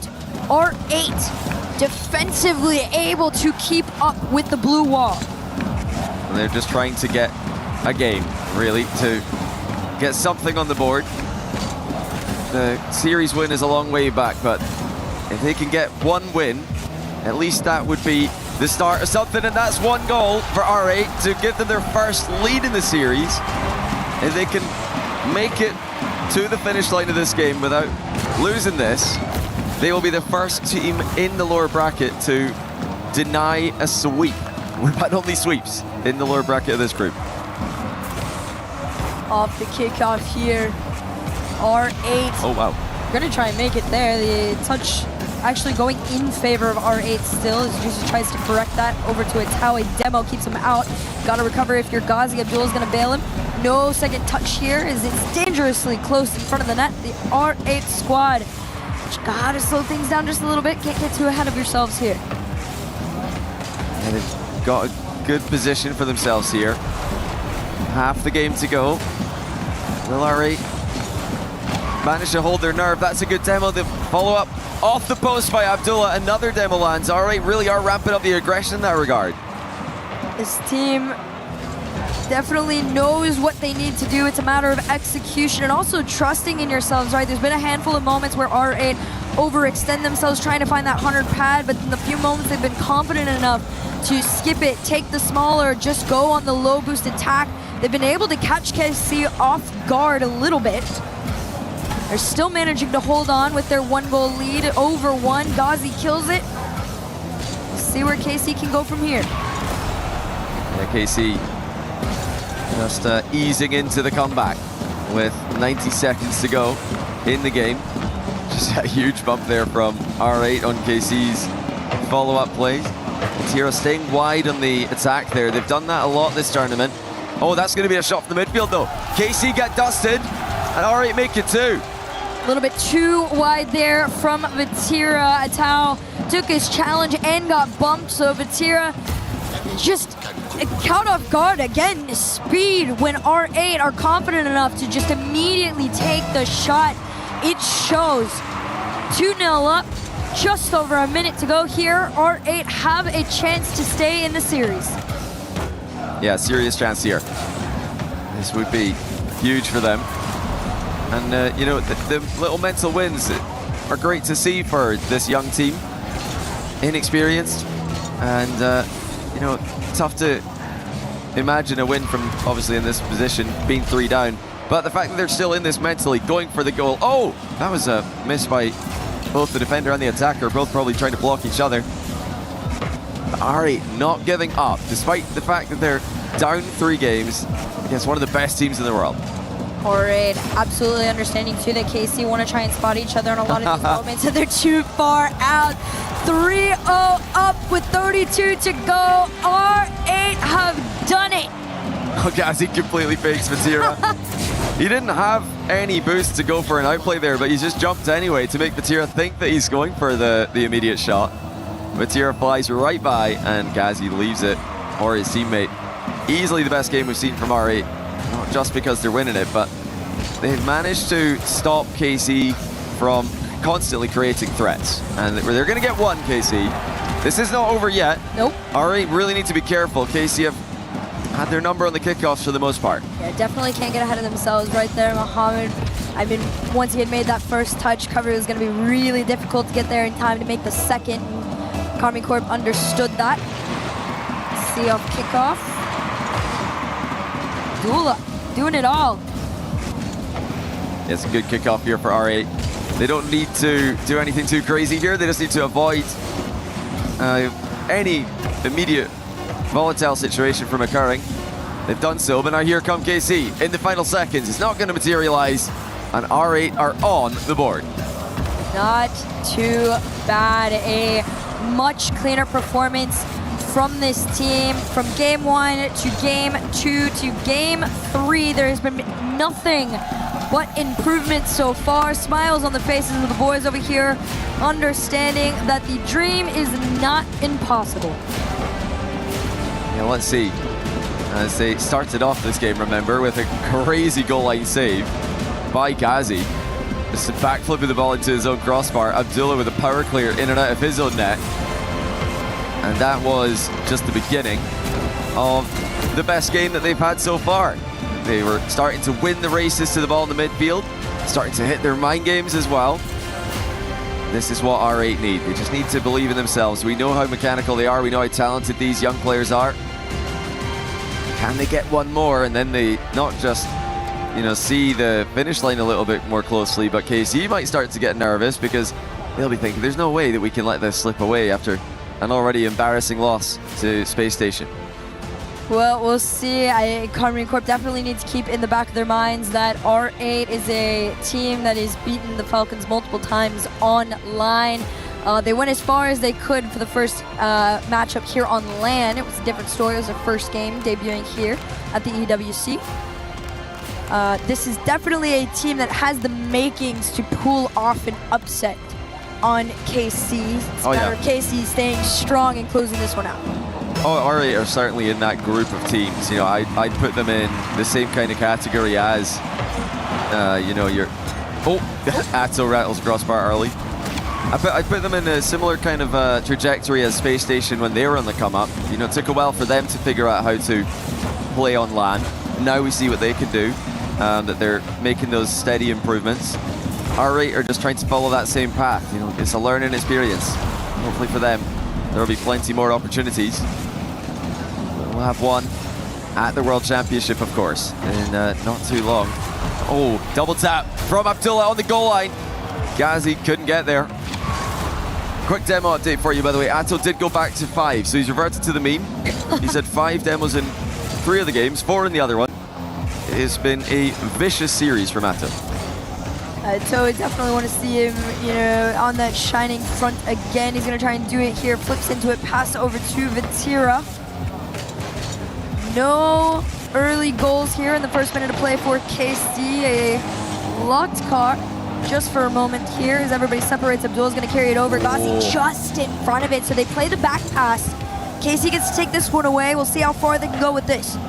That was close. R8 nearly got that 50 back to the teammate in stride, which would have been an undefendable shot had he struck it well. They're really getting very close on multiple occasions this game. If they can keep this up, it's KC who could be in a bit of trouble. What a pass that is! Abdullah's finished it off in style. But how about this from Mohammed? Absolute clanger to go back and forth like that. Mohammed, this is a player that if you hadn't got to watch him in other series or online, he is, he's their Atao. He's the all over, I can set you up, I can go forward, I can bump clear, whatever you need me to do. To see him have the confidence to be able to start doing that again, that is a great sign for R8. It did wonder for this team, just like in the series against Falcons. If they can figure out how to play like this from the start of the series, how good can they be? That's not what they'll be thinking about right now. They're just thinking about closing out another game. They're in the same position as game 4, up by 1, fairly early in the game. Long time for KC to work with. R8 are just digging their heels in here, trying to slow KC down. Corner pocket. Keeps possession with R8, getting the demo. Ghazi has the boost steal. Mohamed keeps this ball orange side. Juicy on low, tries to make the pass. They will make it work and get demoed for the effort. R8 still holding on to that lead at the halfway mark. Timing this ball moving forward as much as they can.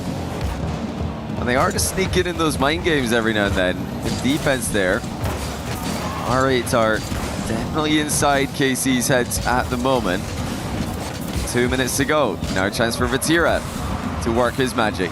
Trying to 50 this, but it's just gone safely to the corner where R8 will try to keep the ball. Oh, that's a good beat though by Juicy. Can he get back to it with a wall dash? He will. But Abdullah collects the ball as the demo lands, and this could be a second. Vatira scrambling back. They also demoed Vatira. They traded back though. Abdullah on low boost, gonna have to race back. Gets the mid. Ball still falls to the other end with Vatira. It is a wide attempt. Karmine Corp, like you said, you can feel that R8 have definitely gotten into their heads a little bit. There's enough mind games to make them question some of their movement. Forcing KC to respect R8 now on the attack. Ghazi trying to attempt one. Juicy will make a kept close clear. It's a good bump there onto Juicy as he's trying to get his air dribble started. Now here comes Atto on the ground though. Ghazi with a good stop. It's been the defensive rock for R8 this week. Continues to be in yet another KC match point. R8 have already staved off one. To get another would be quite special. Less than a minute to go. Ghazi sticking to the ball like glue in defense. Tao's gonna play this one back from the other end, but Abdullah has been absolutely relentless and fearless in his challenges against Karmine Corp. Mohamed trying to open anything, but it does 50 all the way back. They pinball it around. Mohamed all the way to the other end. Tao has it red, can't quite pinch it through to the last two defenders. They want to spot each other bad, but Mohamed just enough in the tank. It's here over 130 to go. This is where the pressure starts to build on KC. Atto looking for the mid pass. Vatira gets there first. Abdullah getting chased onto the back wall. Will he get there in time? He does. Get something on it as Juicy puts it to the corner. Now Ghazi carrying it out of defense. 1v1 with Atto. Boost running out. He gets the bomb! Makes it 2-0. The MENA future! Everybody, Ghazi carrying this one down. The air dribble bump onto one of the GOATs to give R8 another life in this best of 7. They have survived the kickoff, it seems.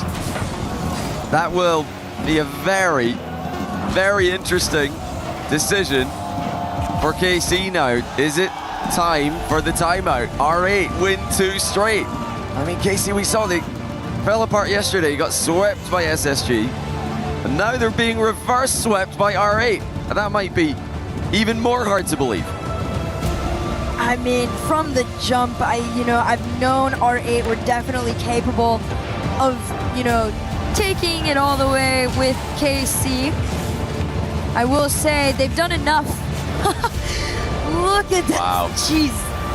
But Karmine Corp definitely, they've taken their first time out. They have been put in a situation where they feel this could swing the other way. There he is, that man in the middle, Ghazi. Ice cold in defense this game. So many goal line saves, so many key touches in defense as well. Just keeping the ball in safe locations, buying time for his teammates to get back. And another demo update for all of you demo enjoyers. Atto managed to get, you're not going to believe it, 5 demos again. So he's wow. he's done it again. But 4 out of 5 games he's had 5 demos, and the one that he didn't get 5, he got 4. So it really is crazy that he's been this consistent with it. Although it doesn't seem to correlate with wins or losses, as he's kind of had the same amount of demos and losses as the games where they were dominating. I'll be very interested to see if he can keep that up though. Well, this game number 5, out of everything we've seen so far, that was usually swinging one way or the other. Game 5 was the closest we've seen in terms of possession, nearly 50-50 down the split between the two. The closer you can get to 50-50 against a team like Karmine Corp, the greater the chance you have of actually trying to survive R8. Looking for that Game 6 win here. We'll see if they can do it. Just such a fascinating position for the series to be in. If it was KC reverse sweeping, we'd all think, uh-oh, here they come. But it's R8 who are reverse sweeping, and this does start to make you wonder, how nervous are KC with all the pressure of the club champs? They need to do well. They need to win this series if KC are going to win anything in the club championship. And that's only the beginning. These guys are supposed to be contended for the tournament. They're supposed to be making a run all the way to start advancing up the ladder. I mean, the club championship has so much prize money for the orgs. We know how much it means to them, and we know how much that matters for the Karmine Corp players. R8 would love to take that and everything else away from them. We will see if they can do it. A Tau to that backboard. Abdullah, easy read there. They're going to anticipate all that space trying to be taken up, and they've done an incredible job of keeping them back. They catch them out. Muhammad from way downtown. Just up quicker than Atto could even think about jumping. Atto advancing. Didn't realize Muhammad was ready to pounce from deep. And R8 are really doing this. 19 seconds in, they're already ahead. Well, if you're a KC fan, you're not going to want to hear this, but the timeout buff does not exist here at the EWC. Of the 15 taken, 10 were losses, so we'll see if KC can help kind of sway it the other way here. It's not looking too good off the rip. Abdullah trying to take a shot. Great defense there from Juicy. Bit of a miss there from Atto. KC do look a bit cagey in this game. Not just the positioning mistake earlier on, but some mechanical mistake as well. Those are often, signs. Even though it didn't amount to much in that moment, it's still something that KC have to be worried about. And Juicy shot also lacking a lot of power. A team bump, Vatira and Atto colliding. KC look like they've completely lost their flow. This team starting to struggle just a bit, but you don't have to fear for too long. Juicy and Vatira figuring it out. Two had committed on it. They got they've gotten the demo, but just a solid 50 and follow from Karmine Corp. You can see the excitement from the fans. You can hear it too. Yeah, just careless from Muhammad there. Very risky cut past the diving challenge. As third man, that's not really something you can get away with. Didn't in this occasion either. Here's Ghazi again, just a little back pass to the back corner. And another one, Abdullah 50s it towards him. They're just keeping the ball in safe locations for the most part. How can KC find a way through? Vatira scanning, looking to see where the defenders are. He plans to outplay as many as he can. Once again, the ball does end up in an R8 back corner, where I feel like we've spent a lot of the match, especially in these games where R8 are winning. Yeah, usually when Karmine Corp was able to keep R8 box in their half, it went their way, right? And as games have gone on, R8 are breaking out for longer periods of time. Great demo to lead the way. They were almost able to take it away from Karmine Corp, but Karmine Corp desperate to get in their side and take it back. They almost might get caught out on this too. Muhammad on the challenge alone goes for the 50 down, and Tau bails him out. They go back to their drawing board and see how they can get back towards that KC net. Some heavy first touches there from both Muhammad and Abdullah. Kind of limiting the options they had. Oh, what a shot. Juicy rips one, direct, does get saved. Half the game to go. As R8 look to re-establish the lead. Pre-flip, Abdullah! Top shelf! The Gentlemates fans up in arms with the hate watching too at this, and that's got to feel great for R8. What a pre-flip by Abdullah. No boost, no problem. R8 giving KC even more problems to think about. KC is a team that can waver a little bit too quickly at times. Juicy plays the patient game with this one. Vatira denied his shot attempt. All three members are there. The shot rolling towards net, barreling sent back. Vatira on net. Muhammad is their worst nightmare right now. 2 minutes to go. KC starting to pile on the pressure. R8 again, just trying to keep the ball away from the goal. Keep it in the back corner. And then work their way out. They've done this masterfully, not rushing the clears like they did earlier in the game, not giving the ball away. They're just frustrated. KC, you're trying to find a way through. Again, it's saved on the goal line for R8. You have to remember that this R8 squad is a team that has defended and beat the Falcons, the standard of the region and one of the greatest teams in the world. They have played them more than most ever will outside KC. So there is a world where they can stay calm enough. KC trying to find each other, but they're completely discombobulated. They pass over to Abdullah. The shot taken on net and defended. The demo could have opened it up, but just not enough in the take to keep the speed. Yeah, Mohamed didn't get the read right now. KC looking to transition, get the ball upfield as quickly as they can, but it looks like it will be, again, Mohamed slowing it down. Ghazi's such a good defensive player in the latter half of this series. Composed with the back pass towards Abdullah. 50 seconds to go. R8 still ahead by 1. You got to be so confident in yourself too to be able to have the communication and trust to hit those, but so can KC. They almost do it. Atau had called himself off. He thought there's no way they missed this, and R8 are still in it to win it. Can you believe it? Double whiff by R8 in defense. KC didn't see it coming. They weren't there to finish it off, and now it's in their net again. I mean, they're really having to survive with some very, very tricky defensive positions, but they're somehow making it work. This team truly, I have watched the potential of them, not through Saudi E-League to their qualifier to here. This squad has so much potential. They're almost pulling it off. Pitch from one end to the other will be denied in, but 18 seconds to go and a 2-goal lead is looking great for this R8 team. And that should be it, unless, can this shot go in? Yes, it can. Juicy finds the angle. This was critical from him as he ran down the field. He catches Abdullah, and he still had enough to get back to it and slot the ball. Kickoff coming up, a very important one for KC. You got to be careful here. R8 have lost a number of these already. They're going to play it very, very safe. They call themselves back. They get the boost. The Tao going for the shot, tries to get the drop down. They play it out into the corner here. Ghazi to try and kill the ball. Can he do it? Not quite yet. Carmine Corp popped this one up. A Tao is going to try and keep the ball in play. Juicy on up, forward and down. Wow. R8 Esports have officially forced a Game 7 for their tournament lives.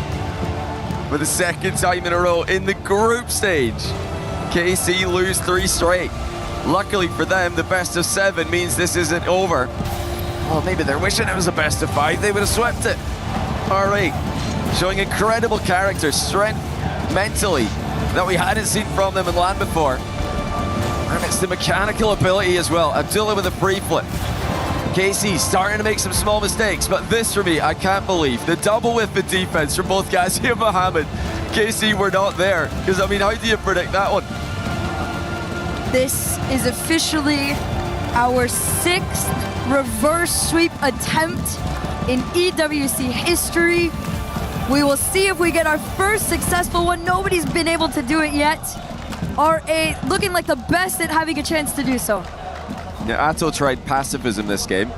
Didn't want to, continue a trend that wasn't working. He's only got the 1 demo there, but that didn't work out either. So I think he's got to get back to firing on all cylinders. KC have got to get Atto on the ball up front, and he's got to start outplaying opponents.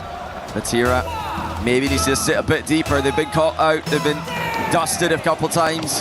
The ball's flown into their open net. Can KC stop the reverse sweep? Every other team at Esports World Cup in this position has been able to do so.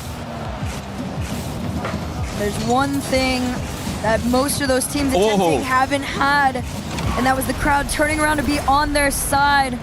All the Gentlemates fans making noise for this team. That's got to, put a lot less pressure not to have to hear the blue wall. Oh my gosh! He had the double there, I'm pretty sure, as well. Abdullah is starting to peak here. We know what he can do. One of the flashiest players online. This is what everybody was talking about. When they start to live up to their potential, You are going to love what you see from this team, and you're starting to see it here. Mohamed just unable to get on the end of that mid-pass. KC on the counter. Surely, no, Juicy, denied by Abdullah.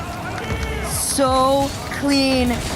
R8 learning to be able to slow things down in the right moments. That slower pace of play to KC has been tripping them up so much. It makes Karmine Corp uncomfortable to get out of what they want to be able to do. Vatira gonna try and speed things up here. 30 in the tank, plays his flip to the backboard here. Slow follow. As R8 gather into positions, they're able to defend, not one, but almost 2 shots here. Yeah, KC have got a good position here. R8 forced to make so many critical touches in defense. Vatira back to Juicy, who shoots it straight at Ghazi, and with how well Ghazi's been playing, you're not going to get a goal doing that. No, not at all. Right now, all respect is on R8's name. Juicy around the corner to 1. First challenge from Abdullah. Second pass, Vatira. There's a demo onto the third man. If they'd been just fast enough, they might have been able to get through, but the respawn actually worked in the KC favor, but that's not going to slow them down. They got to carry it on top. Slick, not over that man. R8 are still in this. Mohamed had a good chance moments ago. His shot was lackluster like Juicy's was before it at the other end. Here's another attempt. It's going to be saved as well. Another save from Abdullah. Now Mohamed and Ghazi double commit, but it has gone well clear. They should be fine here. KC once again trying to craft away through the defensive end. And Atto, who finds it with the mind game. Atto was the one that kicked this series off and really put it in everybody's heads that KC were going to win this with ease. That is the most space we've been able to see him gather. A breath of relief, but they're not going to bank on it. Off the kickoff into the second half of the game, KC lead. Oh, a good save there by Abdullah, denying Juicy the second goal. Ghazi just trying to stay with this one. He's got Abdullah behind him. He's got a good touch outwards, but KC are following each other up right now, at least, to a higher level than they were in the games R8 were able to win. 2 minutes to go. R8 have to come back here. Tau's been onto the other end almost far too much, trying to, bump or demo or find anything. R8 break out of their half, low boost and bumped off the play means this one will be stopped in its tracks. All of R8 able to work their way back. They challenge forward. Can R8 keep the momentum? Mohamed's challenge immediately rescinded. Abdullah's boost stolen by Vatira. And it's up to Mohamed and Ghazi to keep Juicy back. KC again finding that forward territory. They've advanced the ball well constantly throughout the game. Atto has led the attack, but now here comes Vatira with a double tap. 2-0. What is showing the fake off the sidewall, but also Vatira basically pirouetting over the defense. You can see what it means to Coveted, to the stream, to the fans. Up 2-0 when it matters most, but you can't count R8 out yet. Absolutely not. These guys have shown that they can come back from some pretty difficult positions. They are running out of time. Minute to go. KC right back to that offensive corner where they've spent a ton of time in the latter half of this series. Ghazi flicks it past one, but the second comes in too quickly. Sidewall skip by Atto is denied by Abdullah. Karmine Corp are going to play this so much more aggressively too. Being up 2-0 and almost 3 gives you way more space to just play time with this ball. A demo on 1 is not enough to break R8 out of their side. R8 40 seconds away from losing a chance at crushing the most sought after key here at the EWC. Defending champions, KC, just 30 seconds away from advancing. R8 trying to go for a last-ditch push here, but Mohamed's got no boost middle. Vatira takes it away, and now the clock is about to win the game for them. 15 seconds away. Karmine Corp have been taken all the way to the end. R8 desperately trying not to give up, but time does not seem to be on their side. There's a chance because this is still in. There's even more drama. What a bump by Ghazi to give Abdullah the time to get the shots off. They've got to pull out a kickoff strat here with just 2 seconds left. They need the ball in the air. They would love to just have free possession of it. They're just going to play it standard. This is going to go middle for Ghazi. Doesn't have a lot of boost though. Abdullah takes over. Looking for the backboard. Fakes it. Vatira saw it coming and up we go again. Ghazi off the backboard, pinch into the center. Juicy clears it just enough to kill it. And KC's dreams are still alive.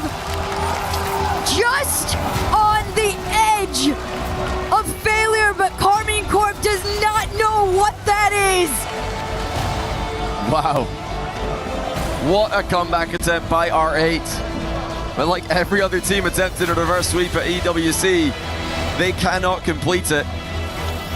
Like the pre-jump on the fist bump there from Abdullah as well.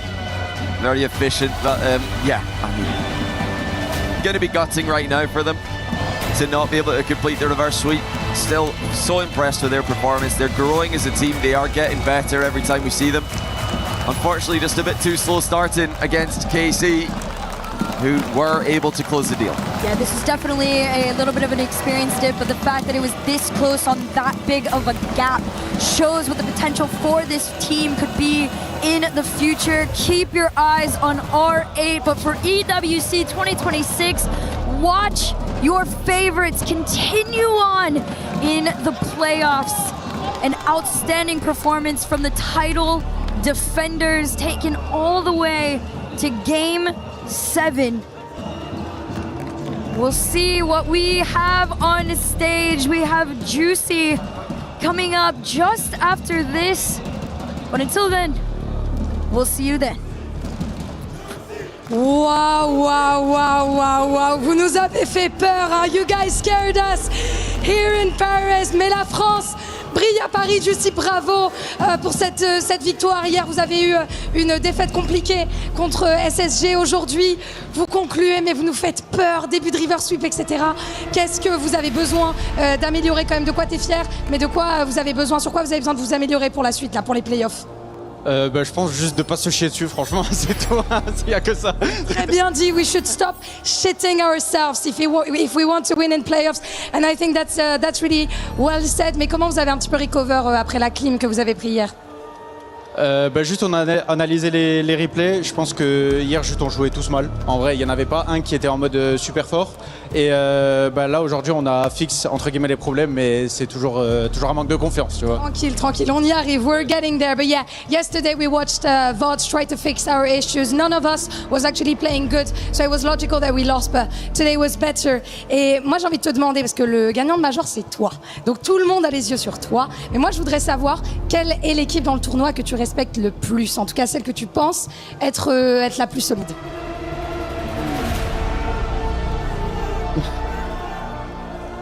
The fans are trying to influence him. Franchement j'ai peur de personne, je vais pas me mentir. I'm scared of nobody. Mais il y a des équipes solides quand même, on va pas se mentir. Genre qui? Genre Falcon, je pense qu'il joue bien en ce moment. Pas Gentlemates? Gentlemates? Un petit peu. Quand même. M8, of course, Gentlemates. Falcons are pretty solid. And now I want to ask you a bit more of a personal question. Donc ouais, sur un aspect un petit peu plus personnel, ça a été compliqué. Franchement, respect d'être venu remplacer Drali, qui est évidemment un immense joueur. Il y a des gens qui ont douté. Moi, je te le dis, tu mérites cette place dans cette équipe. Tu as gagné un Major avec Carmine, on le rappelle quand même. Donc moi, je voulais te demander, Juicy, de quoi est-ce que tu es fier de ce que tu apportes dans cette équipe? Parce que tout le monde parle de Vatira et Atto, a raison, mais qu'est-ce que toi t'apportes dans cette équipe et de quoi tu es fier? Je suis juste fier d'être chez la cassée, franchement ça fait plaisir d'être avec vous les fans, ça me fait super plaisir. Et de toute façon comme on dit tous, fuck les haters les frères. Fuck the haters, I am so proud and happy to be in KC. Et moi je te le dis, tu es un très grand joueur. Because it was hard for him to replace Drali, who is one of the best players of course. But now he won a major, he is in the playoffs. Et la récompense pour ceux qui sont en playoffs, c'est d'aller casser une clé. Time to go to the key crusher. Juicy, I'm excited. C'est ta première fois chez Cassé? Ma première fois? Que t'as cassé une clé? Oui. Allez, on y va? Let's go! Mesdames, messieurs, la Carmine, le Blue Wall, qui est très bien représenté ici à Paris. On a eu peur, on a failli se chier un petit peu dessus, mais non. Le Blue Wall stands strong here in Paris.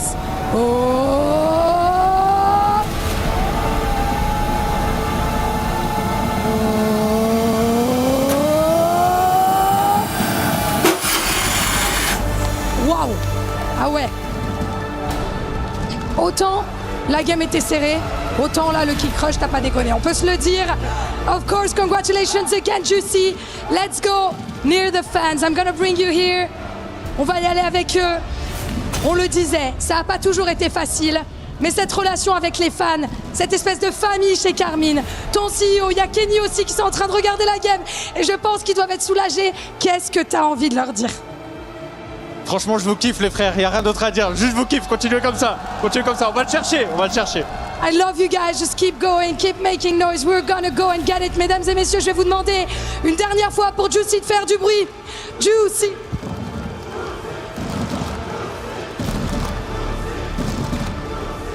Merci les gars.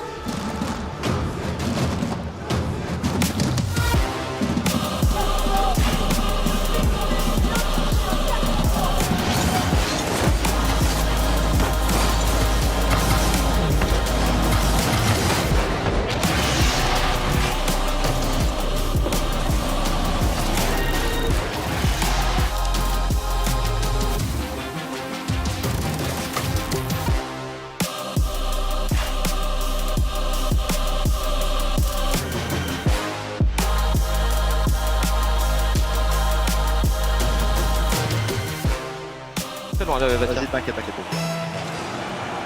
Parce que je t'arrête, moi je t'arrête, je t'arrête, je t'arrête, parce que j'ai pas fait gaffe, t'as le temps, j'ai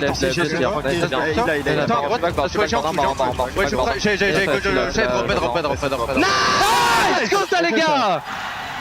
The human body was built to move, not trapped at a desk in one singular posture for 12 hours a day.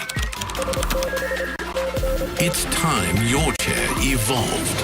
This is Secret Lab Titan Evo. Ergonomically engineered for you, gamers, hybrid workers, artists, backing your every move.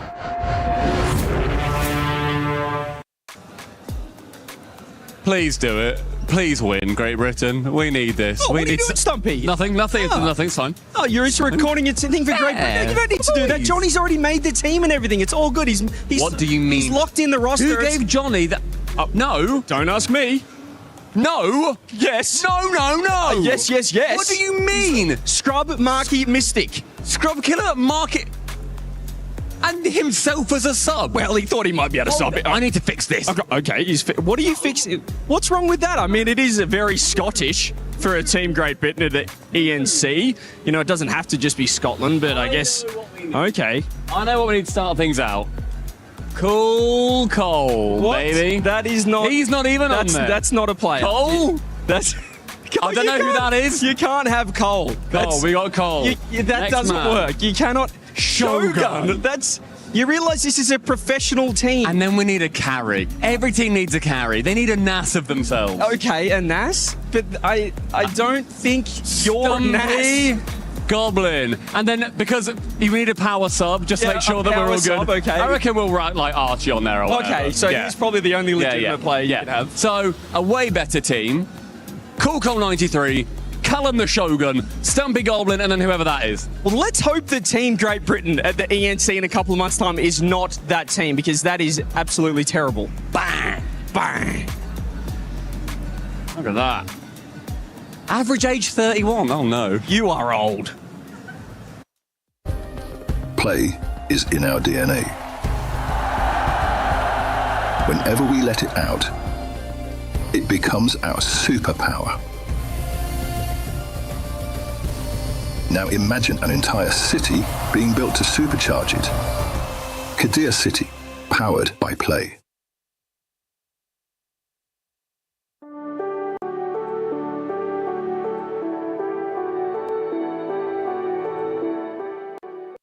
I'm here with LJ's family in the crowd.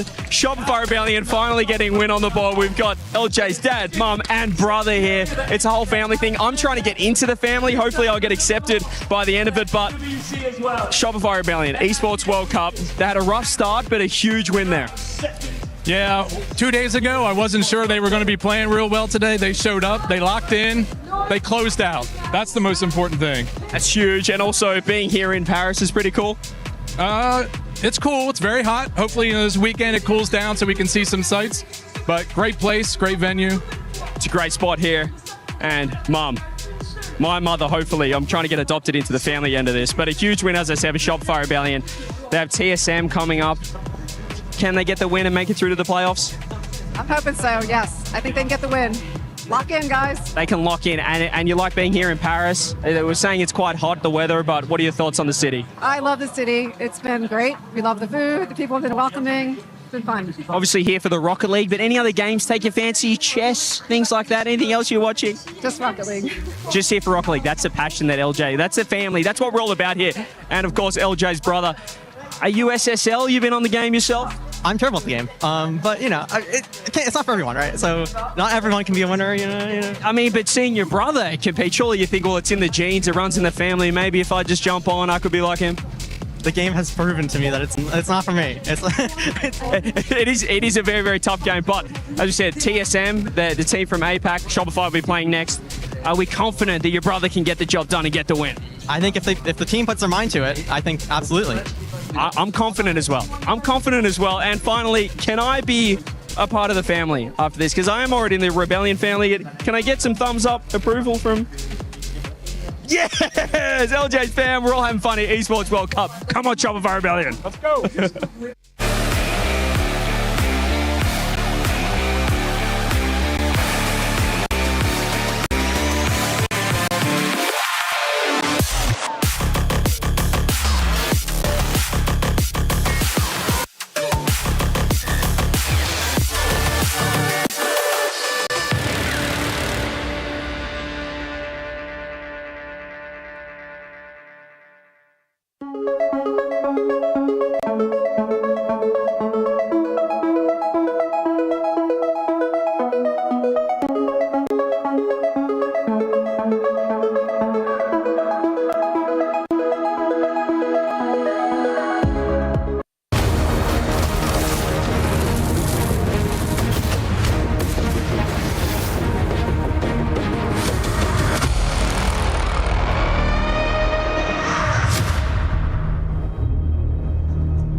And we are back live from Paris as the sun stays up till about 10 p.m. We are celebrating indoors because it is Rocket League Day 3 of groups, and we are crushing keys. Welcome in. We got Cole alongside Johnny Boy. Johnny, why are you so smiley right now? I just really enjoyed seeing R8 try to come back against KC. I thought they were going to be, down and out, to be honest. I thought it was over. And I've been one of the biggest hype men for this team, so to see them, show their actual level is really cool. Cole, we are now 0 for 6 on reverse sweep attempts. We've had some close attempts, so let's talk about the teams we're about to see, though. Can you tell me about CJ's favorite squad? They go by the name of Shopify Rebellion, and apparently one of the mothers is a NASA rocket scientist. I don't want to call her an astronaut yet. We haven't launched her yet, but she's working behind the scenes. So you got some smart players on the Shopify squad. Yeah, and apparently they've also got CJ in the family now as well. So that's the best decision they've ever made. Some good decisions, some bad. LJ's dad was hesitant, but he went with it in the end. And I can tell you about their team that earlier on against Foot, it looked like it was just coming away from them. They were 3-1 down in this series, and then they woke up. And I think the player nearest to us, Kofa, is the one that seemed to change the most. He's the one who really stepped up to my eyes, Johnny, because he was a little bit flat before, but he's not a flat player at all. Such an exciting player once he gets going. Oh, look at that little pass down from LJ as well. I mean, they're just such a good team when they get going. Yeah, this is crazy. I mean, what a read by Kofa. Yeah, they need everybody to perform if they're going to make the run that they want to make in this tournament. And, they've got to just stay, I think, disciplined in the next series. They cannot underestimate TSM. TSM have taken Shopify very, very close in Paris just a couple of months ago. They went to Game 5, and it was a 0-second goal for Shopify to win it. So I think TSM have definitely got a chance. Heartbreaker for Foot, meanwhile. Yeah, that's our LCQ team that took them the distance to that overtime Game 7. So I'm a little worried for Shopify. I'm not going to lie. If they are going to come out clean, is it First Killer still the guy to watch? Oh, for sure. First Killer's the guy. I mean, he is such a good player. He always has been, such a great player. And I would love to see him get one. I think I can speak for everybody now when I say we all want to see First Killer win the LAN at some point. It'd be nice if it was this one as well. $400,000 top prize at the Esports World Cup. And First Killer would be more than worthy of that if they can get it. Shopify Rebellion have been battling to become NA's best team throughout the season. There's a lot of talk for SSG being NA number 1 now. No one's talking about NRG anymore. Rebellion want to remind us that actually they are the ones who've really overtaken NRG this season domestically. Let's talk about the team on the other side. It is TSM, and no one had expectations for them on day one, and they handed an upset. Then they got beat down 3-0 by Vitality, a little bit bringing back down to earth. Where are they at right now? Are they truly a threat? I do think they're a threat, and because, if they can almost beat Shopify in Paris before they've gone and beaten NRG in this very same tournament, then of course they can take down Shopify. But they are going to need Shopify to play just a little bit off, or maybe a lot off of their game. If Shopify play to their top level, I don't think TSM have much of a chance. Well, in an interview with Sphinx, he said that Kevin is a variable, and I think that is such a good way to describe him. The variable, it's a great nickname as well. Yeah, and honestly, it suits him so well. He's a wild player, entertaining. It didn't happen for him against Vitality in particular, but he lives and dies by the sword. He'll always go for pre-jumps, he'll always go for crazy goals, and it's nice to have a player of such an identity performing so well here. Now, they said they actually copied NRG's style preparing for this event. So what is that style, and does that style cause problems for the way that Shopify likes to play? Well, when TSM are playing their best, for me, I'm seeing the mechanics come through, the flair. I think that's what they've taken from NRG, trying to get the solo plays on the ball, trying to get the outplays as a big part of their game. But they also do like to pass the ball around. They like the team play. So it's all about just moving the ball around the pitch in offense, giving each other space. And, it worked out well against NRG. It can work against Shopify. Cool. Let's take a look at the numbers, because over on esportsworldcup.com/play, 84% are siding with CJ and Shopify. Is this 16% accurate for TSM? I think that's actually the closest one we've had. Normally it's like 90-10 for 50-50 games. That one is like, well done, everybody. You've done really well. They gave them 16%. Let's get into the predictions. How many games do we play? Who wins? Who moves on to the bracket? I'm taking Shopify. They've taken down Foot, so you've got to give it to Shopify here. But I do think that TSM will get a game today. They're not going to get swept. Cole, you don't get the answer because we got to go to the stage. Game time.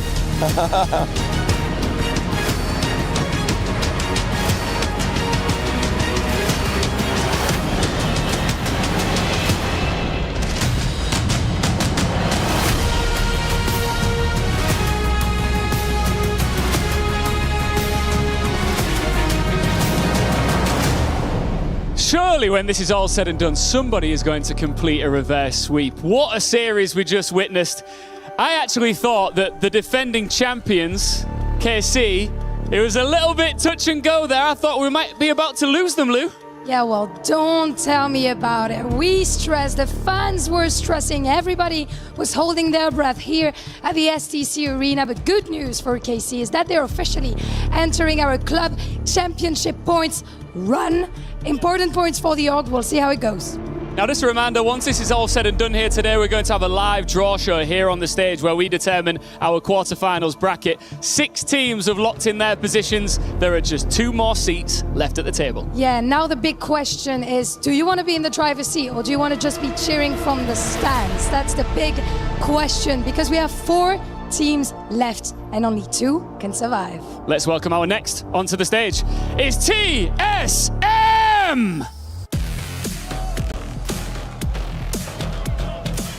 APAC has been knocking on this door for years. TSM are 1 series from kicking it in. They invite the pressure live and they live on the knife edge. Then punish the first bad touch with ruthless counters. They already shook this tournament once. Now they can make history.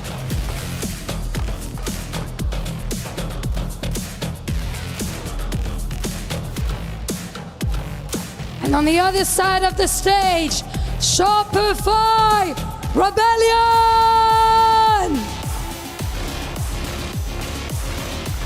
They have already been through the fire today. Down 1-3 against Foot. They found another gear and dragged the series all the way back. Ils sont remontés après avoir été menés à ça d'être éliminés par Foot. Et maintenant, ils sont prêts. They know how to beat TSM. Now let's see how much is left in the tank. This one has all the makings of an absolute banger series. For one of them, it's the quarterfinals. For the other, it's some key crushing.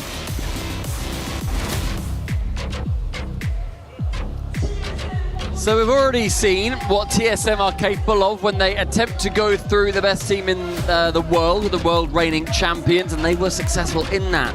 But then they came up against another world champion in Vitality, and they weren't quite as successful. James, do you think they have got what it takes to take down Rebellion, who are gunning for NA's crown? I think they have what it takes, Stumpy, but it is going to be a big, big test. And if somehow TSM is able to get this win, then this would, without a doubt, be the most impressive APAC showing that we have ever seen. Yeah, we've already seen Kevin have his first win on LAN, which is gigantic for the confidence. We've also seen TSM have their best result at a LAN in general after getting that win. They'd like to follow up, not them with 2 losses, but whoever loses this is going to be going home. Their gear will be crushed, as will their dreams, and the other is going to be qualified through for that live draw at the end of today's show. What a cool format that is. Yeah, I mean, you're either going to love it or hate it. Because there are a lot of teams that you definitely don't want to get first round. But if you make it to this point, really, you've got to beat everyone to lift the trophy. So I can't be too upset about it. But just looking at Shopify Rebellion on the other side, that is a team that you expected to make it into the playoffs. NRG, another team you expected to be able to make it into playoffs, but TSM were able to take them down. However, when it comes to North American Rocket League, I think Shopify Rebellion has been a little bit more consistent and better than NRG as of late. So you can say what you want about the NRG win. I'm sure that's going to give TSM a lot of confidence, but I think it's clear to everyone that NRG hasn't always been able to put together the performances that we've seen from them in the past. However, Shopify Rebellion has been consistently good, almost won that kickoff LAN, came in second. They have been looking very good, very formidable. So this is going to be a huge, huge task ahead for TSM. And there's a lot still that I'm waiting to see from Rebellion. I've not been super impressed with them. Obviously, their series versus NIP was one that, and myself and Cole were potentially a little bit too harsh on at the time, but it was not one to write home about. They then ended up playing against Foot Esports and just about got through them. Foot put up an incredible showing, but there's still more in the chamber, and they're going to need to show more. FK just got a reset from the bottom of Catalysm. And fingers crossed we're going to be seeing an absolute belter here as our penultimate series of day number 3. Love to see that new flip reset indicator. Definitely makes things a little bit easier. Visual indicator, audio indicator, lets you identify when you'd get flips. Like in that situation, normally you wouldn't realize you have a flip. But also, I will say, Stumpy, you might not be as impressed with Shopify Rebellion, but I think you can just tell from NIP's performance that this is a different NIP this tournament. That's very true. That's a very fair point to make as well. They ended up going through Twisted Minds. I think that even then, Rebellion did look flat. And I think they looked still pretty good, but you don't expect pretty good out of a team trying to get that #1 spot in North America. But TSM, they've defended pretty well so far. Kofa wants to make it a little bit harder to shoot it just wide of net. In the first minute, it has been back and forth pressure for both sides. And we've seen historically, TSM, they want to invite that pressure. The more successful they've been is when they've had more pressure on their side. Oh, but 70% at times, and yeah, you're right. 3 players up is going to make that a lot harder. But they'll happily counterattack, James, is my point. And you're going to see that a lot with TSM, that all-in style play where they're not afraid to jump, they're not afraid to go for it, happy to pre-jump, happy to commit multiple players to stopping the ball. They are leaving it all out there, but unfortunately for TSM, they give up the first goal. First killer, the first on the board. There's a beautiful pass as well from FK to a no-boost Kofa. Catalysm has to sit on the goal line and watch it all erupt around him. It took 90 seconds, but Rebellion do get the lead. And good spot on that as well. Oh, and a kickoff goal here for first killer.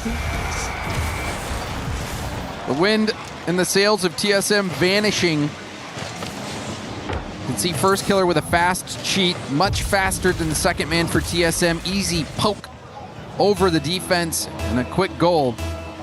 I mean, that's nightmarish for TSM. I mean, this time if they can get Kevin with a bit of boost, see who's midfield for him. He wants to pass the catalyst and pre-jumps. That is their bread and butter. TSM, the amount of times normally Kevin will jump well before the ball has even left his passing player's car. It's wonderful to see. It really is such an inventive team. Yeah, high risk, high reward. And we see the reward here for TSM. Catalysm diving on this ball. Kevin with a nice first touch, nice second touch up to the ceiling, and then beats Kofer again, who was low on boost.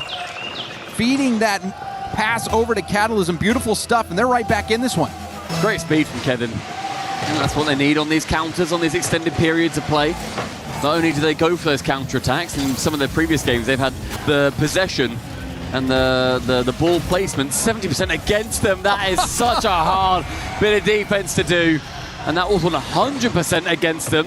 Rebellion lock in their third, and I think Kofa will be quite happy that Sphinx is on the other end of it twice. Yeah, that's a tough one to give up, but you saw the bump threat. Sphinx had to jump quickly. There was that bump, I think it was LJ who was coming through, wreaking havoc on that back line, and TSM was struggling to just get back in rotations because you saw they had a bot kickoff. 2 players going for that kickoff, and now again, quickly off kickoff, they give up another one. These kickoffs have not been going well for TSM. They haven't been able to find that possession, and they're punished once more. It's a gorgeous pass cross from First Killer. Finds his man in the 6-yard box, and LJ will happily receive from his teammate.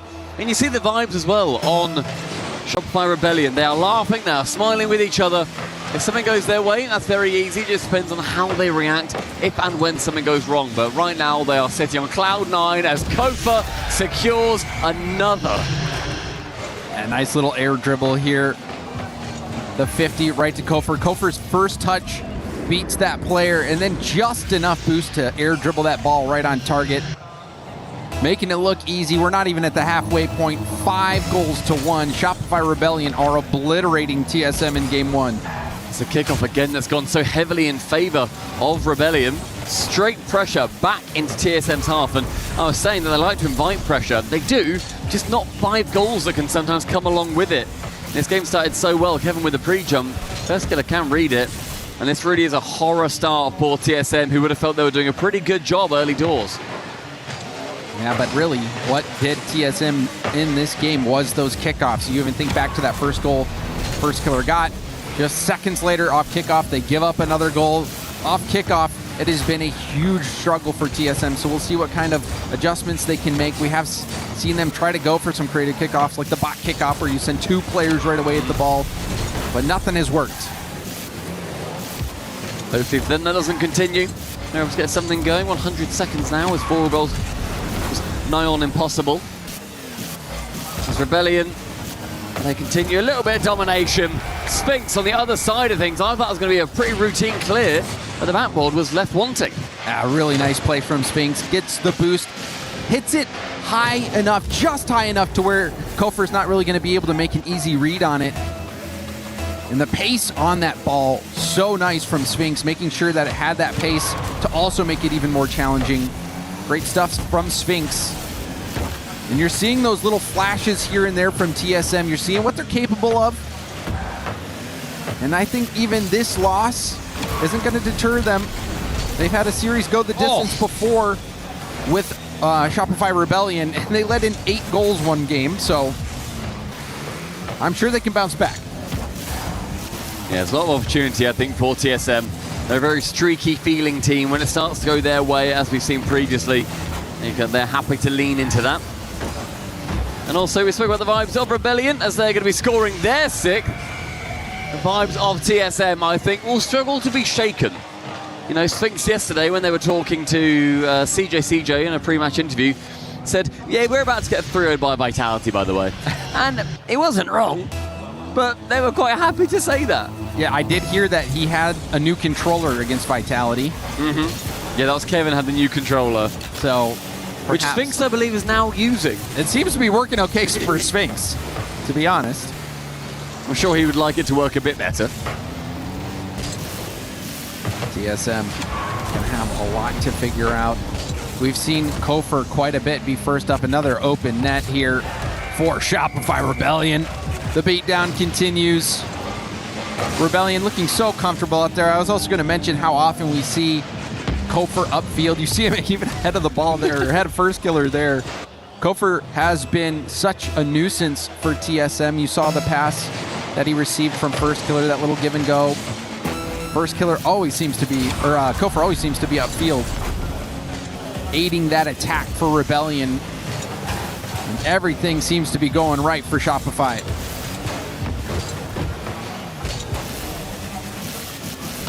In the final 15, 5 goals clear. I mean, this is a statement game from Rebellion, an absolutely brilliant start for them.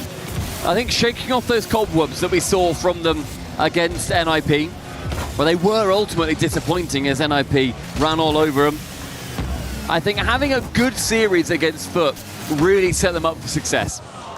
They went up against their countrymen, they felt good, they knew what they could do. They had to come back in that series, bear in mind. They were 3-1 down and had to win 3 on the trot, ending in a 2-minute overtime. But they got it done, they are here, and I'm sure that they're looking forward then to getting through to the top 8 if it can continue to go their way. Without a doubt, Stuffy. I think that series against Foot, an amazing warm-up game, one to build confidence in the team. You've already been tested today against a worthy opponent. They have that belief in themselves already, and after a game 1 like this, yeah, I think it's already warranted to break that alarm glass for TSM and press that panic button. And TSM actually had more shots overall than Rebellion, but Rebellion managed to score 7 of them, and it did take 100 seconds in that game before a single goal went in, and then 8 more followed. Incredibly heavy for the second half of that game. It becomes very tough, I think, to bounce back from that. The First Killer and Kofi in particular, I think, looked absolutely remarkable in that game. First Killer, he's that born leader, and I think that getting into the stride of that and sitting towards the middle means that he's able to chill with his team, guide them to victory, and it takes a little bit longer, I think, for him to get going. But when he does, James, he's on a roll. Yeah, born leader, also born killer. 9 demos to 1 for against TSM. Shopify Rebellion heavily winning the demo game in that one. They controlled every aspect of the game. We'll see if game 2 is any different. TSM will certainly be hoping so. And this kickoff off the rip does go their way. Huge clear from FK. And you kind of hope and wait to see which tournament will be First Killers. Which one can he take down on LAN? We don't count the Copenhagen kickoff LAN because that was just the Open. We're not counting it. He had to have won it internationally. I think he also agreed with that. Fingers crossed that any FK fans out there in Rebellion heads, you'll be feasting at this one. The defense so far for Rebellion has been very strong. As I said, TSM actually had more shots in the previous game. They just scored significantly less goals. But it's all about the quality shot opportunities. We saw a decent amount of open nets, decent amount of kickoff goals for Rebellion, or goals quickly after kickoff. We do see the first goal of the game go to TSM. Catalysm again, the one who puts it through. The lovely shot, well placed, really brilliant, cracking pass from Kevin. I'd love to see when Catalysm was up for that. How was he up so early? This is the pre-jumps that TSM That pass was crazy from Kevin. That is not one you can really predict. He can't possibly have pre-jumped that, and yet maybe TSM with a team that can. I don't know. That's one where I wish that we had a different angle on it. Production, get on it. Catalysm there for the shot, but really powerful pass from Kevin to make that possible. Sphinx being tested off the backboard. Good stuff from Sphinx. I think this is the start that TSM was looking for. Good speed again from Sphinx.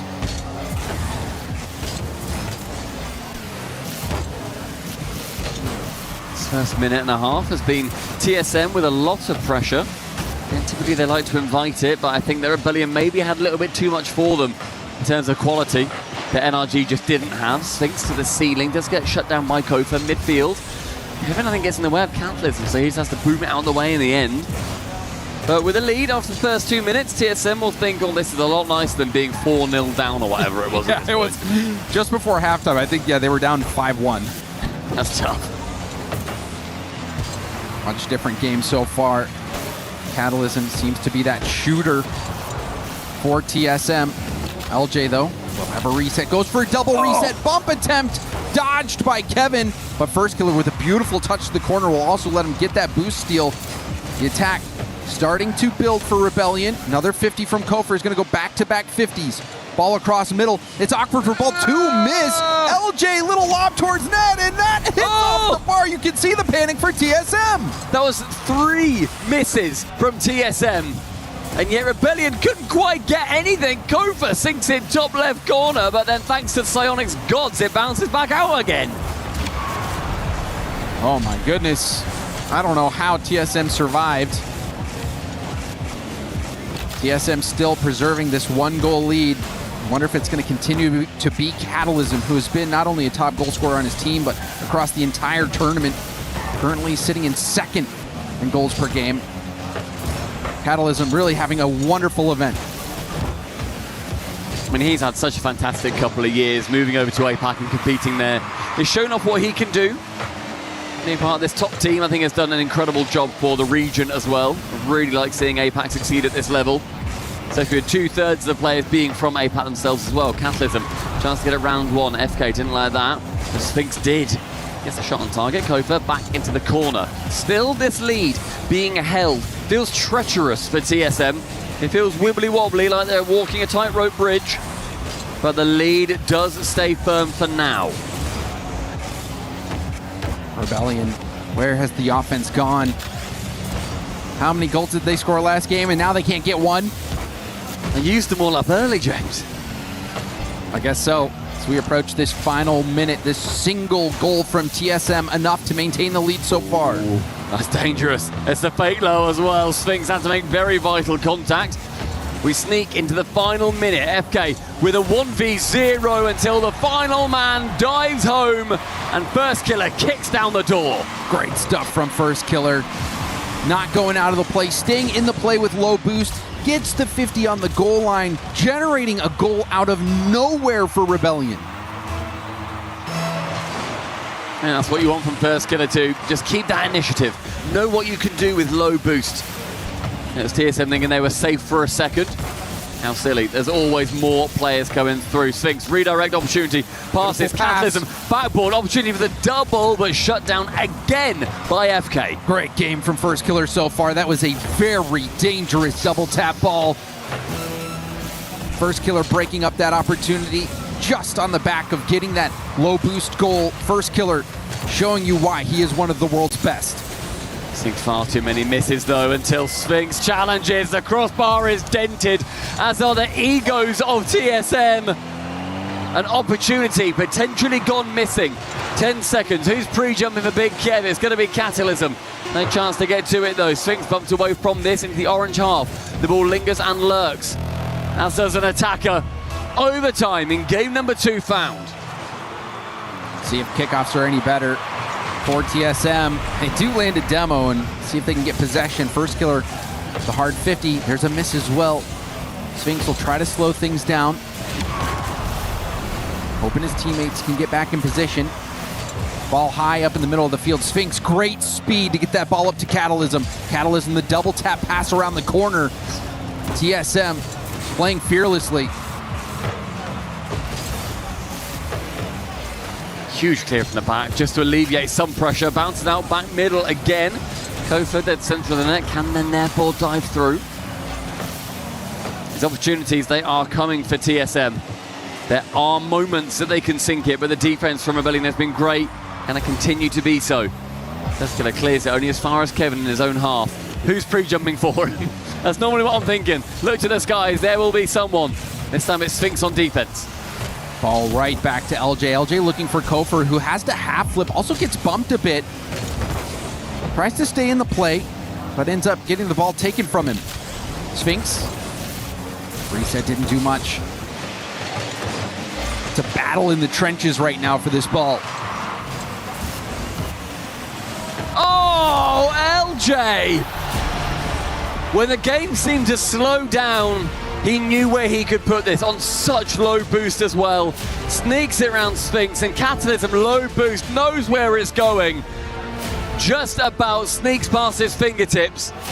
And Rebellion in an overtime secure their second win And it's a tough loss for TSM to accept. Now, that one seemed to come out of nowhere. LJ, he's got the whole TSM team ahead of him, and he still somehow manages to fight through. The game started out well for TSM with that first goal from Catalysm, and then, oh my goodness, look at how close it came to being another goal there for TSM. But then, seemingly out of nowhere, Sphinx doesn't get a touch on the ball. First killer picks the pocket of TSM. And then another look at that. The crossbar not kind to TSM this game. But you could see Catalysm so deep out of net. He was a little bit too far off to the side, leaving that far post vulnerable, perhaps expecting Sphinx to block out that low far post shot. So. And he was trying to cover high and near, but Sphinx not getting high enough on that challenge. And LJ able to pull through a big game win for Shopify Rebellion. So what do you make of this one so far, Stumpy? TSM, do they have a shot? Is there still room? I think they do have a shot. Unfortunately, Shopify Rebellion take a lot more. We've seen just how clinical they can be in front of net. In game number 1, they had a 63% shooting percentage and double what you would consider to be great. In the next, they had a 28%, so they're averaging somewhere in the 40 to 50 range. They've had so many chances, they've scored so many goals. TSM, they've had a few, but when you're competing with those kind of numbers, you can do as well as you like, but sometimes you need to watch the show. Catalysm wants to make the show all about him, but LJ is going to shut him down for now. And that shooting percentage not there for TSM. You saw how many times they hit the bar. And now we see Kofer score early. Gets out on that air dribble bump play, paving the way for himself. Little touch forward. That final touch just sneaks over the top of the final defender. He might have been there for it, it might have got bumped out the way, but Kofa made it, so that question was answered by his own volition. The first goal for Rebellion is going to be so frustrating for TSM, who must have felt incredibly close in the last. And we haven't really seen that reverse sweep pan out either, so it really does feel like it is now or never for TSM. Must-win game. But Shopify Rebellion, they looked unstoppable in game 1. They clutched up game 2 despite being forced back. Game 3 already out to an early lead thanks to Kofer. And we've seen a lot of individual gameplay from Rebellion pan out, whether it's First Killer staying in the play with low boost, LJ beating all 3 defenders back, or Kofer going for those solo air dribble bump plays. We're seeing just the individual talent from Shopify Rebellion overwhelm TSM's defense. Yeah, and I think it comes down to the sheer number of shots, like you're saying. The way in which Rebellion are happy to shoot, they will just take pot shots. They will make it so you have to have somebody back the entire time. They definitely don't need to be doing the pre-jump passing plays like TSM's been able to. Yeah. All it seems to take for Rebellion is one player on ball. I mean, that's lovely. Optional. Oh, that was the chance for Sphinx. Ends up sending it wide, and you're right, the shooting percentage, yes, it's a shot, should have been a goal. It's a great pass from the sidewall, that could have been in itself, I thought that was going to be. And the defense for Rebellion stays firm, a pass central, nobody is there. Maybe I'd like to just see somebody from TSM take the initiative, go for a solo play, lure 2 in. Catalysm here wants to go for a solo play himself, wants to get that low 50, a pinch central, blocked by First Killer. And Sphinx and him make contact on the way back out. Good boost steal from Catalysm. He is there! And the pass, this time of asking, is successful. Yeah, I think TSM disagrees with your analysis, Stumpy. I think they're going to stick with the game plan of pass the rock over to Kata. Find the man, find the goal. There's a nice equalizing goal too. And even if they didn't score there, Catalysm with a boost advantage would have given them something as they immediately lose the advantage of being 1-all, 2-1 Rebellion. And it's just a simple outpace from FK. Yeah, the kickoff nightmare continues for TSM, and you're seeing how close the second man is cheating for Rebellion. TSM just lagging behind enough to really do them in. But, you know, credit to Rebellion for being able to get a touch on the ball when they're cheating so close. And now we see back-to-back demos as well, the confidence. Good block. It is there for Rebellion. It's a good block with 2 boost steals as well. Sphinx trying to go for that solo play that I was so desperate for. He does lure 2 defenders in, however, so may well be something they can look towards in the future. LJ outplays everybody with 0 boost in the end, but now he's going to be slow back. Sphinx, a pre-jump, contact made, but Kofa, he saw that coming from a mile off. Chance as it pops across the box, and LJ, I think, realised that might be a bit too dangerous. Great fake, Cathism, can he pop it low? Instead he clears it. Say what you want about this TSM team. They are entertaining on the attack. They are fun, aren't they?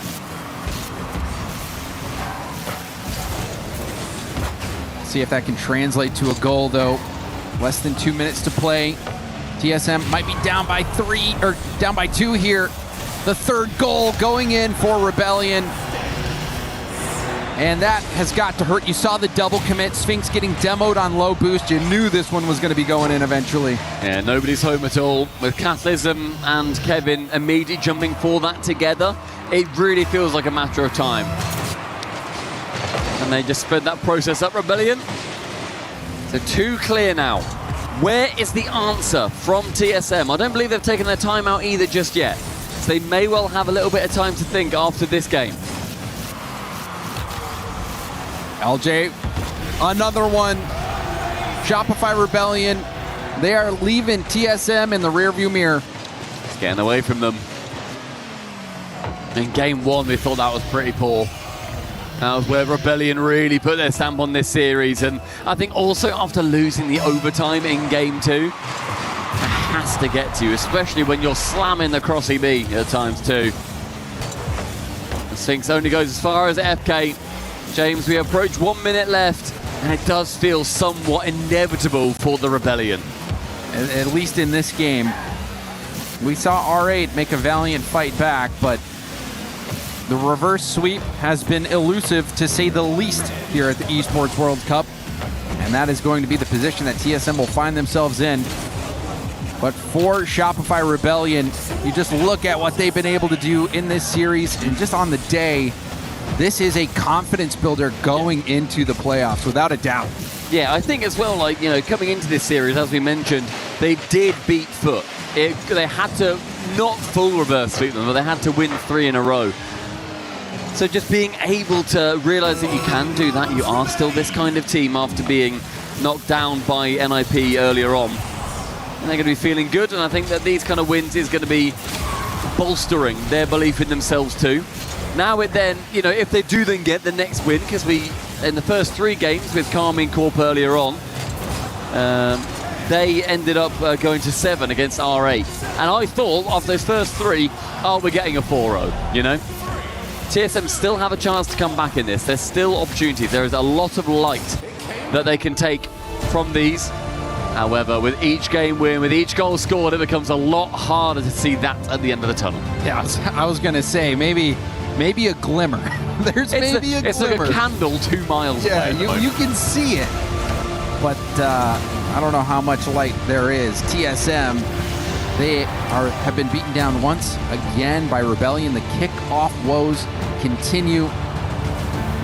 TSM forced to use their timeout. We'll see if they can make any adjustments here. Rebellion dominating pretty much every aspect of the game, aside from pre-jumps.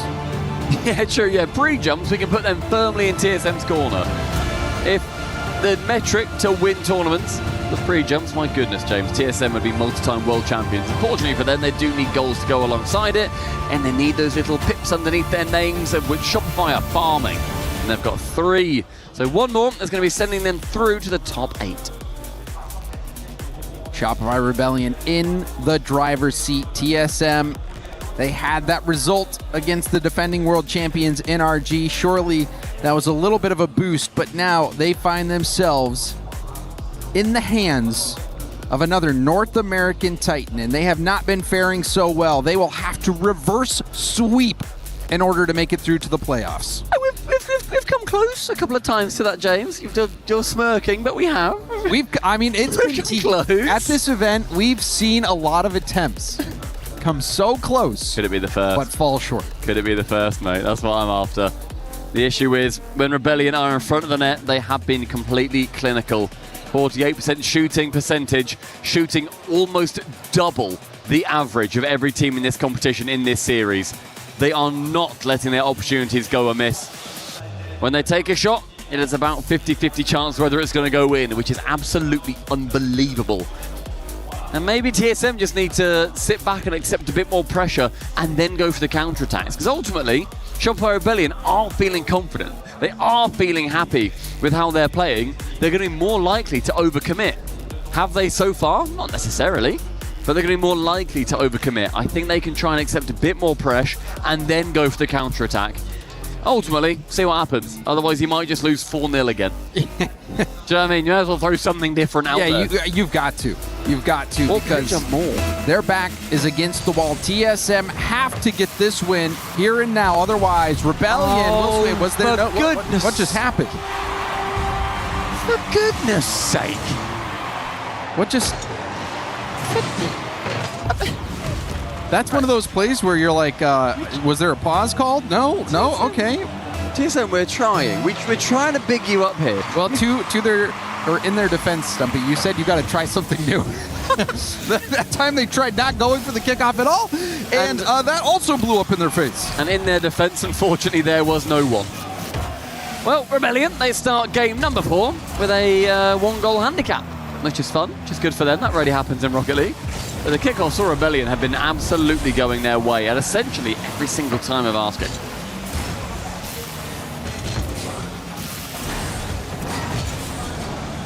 Shopify Rebellion didn't waste much time getting out in the lead. Catalysm has been that main goal scorer for TSM. Will he be able to help equalize things? Kevin has had some great passes.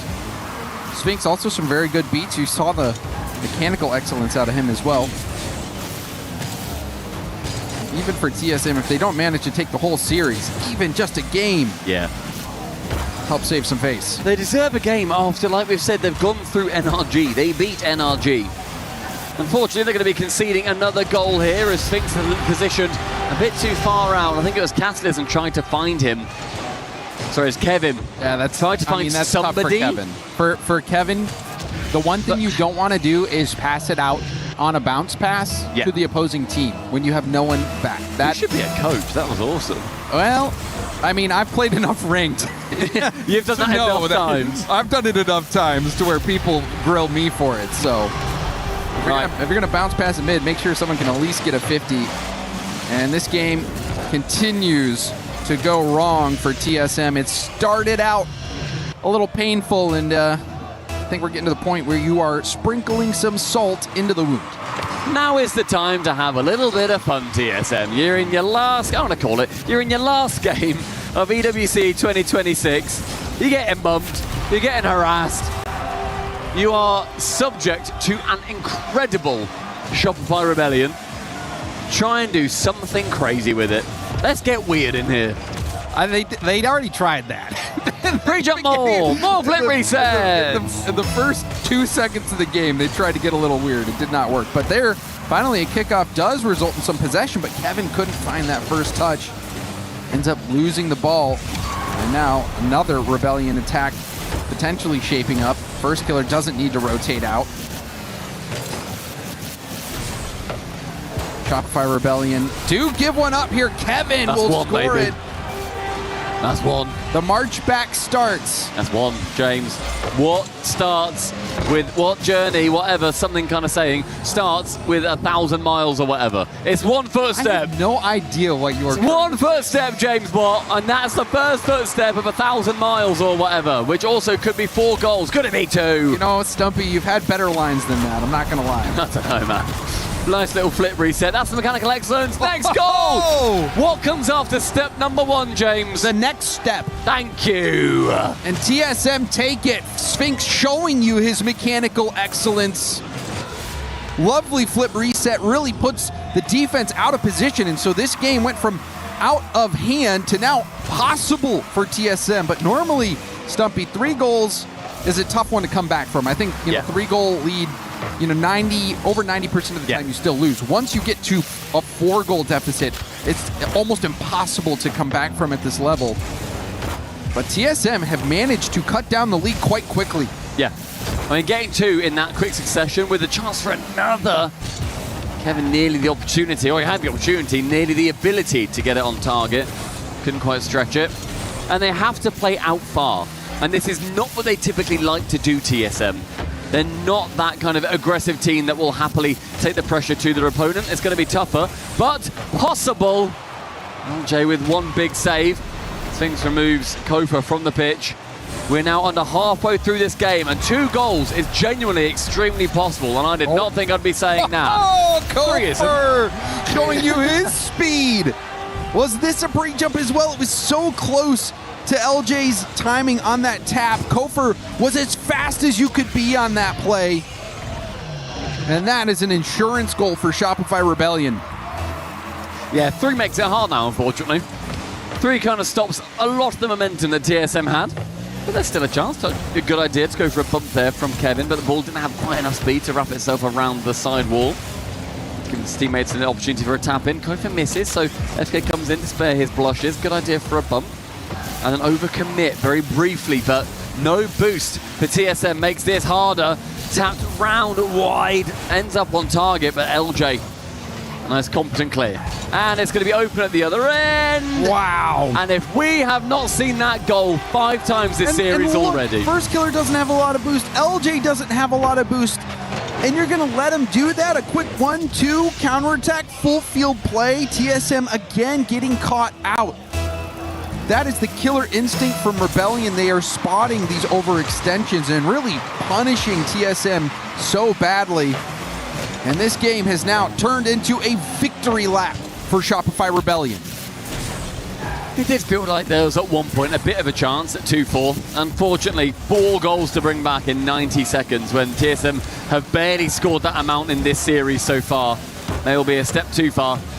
The Rebellion, James, truly do feel like a team that see themselves lifting a trophy.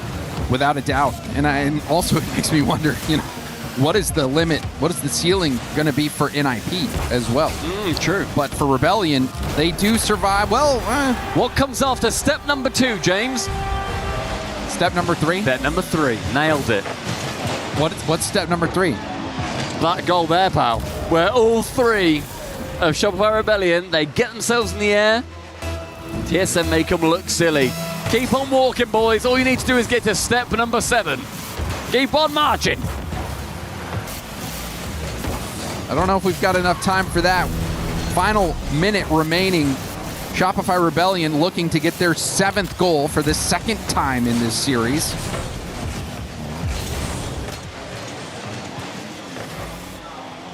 First Killer. Going to try to go ground to air. Intercepted by Sphinx. LJ happy to preserve that boost. Sphinx going for a backboard pass. Broken up again by First Killer, who's been so good on those backboard reads, the awkward backboard reads that are above your head. A ball that has pace. Doesn't seem to phase First Killer. Just rock solid on defense. Rebellion, they are hunting their 20th goal in this series.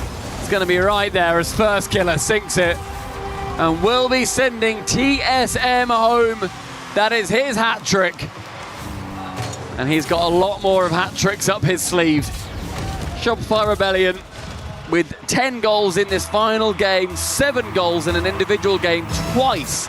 This series alone will qualify for the top 8 at EWC 2026.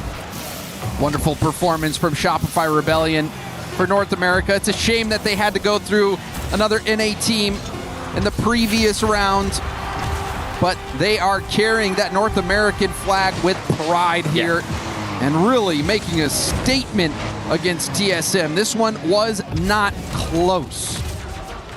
And 21 goals in the series now for Shopify Rebellion is an EWC 2026 record. The highest number of goals scored by one team in a series. Goodness gracious. To it.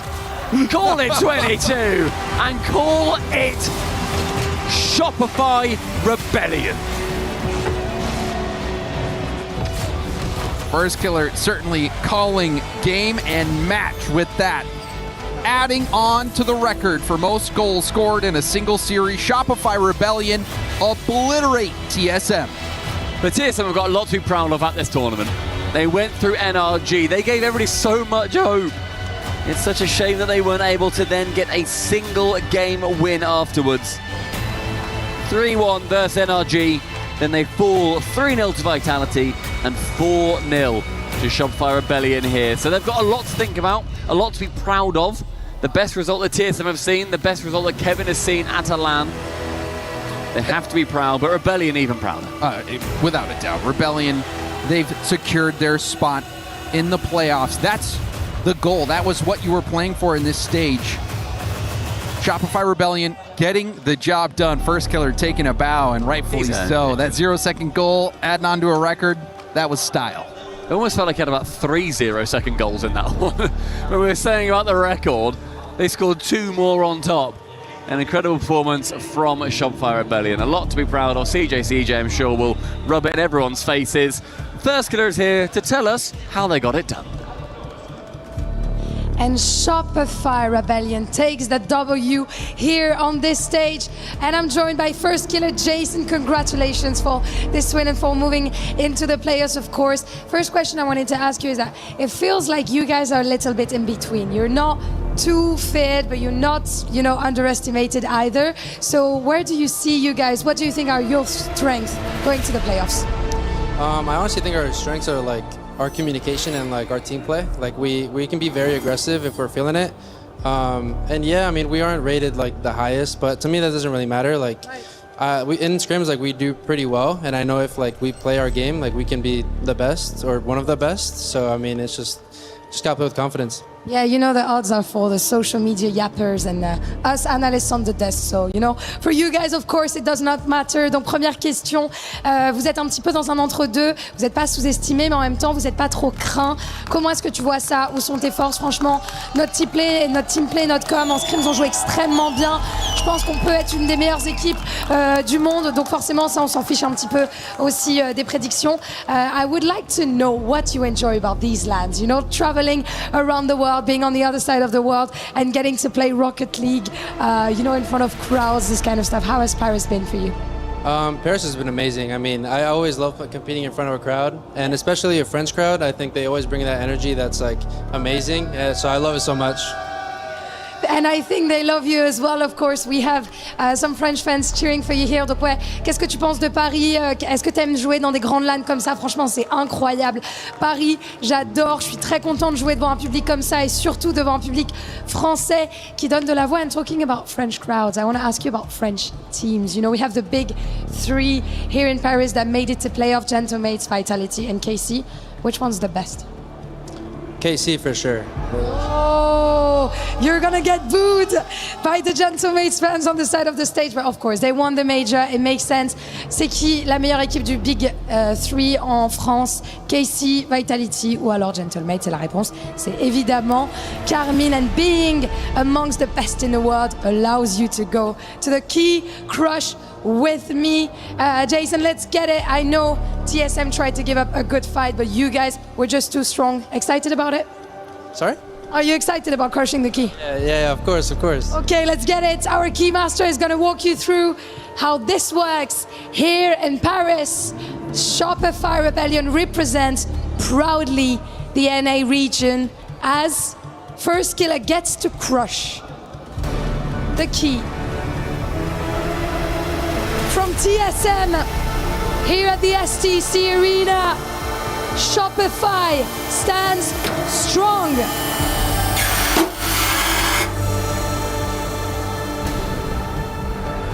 Congratulations once again. First killer, I'm bringing you back to the stage. I have a question. You're going to be facing a big team in the next round. We don't know which one yet, because we're having the draw show later on, but it's going to be either Falcons or SSG. First of all, who do you want to face? And do you have a message for any of this team? I don't really want to face SSG because, we're both NA. And Falcons is a very good team, so I mean, I don't really... Dream big, no? Yeah, I guess I gotta go for Falcons. They're an insane team, and I mean, I think it'll be a great match, to be honest. It's going to be a great match. I'm not getting any banter from you, only respect, and I appreciate it, of course. And the Falcons fans as well. Entre SSG et Falcons, qui as-tu envie d'affronter? Tu as un message pour eux? Honnêtement, Falcons, SSG, on a l'habitude de se jouer, vu qu'on est de la même région et je les respecte énormément. Ça va être un très bon match. We'll see if you face Falcons or not. Thank you very much for joining me. Once again, congratulations. Merci, and we're moving on to our last series of the day. It is Twisted Minds versus Energy. Don't miss out.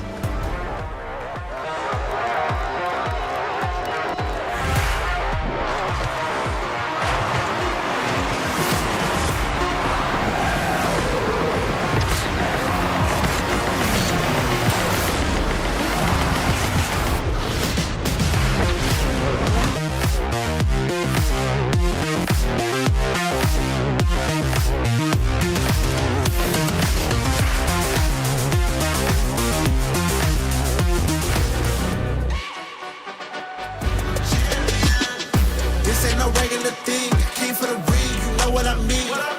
You see my name in the lights, better get right, I'm champion.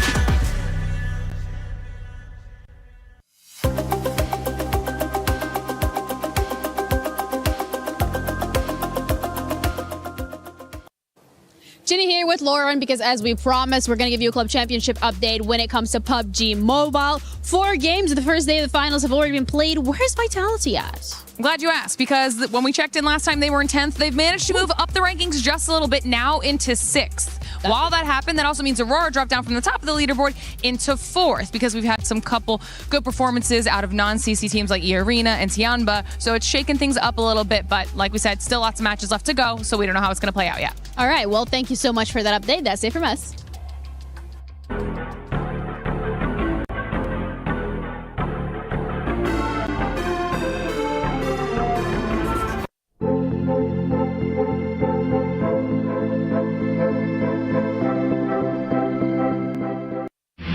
A lot of people are haunted by their past. I'm inspired by it.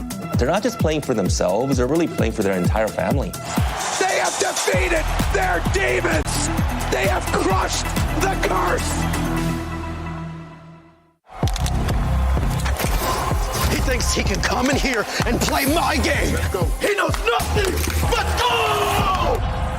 Tyler won. You're done. This is my ladder! You can't climb it! It's better than me hard-sucking masters. You're going too far now. Your eyes buggy. Your elbows ashy. That airline? That's an L airline. Somebody better hold me! Okay, yeah. Do something then. Raw energy. House from blow the house down.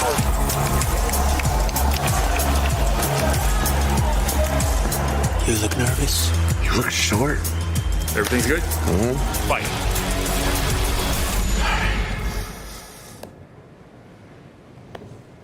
Okay.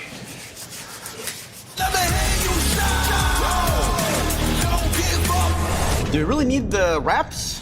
Yeah, that feels like overkill to me. Everyone is playing, you're not yet. EWC Play is your all-in-one platform to compete in fantasy, pick'em, and quests for a grand total of $300,000 in prize pool. Build your dream fantasy team in 5 different games and track your score with live results tables. Predict the winner of every game, every group stage, and every tournament. Complete daily and weekly challenges to earn boosters that help you climb the global leaderboard. Got what it takes? Join EWC Play now.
Here we go, baby. No one looks better in blue and pink than this squad. They go by the name of Twisted Minds, and they are fighting for their Keys life tonight as they are going up against a big dog in the fight. NRG slipped up big on day number 1. Now they have to fight for their own spot in the playoff bracket. We welcome in Stump alongside James Bott. And James, are you amazed to see 22 goals going in just 4 games in the previous round? I want to say yes. But no. But I could have seen it coming. I'll say that. Is there any chance that we see 22 goals or more scored in this series between 2 taller teams? Maybe, because I think it goes on for longer. I think this goes like 6 games, honestly, 7 games. In a but sweep, 22 is incredible. Yeah, honestly, anyone. We'll let that one die. TSM, we're sorry you got beat up. On the other side, Twisted Minds did get beat up by NIP in a Game 5, and this was a very exciting series because everyone had Twisted Minds as the favorite coming in, but it was NIP with Oli really shining in this matchup. How does TM bounce back? Because they were up big before NIP took this series away from them. Oh, certainly. I think this is going to be a huge test for Twisted Minds, but for NIP, though, they have been a different team. Yeah. So I don't think you can put too much of that on Twisted Minds. I don't think they're going to be putting too much on it. They're just going to say, you know what, NIP, they were in flow state this tournament. We can bounce back. We know NRG's vulnerable. They lost to TSM, who literally got destroyed and had a record put up on their head. We got this against NRG. What is Twisted Minds' greatest strength in this game right now? I think most of it comes down to the fact that they've got so much experience. Like, Monkey Moon is widely considered the GOAT of Rocket League. He has been so decorated in the open era especially, alongside then 2 players who have been grinding for years when Mina could even play in the RLCS, with TRK and Nubo, who then go to all of the Saudi E-Leagues. There's a huge amount of experience on this team. I think they feel generally very unshakable. And obviously there's the individual moments where they don't necessarily succeed, especially against NIP, but they've got the experience. James, I'd love to keep talking about this match, but we just got some breaking news, and it is huge news if you're a chess fan. Let's go over to Jenny. What's up? Crazy updates coming through from chess. Some of the most unexpected storylines. We also have the world's worst predictor when it comes to chess, because you literally did not expect AGL to take this one. Yeah, I mean, it's a crazy upset. AGL take it. Dennis Lazovic putting on the performance of his life against Hikaru Nakamura. Hikaru obviously representing Team Falcon, so a massive loss for them, and AGL continuing on at the top of the leaderboard. Obviously, on the other side, they've still got Ali Reza Farouja still alive, but he'll be playing against Magnus Carlsen in Team Liquid, so tough chances for Falcons to get points. Yeah, Falcons got their work cut out for them, and of course, we're going to keep you updated on just that. Shout out to my guy Dennis getting the job done, taking down one of the biggest names in chess. AGAL is going to score even more club championship points. And now you see on the left side of your screen at the bottom of this is Twisted Minds at 1,700. Gentlemen, they need 51 points to jump over 2 teams. And the beautiful part of that is that Team Vision and T1 and Virtus Pro, none of them are in Rocket League. Right. So there's another game already that Twisted Minds are able to gain more points in, that I expect them to gain some more points in. It's looking good for them. Well, hopefully that experience under pressure really comes into help Twisted Minds, because you know the org is sending them a message right now saying, guys, we really need you to pull through. Fancy is saying, guys, you can win me millions of dollars if you clutch up, but good luck because you're playing against NRG, and if you watched Rocket League, you're probably familiar with these faces. Let's talk about the boys that went 4-1 against Furia in their most recent meeting, and that's despite all the noise the Furia fans were making stuff. James, I'm going to give this to you, Mr. NRG himself. Big your boys up. I will just say, we've seen NRG struggle at the beginning of tournaments before. If you remember at the very beginning of the year, they went out 9th through 12th in the first open of a split. Guess what they did? They ended up winning the next 2 and then becoming the #1 seed for North America. So you cannot really count out NRG. Unfortunately, inconsistency has been a little bit of a consistent thing for them this year. So while they have had low lows, you know that they also have high highs. And so I think that they are going to take it. Stumpy, look at big picture here. 78% of our fans on esportsworldcup.com/play picked TM. What are your realistic odds for the NRG fans out there? Holy they always so biased? Every time it's a crazy number. And they still sleeping. That's my theory. NRG looked brilliant earlier on. I was so impressed with them. I am going to lean towards TM here personally. Really? But I do think that NRG looked good, James. He's got Twisted Minds. James, are you backing your boys? NRG all day. How many maps? How many games are we playing? 6 games. We're going 6 games. I'm thinking at least 23 goals. We can't let 22 be the record here in group stages. Let's get into the final match before playoffs.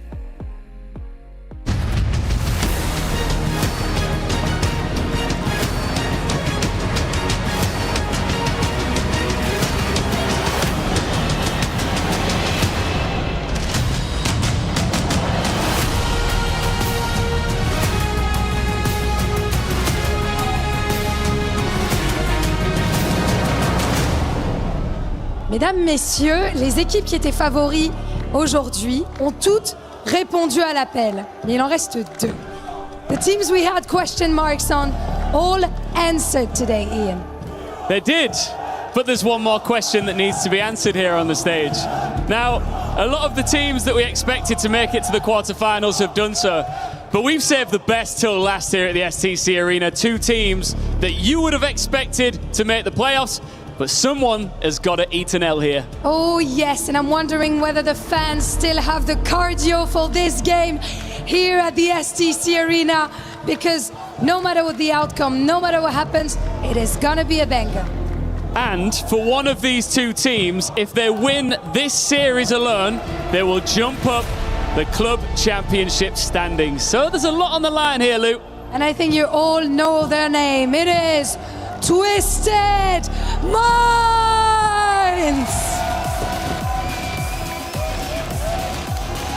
Another Saudi pride enters the stage.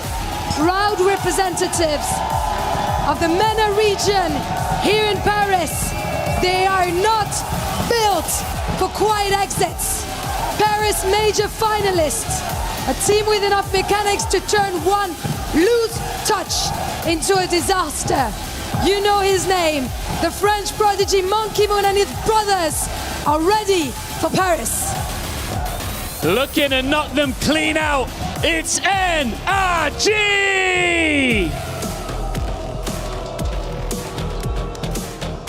As they arrive to a chorus of boos from the Twisted Minds fans. The world champions have already been pushed once at EWC.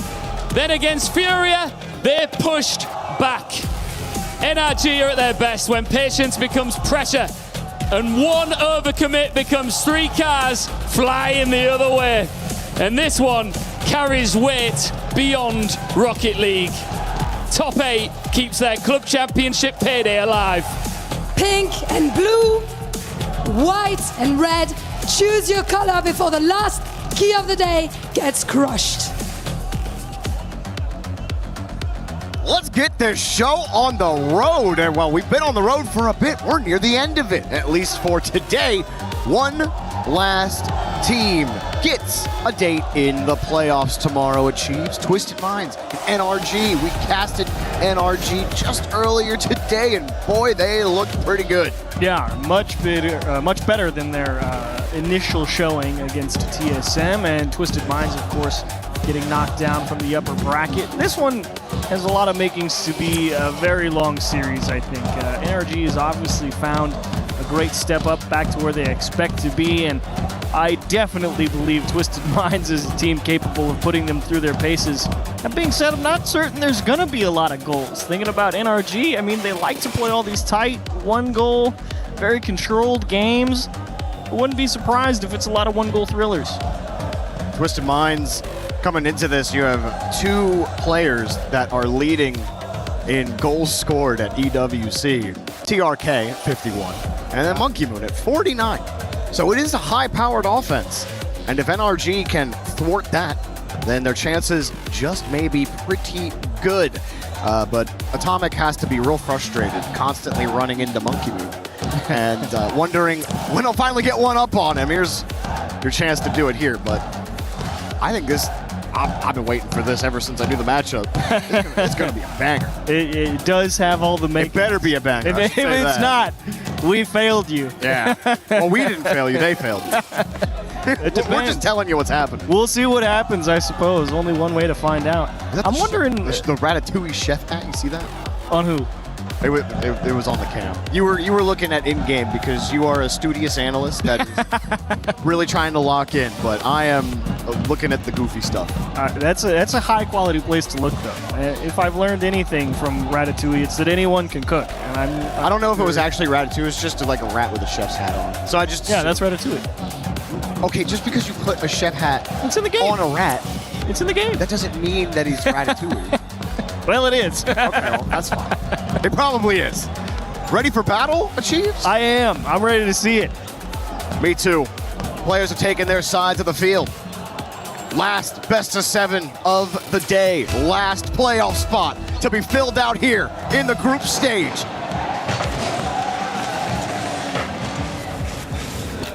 TRK will start on the kickoff. Beast mode trying to tackle Monkey Moon. Gets around it with a quick pass. Nupo finding TRK, who finds the net. Dirty bit of placement from TRK. Look at the way his car flips when he puts this back post. Obviously, Beast Mode feels like this one's coming right at him, but the late flip just to the backside, that's nasty. No chance to save that one. What a start from Twisted Minds. No time wasted. 13 seconds in, and already they're trying to thwart your low-scoring prediction. Switch out to the side here. And the demo for NRG. NRG were making demos a pain point in their last match versus Furia. See how much physicality comes into play to break through this Twisted Minds defense. That's a nice pop out to Daniel. No boost, weak shot, double commit, and a whiff. Atomic called off by Beast Mode with a double tapper. You know, I respect Twisted Minds all trying to force NRG to make a bad touch, jumping at stuff they know they can't get to. But they followed the oldest rule in defense. You gotta put a hand up. They gave it a go, but NRG knew they couldn't catch up. Nice job. It does not take long for NRG to respond. Beast Mode, in particular today, has been excellent on the field. Fitting for him to get another solid goal for NRG. Just to stuff the 50. TRK gets bumped by Nupo. I think he was just trying to pull shot and, well, nerves. Daniel with a nice high touch. Beast Mode on the follow-up. It's scooped up. Atomic came back from the midfield line. Corner double. Dead play. But he does try and force the bumps in the net. NRG definitely happy with the physical advantage that they gained earlier. Definitely trying to recreate at least part of it. Beast Mode will find one, and that's a tough save for Monkey Moon. Oh, no! TRK! Oh, no! You just gotta trust Monkey Moon there. I don't know. You tell me, Achieves. I can understand, like, not wanting to, because that's a lot of net to cover. It's scary. I can understand TRK wanting to come in, but at the end of the day, that is a really bad own goal. That's unlucky. Look at it this way. The best players in the world have had absolute rockets for own goals, so he's in good company. Not the best company to be in, but... I feel like it's like a rite of passage. If you black and white it looks great on the montage. Exactly. No one will forget it, that's for sure. Who knows, you can make people forget it real quick after this game 1. Down 2-1, gonna need to do some work to get there. It's Beast Mode. Just flips one towards the box. NRG really clamping down on the edges. Happy to receive a clear here. And again, it's a lot of NRG's game. You know, they've got this 1-goal lead. You're about to see a lot of balls just go straight into the corner. It's what they do because they're good at it. They can play for control. They make the game very one-dimensional, but this one gets away at the midfield line, and TRK will get his own goal right back. Good call there from Nupo to bump Atomic. Atomic tried to recover to get back to it, and Daniel thought he could come in and support. Trying to play tight to the play, but the 50 gets away from him. Yeah, Daniel thinking, it looks like a pretty decent 50. I'm going to take my few 12 pads on the way up the field, and just like that, over his head. No chance at it. Tough break. Expecting a little more out of the challenge. Never quite planning for straight into my net. Daniel will hold the ball here. Beast Mode was demoed in their net. Now he comes flying in off the spawn. Doesn't get the 50. Daniel has to come in to support. Atomic. Actually real tight here for NRG. Beast Mode playing tight support. TRK will shove the ball away. Good job from TRK. Don't force anything. He went to the open part of the field. As Atomic will not have too much help. Daniel, this is basically a solo play as his teammate is respawning and one guy in front of him is just hoping to open a lane. Beast mode on the respawn will get the ball to Atomic. A little bit of room to operate. Gets through 1.5, but Nupo able to get back there and push that one out into empty space. This one could go on for a while, Jorby. See if anything can develop. The ball is lied dead for a while, and Atomic just could not make the stop. It looked like it pinched back into his car there. I looked down to take a look at some notes. I hear a goal explosion go off. Oh, he was so close. That feels bad. That's tough. You take it if you're Twisted Minds. Down 2-1 earlier, 2 unanswered goals now. A minute 37 remaining. Beast mode. Feigned high, went low. Monkey Moon stays high. Leaves it for Nupo. Nupo underneath! 4-2. It ain't going on for that much longer, I guess. Twisted Minds heard that, and they're like, nah, let's just put 2 on the board. Let's move on. Great challenge from Nupo. Daniel definitely got pulled up a lot higher than he thought, maybe expecting to perhaps have to defend a double tap or something. It's a great bit of adjustment from Nupo midair. Able to drive that one down and under. More importantly, keep it between the sticks. Also not getting the low scoring you might thought we would get, at least in game 1. But with this Twisted Minds offense, it's going to be hard to keep them pinned. Yeah. Daniel's got a full tank of boost, but he's back as third man. Beast mode trying for a bump. TRK avoids him, gets the 50, and Daniel coming back across bumps Monkey Moon. Beast mode sets it up back to Atomic, who just tried to win the 50. TRK takes it away and the midfield boost. Beast mode, though, gets a touch out. The shot's too weak. Monkey Moon floating in the box, has the save and an open net. Wow, what a save from Monkey Moon. I mean, he came so far across the net there, it feels almost guaranteed that the back post is going to be open, but Monkey Moon, great pace control coming back and across the net. Just drops that one into the middle, all of NRG. I mean, obviously they're trying to get back in the game with limited time. Not surprised to see the back end completely open there. But that is not what you wanted to see if you were NRG. You were happy when the game's 2-2, and then out of nowhere, game just completely out of reach off of a couple of really nice plays from Twisted Minds. Yeah, Nupo getting the dunk that tied the game, and then hitting that hard shot Atomic TRK couldn't got save. one. Yeah, TRK got one as well. Very good start for Twisted Minds. NRG back to the drawing board here after game 1, as Monkey Moon continues to live in the nightmares of Atomic, at least for now. Oh, okay, not again. Daniel's not in the mood to allow 6. He will find the clear as NRG just looking to run out the clock, I wager. Go down across. Jeez, I just won't stop. Yeah, that's it. He's Give it to us, mad. we're gonna put it in. He wanted He's like, it how so did we bad. not score? You put 5 on him, brother. It looks It's okay. better when it says 6-2. It does. It does look better. I'll give that to you. There was the initial real nice goal from NRG. The unfortunate own goal, I believe, from TRK here. Yeah, I can understand why he wanted to. You do have to trust Monkey Moon, I guess, but TRK was thinking he could make that one to the near post. He thought he could get it out. You know, there's probably a universe where he just smacks it off the post and it's a save. Seen it before. But of course then, Nupo getting the dunk there. Elation on TRK's face. And all smiles here for Twisted Minds. The brains. Many folds right now on this side of the pitch. 5 of them, in fact, into NRG's net. 41% shooting. 27 points for Nupo. 3 goals on 6 shots. Excellent start to the series. Good bit of shooting for Twisted Minds. 12 shots, 5 goals, 41%. You'll take that. We love that if you're a Twisted Minds fan, NRG. Honestly, I don't know if I actually want to change too much. I kind of liked all of the game up until, they just ran away with it. A couple of really nice goals, like the first one that got out of hand, right, with Daniel was coming up out of the net. They thought it was just going to be a better 50. That put him down 1. Then Nupo made a nice play, or I think it was TRK, and then Nupo made the 5th one after that. But I actually don't know if I really want to change too much if I'm NRG here and say, look, do it again, and then I'll think about it.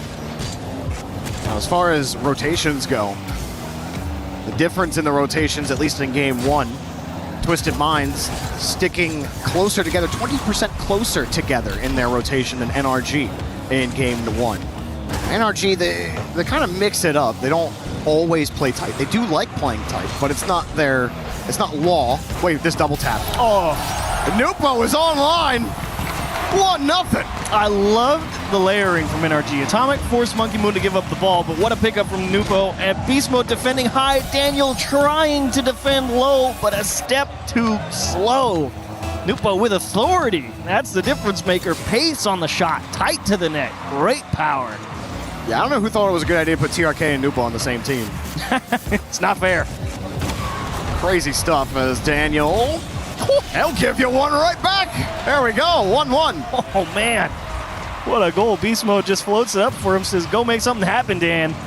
You got it. Ground pinch right through Monkey Moon. TRK, I actually like TRK's positioning there. Very wise to defend the near post. That's the most likely line where if Daniel gets the dunk, it goes behind Monkey Moon. He's trusting Monkey Moon to carry that air dribble across the net. That's all Daniel, just getting a great angle. Sometimes you just get beat. Daniel got the boost, didn't get the ball. Atomic, nice spawn on the corner boosts. Beast Mode, you know, that was ghost touch Beast Mode. Not on you. This one drops down. Nupo does get his boost. Beast Mode will make sure he pays for it, though. Daniel in reverse. Free ball. Look how quickly TRK tried to close the gap. Beast Mode still finds his way through. NRG through the seam, but can't put the ball on target. So close. Daniel, nice bit of pace through the midfield, but unfortunately not able to finish as that one will be skipped outright. What a pickup from Beast Mode. Unfortunately, tipped it down instead of up. Makes it a pretty easy defensive play for Twisted Minds. Atomic just got bumped. Monkey Moon ends up passing it to Beast Mode. Beast Mode from the ceiling, wants the bump, and Nupo just avoids him. Had some support right underneath. Daniel tries for the 50 wide out the Beast Mode. Monkey Moon pinches it back, but Atomic's right there. Atomic up. Beast Mode's trying to shovel the woodwork. Daniel up again. Atomic's got no boost, so he'll be a second. And he's out of this play for now. Beast Mode will have to cover. But Atomic somehow won that 50 coming around the corner like that. And they still can't really move down the field. Monkey Moon just wow, stuffed what a job. Completely. I mean, Monkey Moon buying all that time there was huge. I mean, Beast Mode did a great job zoning out all of Twisted Minds. NRG actually stole all their boost. So Monkey Moon finding two big 50s there, and Nupo making this save is a great job defensively. TRK will pull it off the line at 0. Daniel pressing the attack further, but unfortunately no momentum behind it anymore. Beast Mode looking to reestablish pressure, and Nupo, that's a nice little pop to force Atomic on the back foot. Back post is no good. Daniel's already there, and Monkey Moon says, get out of net. You're on defense now, big dog. He's a menace right now in game 2. Beast Mode gets them to clear out. Atomic will steal the corner boost. Daniel forces the 50 back to Beast Mode. Daniel still at the top. Atomic coming across on the corner. Beast Mode right underneath. He's next up with the first touch. Has to leave it. Atomic also leaving. He's got the corner boost. And Daniel and Atomic run into each other. Atomic will try to collect something out of this and does buy some time to get reset. Yeah, not the worst thing. Good adjustment there from NRG on the accident. Sometimes it does happen. Through the smoke. Beast Mode, no chance. That's tough. I mean, that shot came right as the smoke screen appeared. That's got to be a brutal save to try and make. No chance. No chance. Straight through the smoke cloud. Had no idea which way it was coming through, and that one had some heat on it. And that's tough after they just had such a good possession in the blue half. And then Daniel and Atomic running into each other. It's like, sure, you know, it didn't turn into complete disaster right away, but you lost all that momentum, and now you have to dive to make another stop. Monkey Moon on top of the ball again. Atomic just hoping for some breathing room. And Monkey Moon will bring it down. Good read. Daniel sticking with the play is Nupo. Stuffed by Beast Mode. Got the corner boost. Monkey Moon won't let him have any fun, though, as Nupo to TRK gets the flick. That one-touch flick is such a valuable skill. You pick the ball up on a dribble, everyone feels compelled to come and challenge you immediately. You can get that kind of power and height on it instantly. Valuable tool. Atomic dusted by TRK. Leaves it to Monkey Moon, but NRG were ready for that. TRK tries to keep possession, but as you saw, Atomic was downfield harassing Nupo. Didn't get the corner boost, and TRK completely nullified all of it. And it was Twisted Minds' adaptation. They saw the bump coming, and they said, look, let it bounce, and TRK will just play it again. It's a great idea. trying to handle some pressure as Beast Mode. He's going to have to fight with Zero, not an enviable position. NRG don't get a little too greedy here. Got to be careful. You do have 40 seconds, so risks may have to be taken. This Beast Mode demoed right after he got the touch. Twisted Minds kind of beating NRG at the classic NRG game right now. TRK stuffed. Beast Mode gets across. Daniel right behind. Atomic third man. Off to the corner. Atomic waiting. Sizing up Monkey Moon. Now Beast Mode with a free ball. Daniel's going to be on the right. Atomic low boost. Tried to tackle Nupo. Not successful. Daniel got the touch, but Beast Mode's got no boost. It's got to be Atomic. Weak, and Beast Mode could not bump TRK out of the way. You got the bump here. You got the bounce at Zero. Pass in front. Still Atomic's there. No corner boost spawn.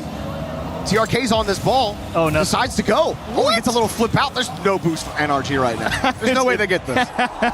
It's the hope attack. It's the we cannot allow the ball to touch the ground. And you got to say, those are some good tries with Zero boost. I mean, Daniel digging that ball off the sidewall with Zero with that much power, that's a dangerous pass at 0 seconds with Zero boost. And NRG will take their time out here. I guess I can understand why. You did lose 2 straight. Yeah, I mean, dude, they got stuffed that game.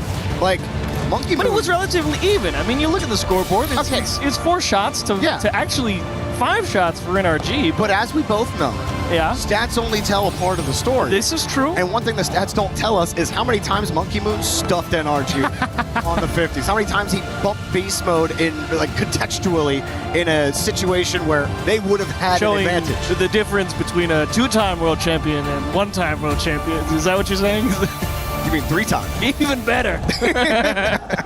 Even bigger difference. Yeah, the Monkey Moon power-up is always inevitable. But also credit to TRK. TRK was doing a lot of that as well. He was getting harassed in his net, avoided a couple of key bump attempts to make saves, and then also had some moments where he stuffed NRG. Game 1, we were talking a lot about Nupo, his firepower, his ability to score and score quickly. In this game, it was grindy, and the grind was really won by Monkey Moon and TRK at the front. 67% of the time. Guess where the ball was, Jorby? Twisted Minds half. Wow. Does that feel that way? Yeah, it does. NRG were there like so often. They just couldn't do anything. And Twisted Minds playing a great bit of defense. I mean, what a job, because 67% of the time in your own half, you know that's not easy, because that means here comes NRG right behind it, right? And now what do you do if you're NRG? What's Sathu telling them? I mean, they had some good pushes. Like, you were pointing out a lot of good things about their approach. It's just like they started running out of resources. Maybe it's the simple rules to get their boosts. But I don't know, man. They seem to be doing pretty well on low boost too, Twisted Minds. Yeah, they're doing a great job. They're handling physicality quite well. Yeah. I mean, they understand where safe space is, no doubt. Like, the play that runs back through my mind, right, was that clear they had straight down the seam on the left half, and they have Atomic trying to bump the guy off the back wall, and they just say, look, if he's going to bump him off, just let it bounce. They're not here yet, right? It's like, that's great, quick processing of the picture of the pitch. I mean, Twisted Minds, marvelous job on defense. NRG, all of them over on the blue half, over 50% of the time last game as well. So they're camped out over on the blue half. It's not like they're just punting it over and over and waiting at the midfield line. They're trying to score. And Twisted Minds just like, yeah, good try. NRG's defense, when they were on the orange half too, the only time that Twisted Minds really could break through was through the smoke. Yeah, a that's demo the where difference Beast Mode maker. couldn't read the shot. Difference maker's a demo with a shot through a smoke screen. This game is becoming every bit as tight as I'm sure a lot of us neutral fans were hoping for. And no doubt NRG and Twisted Mind fans may be biting their nails a little bit. Nupo with a nice carry. Back to TRK. Tried for a bump on top of it. NRG avoided. Atomic on the counter.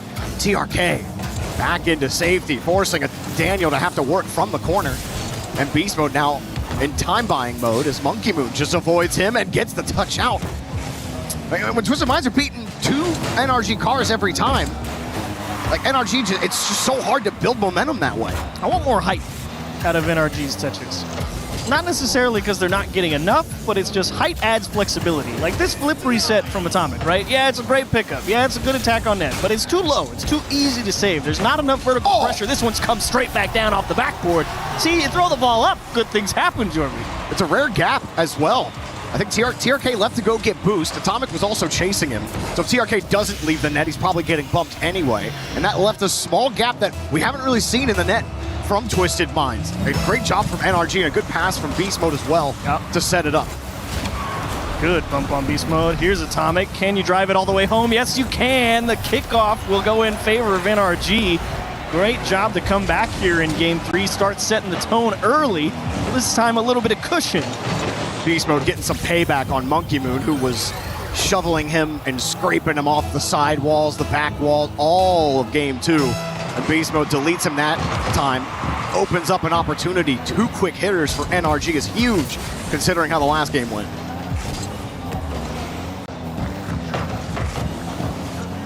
Kicks out hard. TRK was hoping for something tighter. Able to shuffle underneath Beast Mode. Bit of a chain dash for Daniel.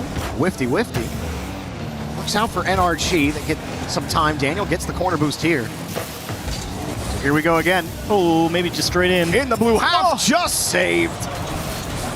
Off the post, got the boost steal as well. Twisted Minds maybe starting to feel the squeeze as Beast Mode takes the pass way wide. Monkey Moon did have a full tank sitting in the box.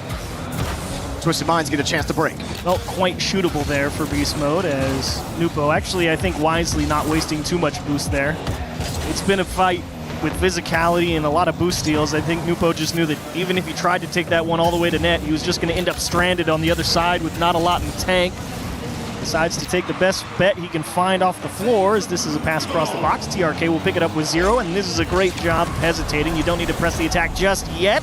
You just try and take what you can get. You have plenty of time. If you force it, you're likely to go down more. And they actually do retain possession by not pressing too hard, too quickly.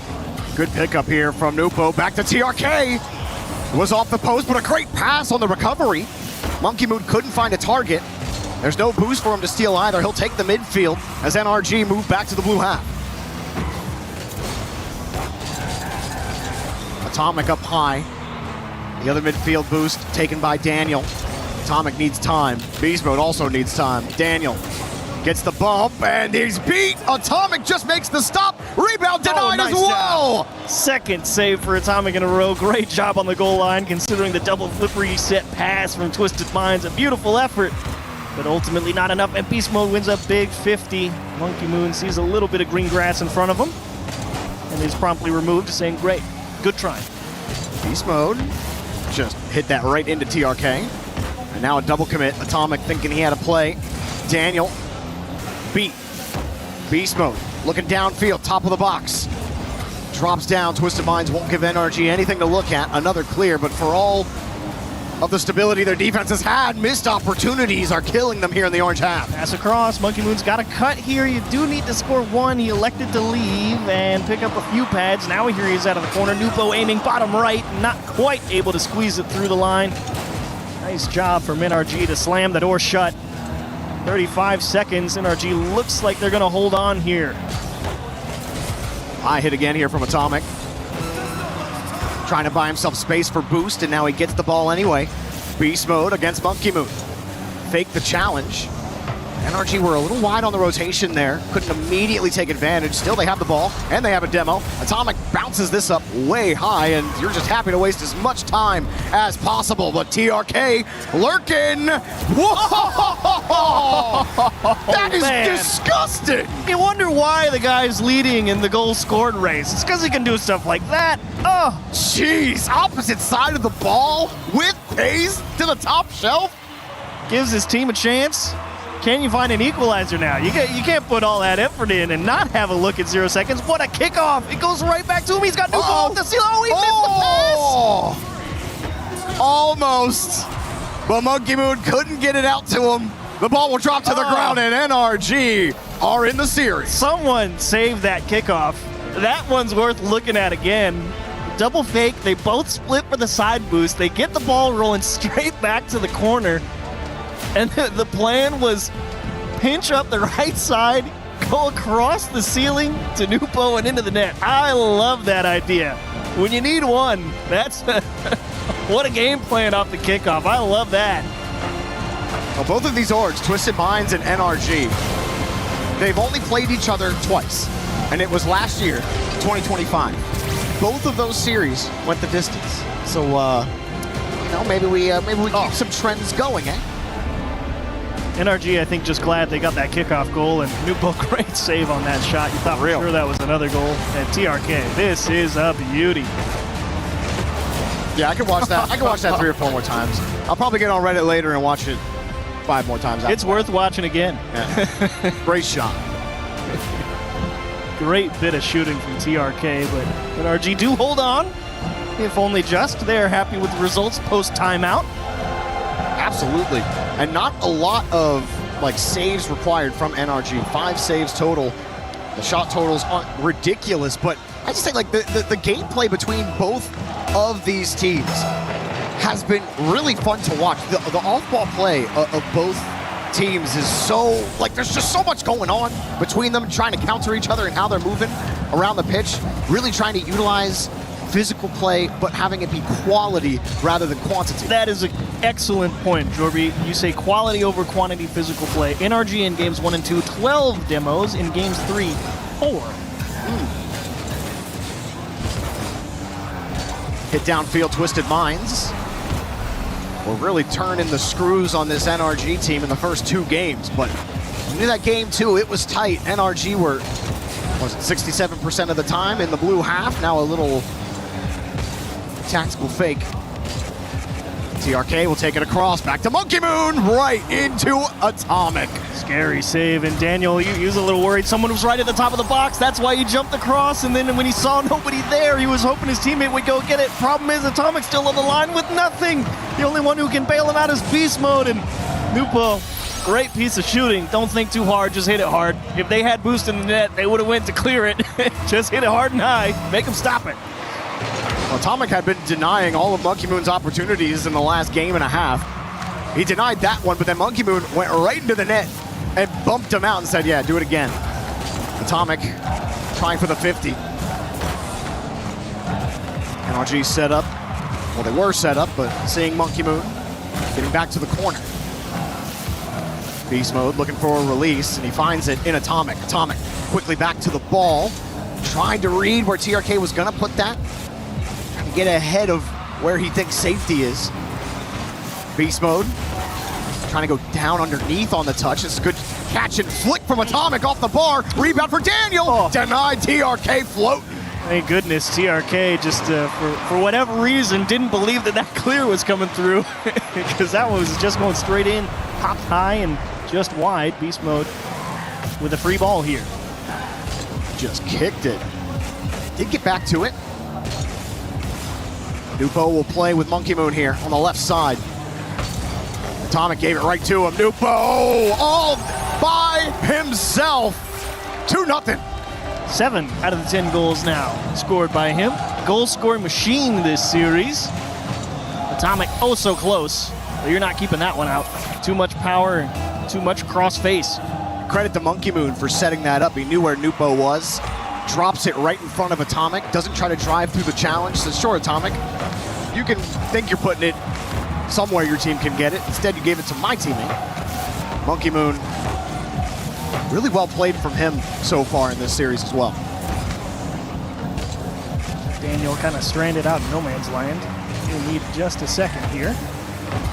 Nice fake from Atomic. Love that. Give and go. Does he give it back? Yes, he does. Nice job, TRK. Such composure on the line with 0.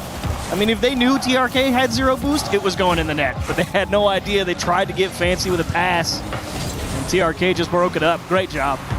His goaltending has been awesome. Now Beast Mode gets deleted and Twisted Minds are twisted NRG. Uh-oh.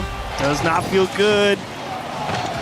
Beast Mode tried to just cut and he went straight into the teeth. I mean, I think it's easier if you just go across net, right? But I guess he couldn't because Daniel was coming back on that line. Yeah. So if he goes across, he just runs into his teammate. So he tries to cut it forward, gets demoed for his treble.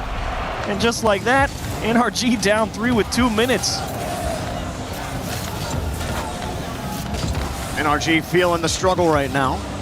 As Monkey Moon tried the wind up. Beast Mode just too far behind it. Beast Mode still downfield, getting the corner boost. Up in front, nice doink from Atomic! And that's how you start the journey. Everything starts with the first step back. Nice job from Beast Mode and good enough to get it to his teammate Atomic. Like you said, great doink. Right off the post. And off the post, just for good measure. Absolutely. Could be deceptive if you weren't looking. Daniel on the kickoff loses to TRK. NRG have started the clock for the comeback. They bought themselves a little bit of time for it. Beast Mode, a demo, but Atomic back to the corner, having to chase it, and Daniel flying to nowhere. Beast Mode. Oh, but he lost the boost. That feels bad. You bait TRK into going over you, and he beats you to your own corner. And a little cross, thankfully not in off Daniel's nose. That would have been a real bad sign for NRG. That's equally as bad, getting punted out to the opposite corner while the guy in the net stays flat-footed with the secondary shot coming in. Twisted Minds looking great shape here in Game 4. It's at least a hat trick for Nupo. Scoring the last 3 goals. Actually, he might have scored all 4 goals. Either way, it has been painful for NRG. Twisted Minds have been dishing it. Just got their number, man. It's kind of like, you know, the Space Station Army Corps game. They know what they're going to do before they do it. Feels like nothing they do is sometimes. going to work. NRG have not had as much leeway, though, in the blue half in this game as they have in the other games in this series. They have not spent a lot of time pressuring this Twisted Minds half, and when they have, well, TRK has just made every stop. Something for everyone here on this Twisted Minds roster. Everyone getting a piece of the pie. TRK with good recovery. How You can hit does him. this kid do this? He's still there. That is crazy. They Can't still get got a rid of shot. It's cleared out. Monkey Moon. Wow. You're like, yeah, TRK, do something with that ball. yeah, try that one. Turns out there's something you can't do. He says, yeah, win the game, tough. Look at the scoreboard, loser. Great job from Twisted Minds here in Game 4. Honestly, I mean, just had their number, and that's going to go in off an NRG player. TRK will make it 5. Twisted Minds with a route. A full route. 16 seconds left in this game, and NRG starting to come back, had that 2-0 win. Really locked Twisted Minds down, actually capitalized on the good things that they had done way back in Game 2, where they spent almost 70% of the time in Twisted Minds territory, but being unable to score. Now, we're back to Game 1, where Twisted Minds just start piling dirt. On the freshly dug grave of NRG, is that where that's going? They're getting close to 6 feet. It's Twisted Minds 1 game away from the playoffs. What a job. Twisted Minds as a whole. Good grief. You were right. Nupo had all 4 until TRK scored that one. Great job. I mean, defensively, no surprise. TRK with the most saves there. Just letting Monkey Moon and Nupo do their thing out on the other side. Good effort. There's that very first goal that Daniel just felt a little antsy coming off the backboard. And from then on, Twisted Minds not willing to give up the keys to the car. Just kept driving straight at NRG, and they couldn't find an answer. Well, it turns out, you know, my eyes aren't always 100% accurate because NRG did spend 60% of the time, or the ball was in Twisted Minds territory for 60% of the game. But, I mean, like, how much of NRG's pressure was actually there? Most of the time, Twisted Minds were just keeping the ball, putting it into places they could get it. I mean, they seemed happy to let NRG go into their corners, try to play across the box. Like, NRG have no authority in front of the box. Excellent positional play from Twisted Minds. I mean, it's all about where you can put it for your team and how you can make it difficult for the opponents. Twisted Minds putting on a masterclass of knowing where the ball has to go and making sure someone's there to get it. And again, elite stat work happening here at the Esports World Cup, as not just the ball in half stats, but also I was informed that the ball most of the time was in the back left corner of Twisted Minds territory. So I think that tells the story a little bit more about why it might have been there. It was Twisted Minds able to kill opportunities, put it into safety. Now Monkey Moon gets a demo. Here's a flick. He's open. Oh! Atomic with a heroic save. What a stop. But honestly, if I'm NRG, just stop turning into these challenges, man. Twisted Minds is not letting you take that cut challenge. They're just taking you back to the scrapyard and making you wait 3 seconds. I think you gotta, at some point, you gotta just let it roll and go up and around them or something, because you're just getting hit every time you've tried that. This time they do get the 50 on Monkey Moon. NRG were able to avoid early disaster and another early Twisted Minds lead. Now what can they do with this ball? Beast Mode fishing it back to Atomic. Atomic going to tackle TRK. That plan hasn't worked. It's just coming from way too far away. You can see him coming the whole way. Beast Mode with the read. Monkey Moon awkward. Nupo's there. Rebound comes out top with a box. Denied by Monkey Moon. And they've all still got just enough boost. Monkey Moon's the only one really strapped here. Wow, he got across. That was a risky pass. And Beast Mode will leave it. TRK with some control. He sees the space and just kind of lofted it towards the box. Monkey Moon's smart enough to know it's not even worth going for. He knew that pass was too far forward. This is not every attack must be followed up on. It is okay to let it go if it's not there. Decent attempt there from Beast Mode. Daniel was hoping for a bump to open a gap for him to go. Now Beast Mode coming in to bail out both Daniel and Atomic on this play. Already 2 minutes gone. NRG's tournament life is at stake right now in this game. Another free possession for TRK. Flip reset, extra touch, pulls Beast Mode off the line as well. Daniel doing a great job to get all the way back to that nasty pop off the wall. Makes it difficult for NRG. TRK 1v1, no boost, but it's gonna look real good. Here comes the help. Nupo can't put it in. I think he got pushed by Atomic as he went for that shot and it threw it just wide. Dude, Atomic got bumped, recovered off the bump, got the save on top of it, and then had that rip off the post. How in the absolute world is that not a goal for Twisted Minds? That is insane, Atomic. I think that's kind of gotten lost in the sauce of all of the Twisted Minds offense. Is Atomic on the goal line has been insane. Ooh, job not done. Beast Mode takes a pot shot, see if he can catch Nupo leaning. TRK, again, another nice free possession off his backboard. Leads smoothly to Nupo, and bounce off the backboard. Daniel equal to it. Great speed off his line. We'll need a little bit of help. And again, that's just a punt. And, sorry, that's my favorite word. That's a donation. Yeah, I mean, I think he wants to donate so he can also take the boost or get a bump. Like, he's done that several times. Just hasn't really worked out for them. Now he leaves it. Beast Mode calls a double commit. Daniel with the catch. Nupo up to the challenge. Beast Mode rips it quickly. Atomic not in the area. He was at the midfield line. This one rips off of Nupo's car. Monkey Moon will keep it tight. Playing in the corner. Beast Mode goes to the opposite side. Atomic, Great no boost. Speed. Wow. Nupo left corner all the way across the box. Knew exactly where all the players from NRG were, where the danger could come from. TRK is going to play this best he can. Elects for high because he knows it's a tough play to make back towards net. And Beast Mode, while he might stop it, won't put anything dangerous on, will make NRG come from deep, and they will make the save. Beast Mode coming from the back post, equal to it as well. TRK just stayed with the ball the whole time. That was nothing. Daniel fighting against Monkey Moon. Gets back to the ball.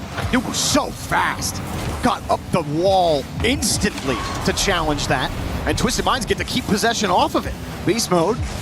Denied by Monkey Moon. Really lost control there, but Nupo is a problem. NRG lurking again. Feathering, got the bump, and no contact on the ball from Beast Mode. And that might have been their best opportunity in Game 5. Was a lot of traffic. Job's not done here. NRG still pressing down on a cross. Atomic elects for the boost. What a ball. Twisted Minds forcing a deep clear from NRG just for a little bit of room to breathe and look for OT, I imagine, as that one's definitely down. All right. Golden goal situation for Twisted Minds. One goal separates them from the playoffs here at the Esports World Cup. NRG just trying to fight for Game 6. Beast Mode off the ceiling. Got it through, but there's Nupo. keeping it away. He's got the corner boost. He's got the ball. He's got the pass. The shot just high. Monkey Moon! Game! And you see the difference. Twisted Minds, they can rally to the loose ball in front of net. NRG had a look at the start of overtime, but they didn't believe it was going to get through. They rotate out, and Twisted Mind beats them on the extra life. Incredible series from Twisted Minds. You can point at every single player in each game and about 4 amazing things they did to beat NRG. NRG had one breath in this game, one game where they were able to dominate fully. Other than that, though, this was Twisted Minds series front to back. Monkey Moon doing classic Monkey Moon things and eliminating Atomic from another tournament. Brutal, but true. Tough. Monkey Moon, what a great show. I mean, honestly, everybody on Twisted Minds. Nubo, the goal-scoring machine. TRK, a beast on the back line. Monkey Moon as well. The classic glue who we needed. And with that said, let's go down to the stage. Let's hear from Nupo. How about that? Twisted Minds lock in that last quarter-final spot. I got Nobu with Twisted Mind alongside Mahmoud, who's going to be doing our translation here. First things first, yesterday was a brutal loss to NIP.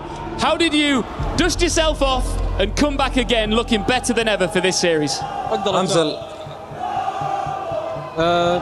صراحة أمس كان بست اوف 5 احنا مو مرة كويسين والتيمات كلها عادي تخسر بست اوف 5 في كاس يخسر جنتلمان تخسر عادي فكل التيمات بتطيح ترجع أقوى عادي. So yesterday was a best of 5, and best of 5 is not the best for everyone. Even gentlemates lost, but I mean we can pick that up easily. Yeah, and that's exactly what you did. I'm glad you understand me. That's cool.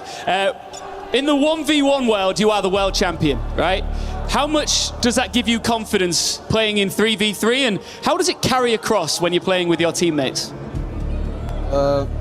صراحة صعب إني أوازن بين الونز وثريز بس الحين بس فوكس إن ثريز وإذا جاء وقت الونز إن شاء الله بركز بالونز.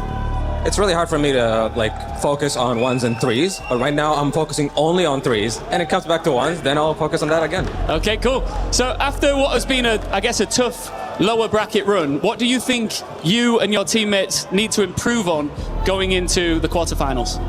ما يحتاج نعدل شيء، لعبنا كويس، رجعت ثقتنا بالستيج، أي فريق بنقابله بنفوز عليه وبنكمل إن شاء الله. We didn't improve much. We think we did really well, and any team that comes in our way will prove our best again. All right, well, the team that came in your way is about to have their key crush. Do you want to go do it? For sure. For sure. All right, come on then, Nobu. Let's head over here as Twisted Minds are about to crush the final key of the day here. Just join the key master. And it is time for a little bit of EWC brutality. The Twisted fans are going to enjoy this one. The world champs came in hunting another piece of international silverware. But you can officially consider their key twisted. One more question from me. Mahmoud, come on. Let's take you over to your fans for a second here. I want you to enjoy this. Twisted Minds fans, make some noise for your team! And for Nobu here, who put in a phenomenal performance. I think I know the answer to this, but in the quarterfinals, you can either have Falcons or Space Station. Who do you want? Falcon for sure. You can tell me why and send a message to Falcons who I know are watching right now. Because we are better and we know it, and we will see tomorrow, inshallah. We will see tomorrow, inshallah. Thank you so much. Congratulations, you're in the quarterfinals, and you'll find out who you'll be facing in our draw next. Congratulations once again to Twisted Minds.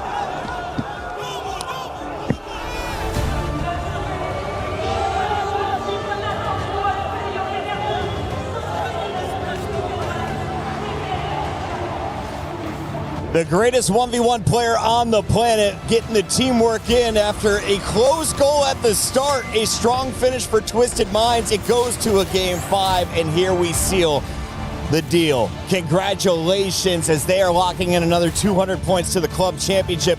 What a pickup in Monkey Moon, eh? What a way to finish this one here in France. Yeah, an incredible turnaround, I think, for Twisted Minds, when previously in the season, picking up Monkey Moon didn't seem necessarily like the best idea. Since then, they have gone strength to strength. And James, as I think Jorby it was who said, it's going to be Monkey Moon knocking Atomic out of another lap. Yeah, it feels bad. You know, it definitely feels bad. I think for NRG as a whole, it just hasn't been their season, especially at these international LAN events. But for Twisted Minds and for Monkey Moon, this is that moment that we've all been waiting for, that moment where Twisted Minds can catch that spark and really show why a lot of people have them in that S tier. Here's a look at how everything played out in Group A. Ninjas in Pajamas able to take down Twisted Minds in that first decider match. That was one of our first teams into the playoff bracket. Vitality 3-0'd TSM for their spot. But today, it was all about Shopify and Twisted Minds as they are able to power through 2 best-of-7s to get the final 2 from Group A. Stumpy, who had the hardest road when you're looking at this bracket?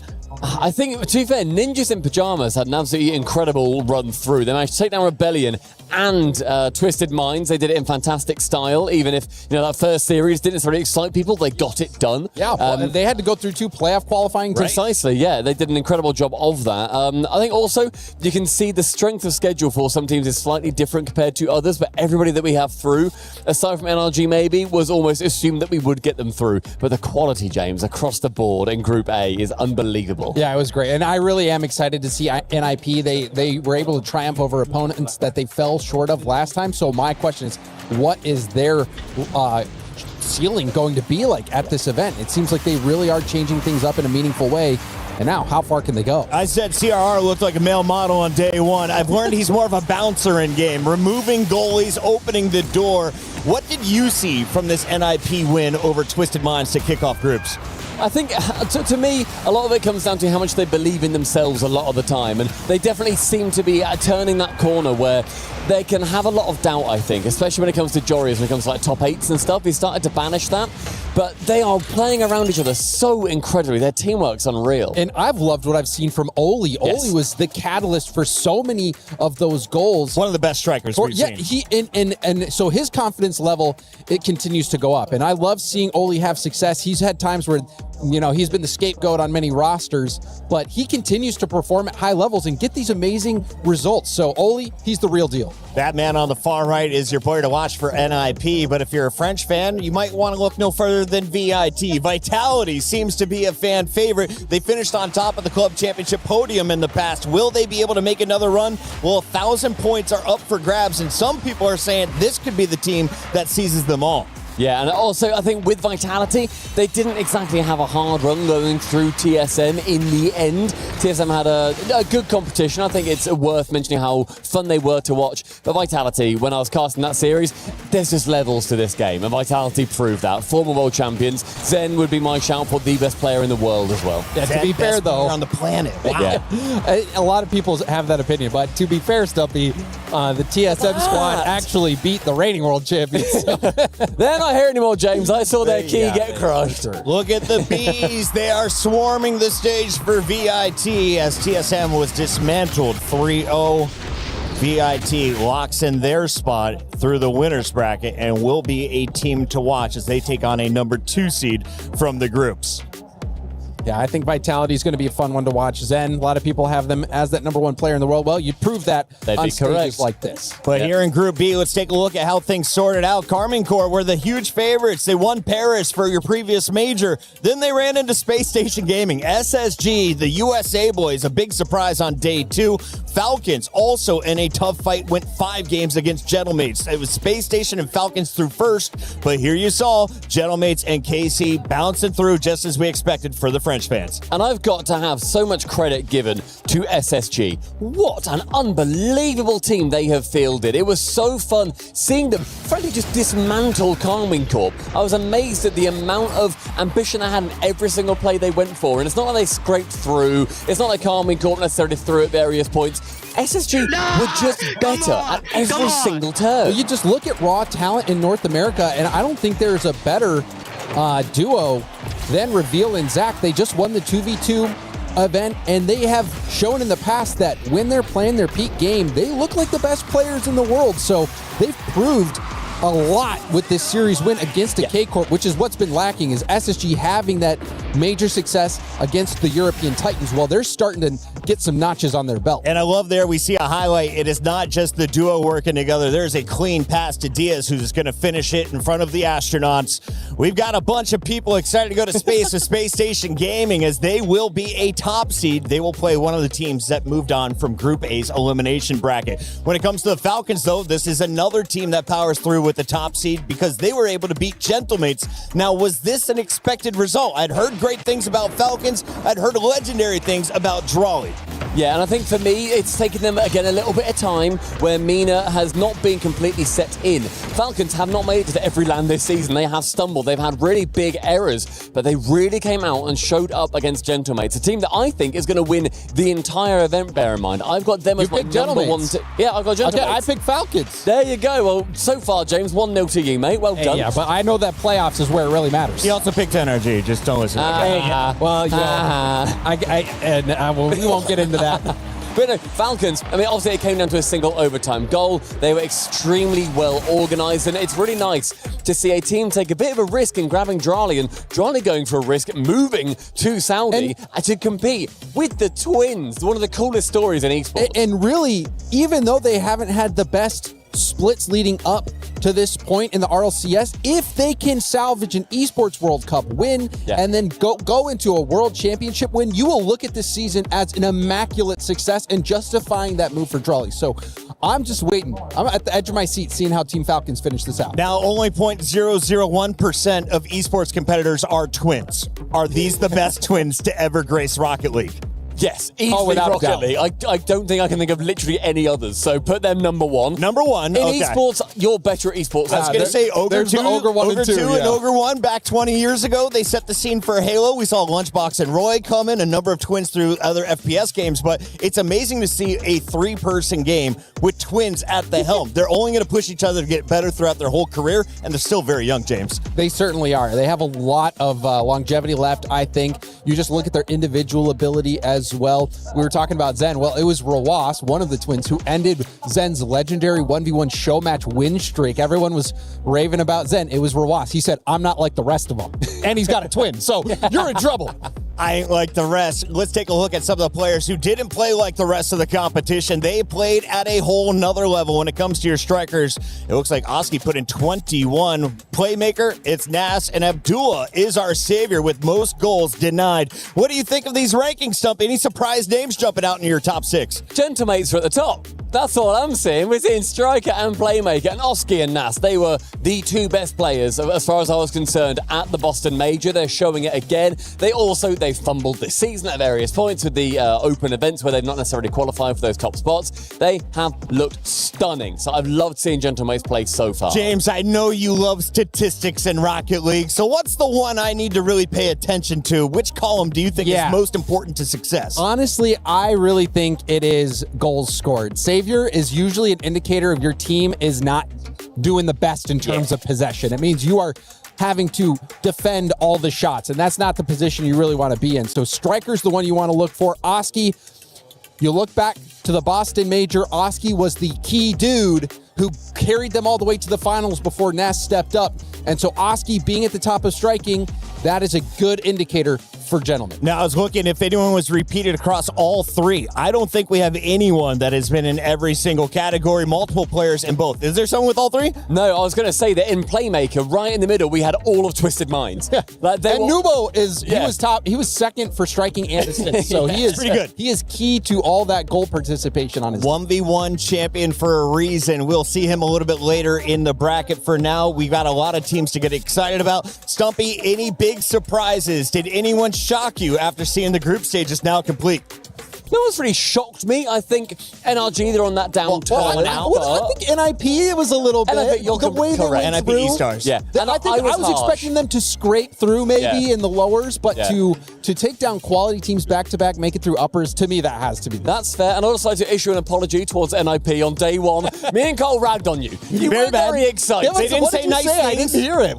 We weren't great towards you, but you played more fun. You were more exciting. Thank you very much. You've earned over my fandom as well as Stumpy's. Let's take a look, though, at your club championship points because you have a very happy Twisted Minds general management right now. They earn at least 200 points by breaking into the top 8, and we said you were 50 points behind 6th. You are now into that 6th spot. That is going to move you up hundreds of thousands, if not $1 million. I mean, you saw their pop-off in the back room. As soon as that goal went in, they knew they were getting top 8. That was not just for the Rocket League team. That was because they know that they were getting to move up in the club championship rankings and secure that extra prize pool money. So really important goal all around. And one of the reasons why you got to bring in a guy like Monkey Moon. Monkey Moon really earning his paycheck. Reminder, Falcons, they struggled in chess. That was expected to be at least 600 points. They fell to AGAL, so they need a big performance in Rocket League. Who will the Falcons draw? It's time to find out as we see who's moving on to the playoffs. Ladies and gentlemen, we're ready for the draw show for the playoffs, and we are with amazing Rocket League guests, of course. Ian, don't touch it too much. I don't want I'm you getting to... excited. Yeah, I don't want you to rig the draw, of course. Bon, moi, je suis avec toi. Fury, très contente de te retrouver sur cette scène. Évidemment, Vitality est en playoff. Comment on se sent dans cette compétition sur ce tirage? Eh ben écoute, on sait qu'on va forcément affronter une bonne équipe puisque ça va être soit made soit cassé. Donc voilà, on est excités, on a envie d'accéder à ces playoffs. On n'a pas joué aujourd'hui, tu vois, ça manque de pas être sur le terrain. J'imagine qu'on a la dalle. So yeah, we're excited, of course, because we're going to be facing a good team, either Gentlemates or KC. And since we didn't play today, we are even more excited. So let me talk you through. These are the Seed 1 team. So he's going to be picking them one by one, and they're going to be in the bracket. And then we'll let Mizu pick the seed. Yeah, so on my side, I got Mizu, who is a content creator and also one of the top 100 semi-pro players in the world, by the way. I'm gassing you up right now, Mizu. Just a little bit gas up, but I appreciate it, man. I'll tell you what, how good has the Rocket League been today? And for the last few days, it's been insane. Yeah, no, the Rocket League's been fantastic, super cool to watch. Everybody at home's been enjoying it, so it's been great gameplay overall. So, Lou, you touched on it there. You're going to draw 4 balls from your side. We're going to reveal the top seeds, and then we'll come over to us. We'll reveal the lower seeds here with Mizu, which will determine the quarterfinals bracket. Exactly, mesdames et messieurs. Est-ce qu'on peut faire du bruit, s'il vous plaît, pour nos stars ici sur scène? Fury, let's get it. C'est parti. Oh, I'm nervous. Say. Some big teams in there, Lou. Absolutely, the Seed 1 teams, the one that haven't lost so far in the tournament. Our first team is gonna be, of course, Team Vitality. So first gonna be top 1 in the bracket. On passe à la suite. Allez, who is gonna be next? Yes, of course, he's bringing us the suspense. T'as raison. C'est ça qu'on fait. T'es un professionnel, hein, on peut se... Je sais faire. Ah ouais, he knows how to do it. Second one, Team Falcons are going to be the second team, Seed 1 team in the bracket. Next Fury, up, your watch is so nice, by the way. You have a nice watch. Must be expensive, you know, Rocket League money. So what do we have here? The third team we have Space Station Gaming, of course. The American prodigies that took down KC with a fashion, and of course, on sait, we know who our last team is gonna be. We do the big reveal anyway. Still. Oh! Ninjas in Pajamas NIP are gonna be our 4th Seed 1 team in the bracket. Are we ready for the Yeah, we're matchup? ready. Mizu, you ready? I'm so ready, man. Let's do this. All right, let's get it. Let's start with the first one. Ooh, you're adding a bit of spice as well. I like this. Okay, the first team is about to be revealed. The drama in the air is there, and it is Kamin Korp!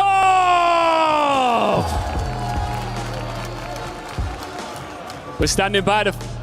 So yes, you guessed it, you're right. Carmine Korp versus Vitality. Zen, Atto, you're gonna come here in front of us.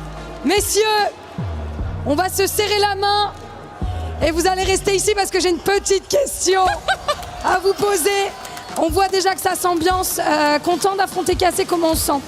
Je suis très confiant, c'est toujours des beaux matchs, surtout jouer contre Apto, c'est un moment spécial aussi parce que maintenant il y a eu les 2v2 etc. Du coup c'est toujours des beaux matchs et j'ai hâte.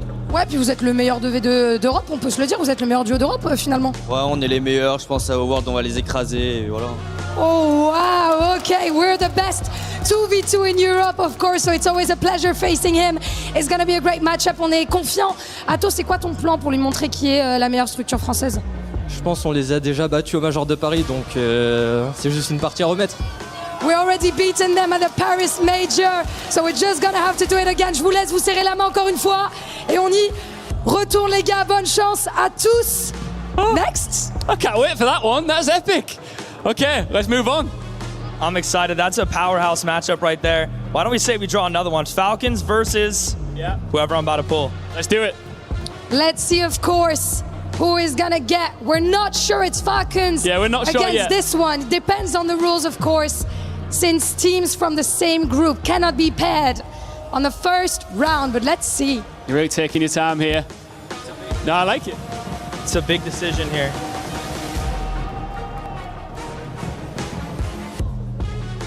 Twisted Minds, and they are taking on Falcons.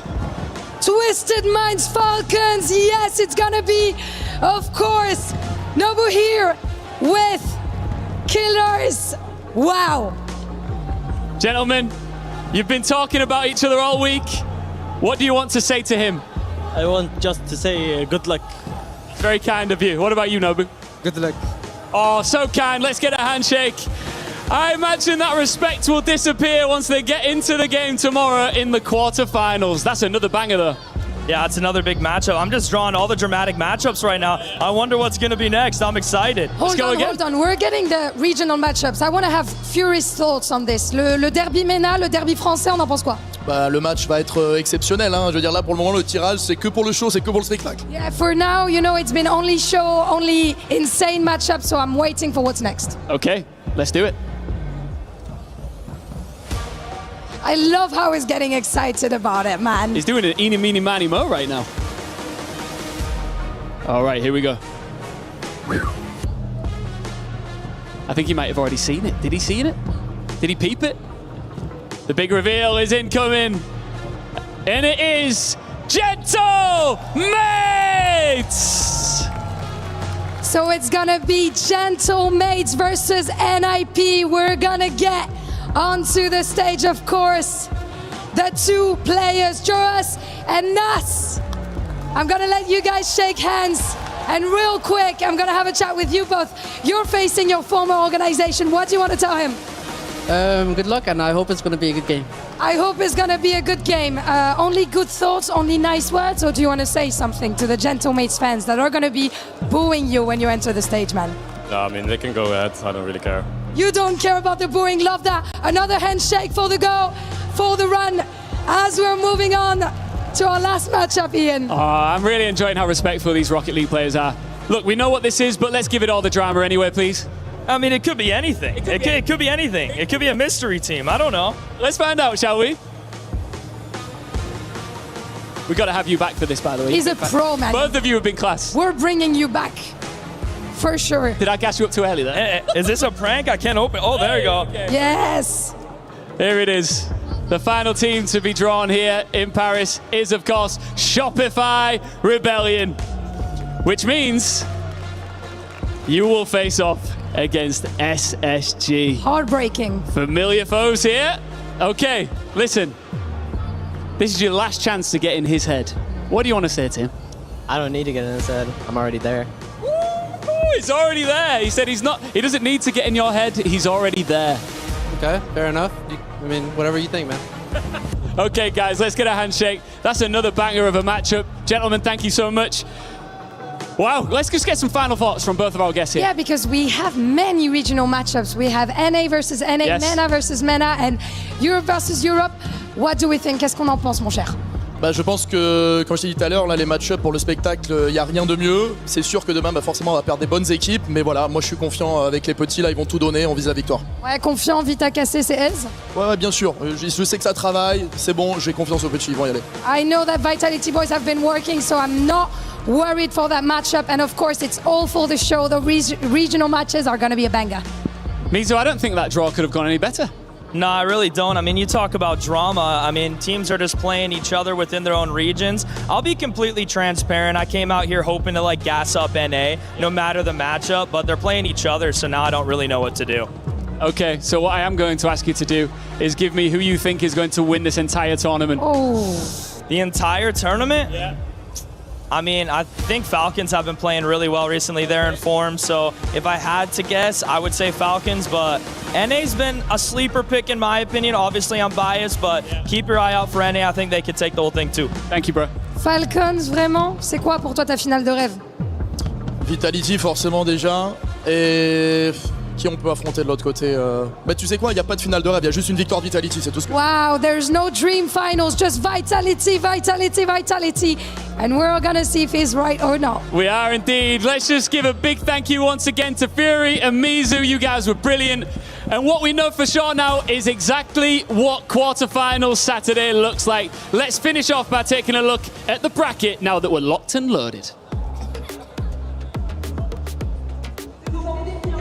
Thank you, Lou, Ian Chambers, and our excellent orange peelers. We have our bracket complete. Team Vitality, Carmine Core, Team Falcons, Twisted Minds, Space Station, Shopify, and NIP versus Gentlemates. As you heard them say on the stage, Stumpy, this is going to be a regional showdown almost every single matchup. We are getting the best of the best from each region into the semis. It is so cool. Like, we just get to see, eventually in the semi-finals, which normally absolutely pop off, them to be a completely different regions, to that be guaranteed. Everybody has got a shot to get through to the final, and then the third place match is unreal. James Bott, I heard the Twisted Minds fans boo when they saw Falcons pick them, and of course, Carmine Core fans are not excited to be playing Vitality. So who has a tougher first round out of those two matches? Honestly, the Vitality K-Corp is tragic. It is tragic. Those are true titans of the game. K-Corp, major winning team. Vitality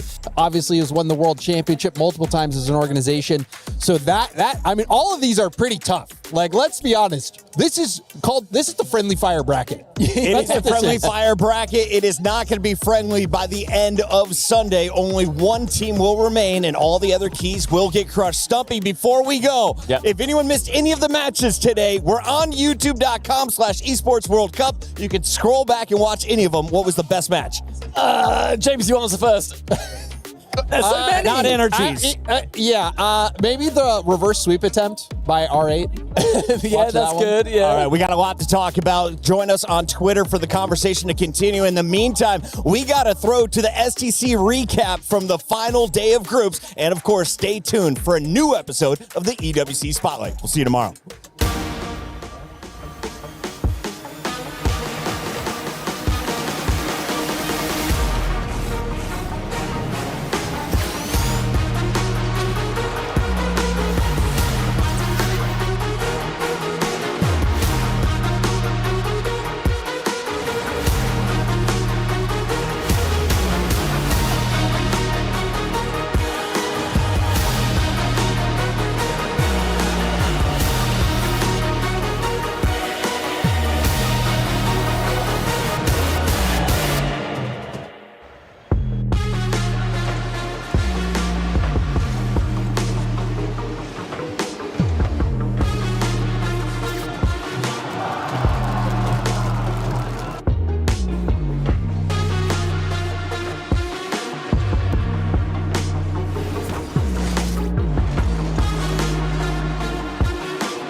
Hello, everyone, and welcome to the EWC Spotlight. Get it? Because we started with the spotlight. Did you do that? Do you understand that? I did. I cued that.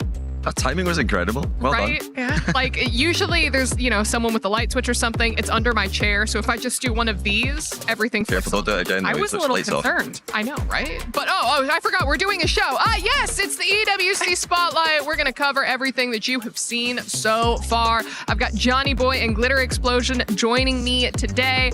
Johnny Boy, do you have your own theme song whenever you walk out onto the stage? Oh, I wish I did. I don't think so. I've never heard one before, so I'm gonna safely say no on that. Could you select your own theme song? I'd have to think about that, but it would be boring because I am quite boring, so it wouldn't be that exciting. Oh, show him up. If he's gonna be boring, what would your theme song be? Bad Bunny. Bad Bunny? Mm-hmm. What song from Bad? Pick any. Just literally any. And I'm golden. The entire Super Bowl playlist. Yes. Me. It's just you coming out. I love that. The whole length of it, though. You have to wait, and that's right. Yeah, the intermission. Mine is Colors by Flo, and there is no ifs, ands, or buts about it. But we got to talk about what we've seen so far over at the STC Arena. We've had a little bit of Rocket League, and oh boy, there are some surprises. You got there, yeah. There are plenty of surprises. I mean, most surprising, what we've just seen. The draw, the playoffs have been drawn, and they're all same region quarterfinals, so there's no cross-region quarterfinals at all. 2 EU versus EU, 1 MENA versus MENA, 1 NA versus NA. I'm just looking at this thinking, how have we avoided even one cross-region matchup? But that's the way it is. Is that allowed? Apparently it is. Wow. It's in the rules. It's going to be spicy. It is, well, script writers backstage. It's matches we've seen before, but then it's also a chance to do it on LAN because you don't get those matches on LAN that often. So it is a bit different. We get to see, are they really the best team in the region? Because if you can beat the team online, that's one thing, but to do it on LAN, of course, that's where you really need to prove your point. I love that. But walk us through how we got to the draw, because of course we did get to see a little bit of overtime. Yes, yeah, lots of overtimes, lots of close matches, a lot of close games, and you know, even the teams that are getting eliminated, it's not all bad. So I'm thinking NRG had a big regain today. They like started the tournament with the worst possible result they could have, and you know, had a bit of a regain before being eliminated. So you've got to take the good with the bad if you're an NRG fan. I think that's the story for a lot of the teams at EWC. Okay, and then circling back to the draw show for a second, what did you think about the technique when selecting the balls, where we had like a little bit of like a little finger, kind of like curl it up? But I don't know, how would you rate that technique? I don't hate it. You kind of have to go off vibes. You have to, go for whichever ball you're feeling, really. And clearly, they were feeling regional matchups. What would be the alternative methods if you're looking to? You gotta like dunk in like you're digging for the king size candy bar in like the Halloween bag, where you just go in and you have to feel it. There's none of this like, oh, maybe this one, oh, maybe this one. It's a vibe. Yeah. Claw hand style. Claw hand style. Yeah. Also with 4 options, I mean, it didn't really seem like it was doing much when we're mixing them. We're not really mixing them, are we? We're just spinning them around. I don't know if I'm ready to take any type of like tech advice, theme song advice, or anything from Johnny Boy. So Glitter, I'm just gonna come to you as we talk about our next stage over at the Kadia City Grid. Sure. We had some PUBG Mobile. Sure did. We're 4 matches into the finals, and just beginning, really. You know, there's still many games left in the competition, but when it comes to the storylines that we're really paying attention to, at the top right now, we've got Arena. Then CC side, we're also paying attention to Vitality and Aurora Gaming. 4th for Aurora, 6th for Vitality. But I feel like that isn't painting an accurate picture, right? Because only 4 matches in out of 18, that's nothing. So we still have a lot of action left to go. Excited to see what happens there next. But moving on over at the Lenovo Legion, or excuse me, rather the Alliance Vault stage, we got a little bit of chess going on, and some surprising faces are maybe on the way out. I mean, yeah, I'm surprised. I think chess, from the games that are currently happening, that's the one that I'm second most familiar with after Rocket League. And I was thinking, looking at this, well, it's got to be Magnus versus Hikaru in the final, right? No, Hikaru eliminated, which I'm very surprised to see. I'm thinking, I'll go along and catch that, match when it happens, and now it's not going to happen. You thought you were going to get what you were looking for, but it was AGAL. It was GM Dennis, who I feel like it qualifies a little bit as an upset with taking out GM Hikaru, because I think a lot of people were planning on Hikaru being in the top after the performance last year. Still a top 4 for Falcons, so it's still a really good performance. But AGAL, top of the leaderboard in CC, now they're actually getting pretty far in chess. Yeah, I think that I have it in my notes here that AGAL have become the first club to break 4,000 club championship points so far. That tracks. Hello? That tracks. Hello? So, what's that done for their chances now to just straight up win? It's tough. It's going to be really tough because Falcons still have really good chance. Obviously, they still have Ali Reza, so there could be some potential points on the board there. They've already secured at least top 4 points minimum, and then of course it depends on how they do in Rocket League over with you guys, because that could be another big chunk of points coming their way. And there's still an entire week of competition left, where they've got a decent amount of teams playing. So. Yeah, I think as of this moment, as we're speaking, AGAL is currently 500 points ahead of Falcons. At the moment, of course, anything could happen. But yeah, very interesting. But again, let's go ahead and move on to our final stage, the Lenovo Legion Gauntlet stage, where we had some Rainbow Six Siege. And you heard the drums. Yeah. You heard the people going crazy, because there's something to get hyped for. And if you're wondering who was going crazy, it was Furia, okay? Because they were able to win in a decider match against Dark Zero, which is actually a really big deal because DZ was trying to get 2 S-tier event wins back-to-back. That dream has been crushed. Also, North America out of the discussion. Furia getting one of those spots in the finals, the only South American org left. I mean, this is really big. Yeah, I'm excited to see where everything goes and to see if we get maybe any kazoos brought into the audience. They look like they've got it sorted. The Furia fans are going absolutely crazy when they're walking past. It's interesting though. I think this is actually, for me, one of the coolest things about Esports World Cup is earlier on, we saw Furia get eliminated in Rocket League. Their fans, obviously very, very big support over there as well. No problem. They just nip next door, get to watch another game, get to watch a win. So you're much more likely to see success as a fan, but also failure. More chance for both. So I think it's just really cool. You can go between the two, go between 3, 4 even at the same time. Yeah. I just want to see a Vuvuzela brought into the audience, okay? Yeah. Well, that's what they're called, the ones that kind of like have that curve? Yeah, or even a didgeridoo. That's a dangerous suggestion, the Vuvuzela. I think we got to be careful with that. That could be just a constant drone that we're just going to have in our lives during the show days. I feel like we could make that sacrifice.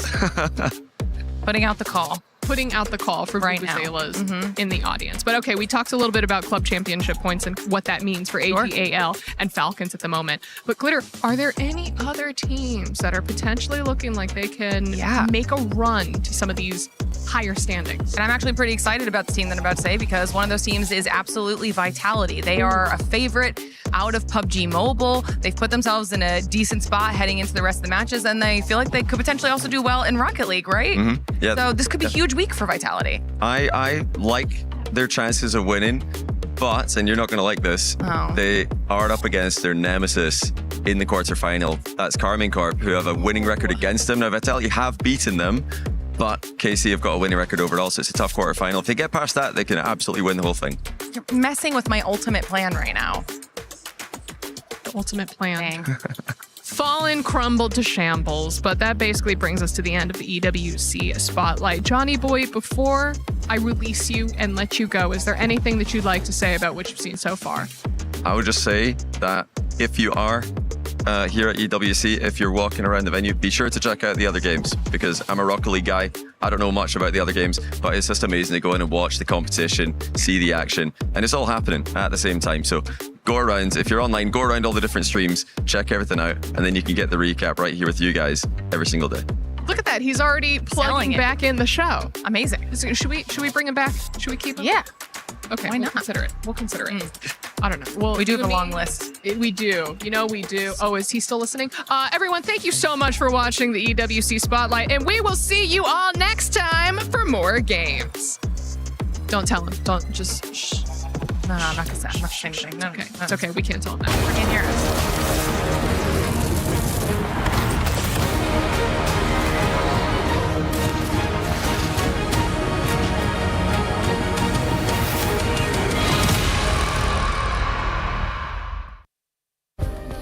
Play is in our DNA. Whenever we let it out, it becomes our superpower. Now imagine an entire city being built to supercharge it. Kadir City, powered by Play.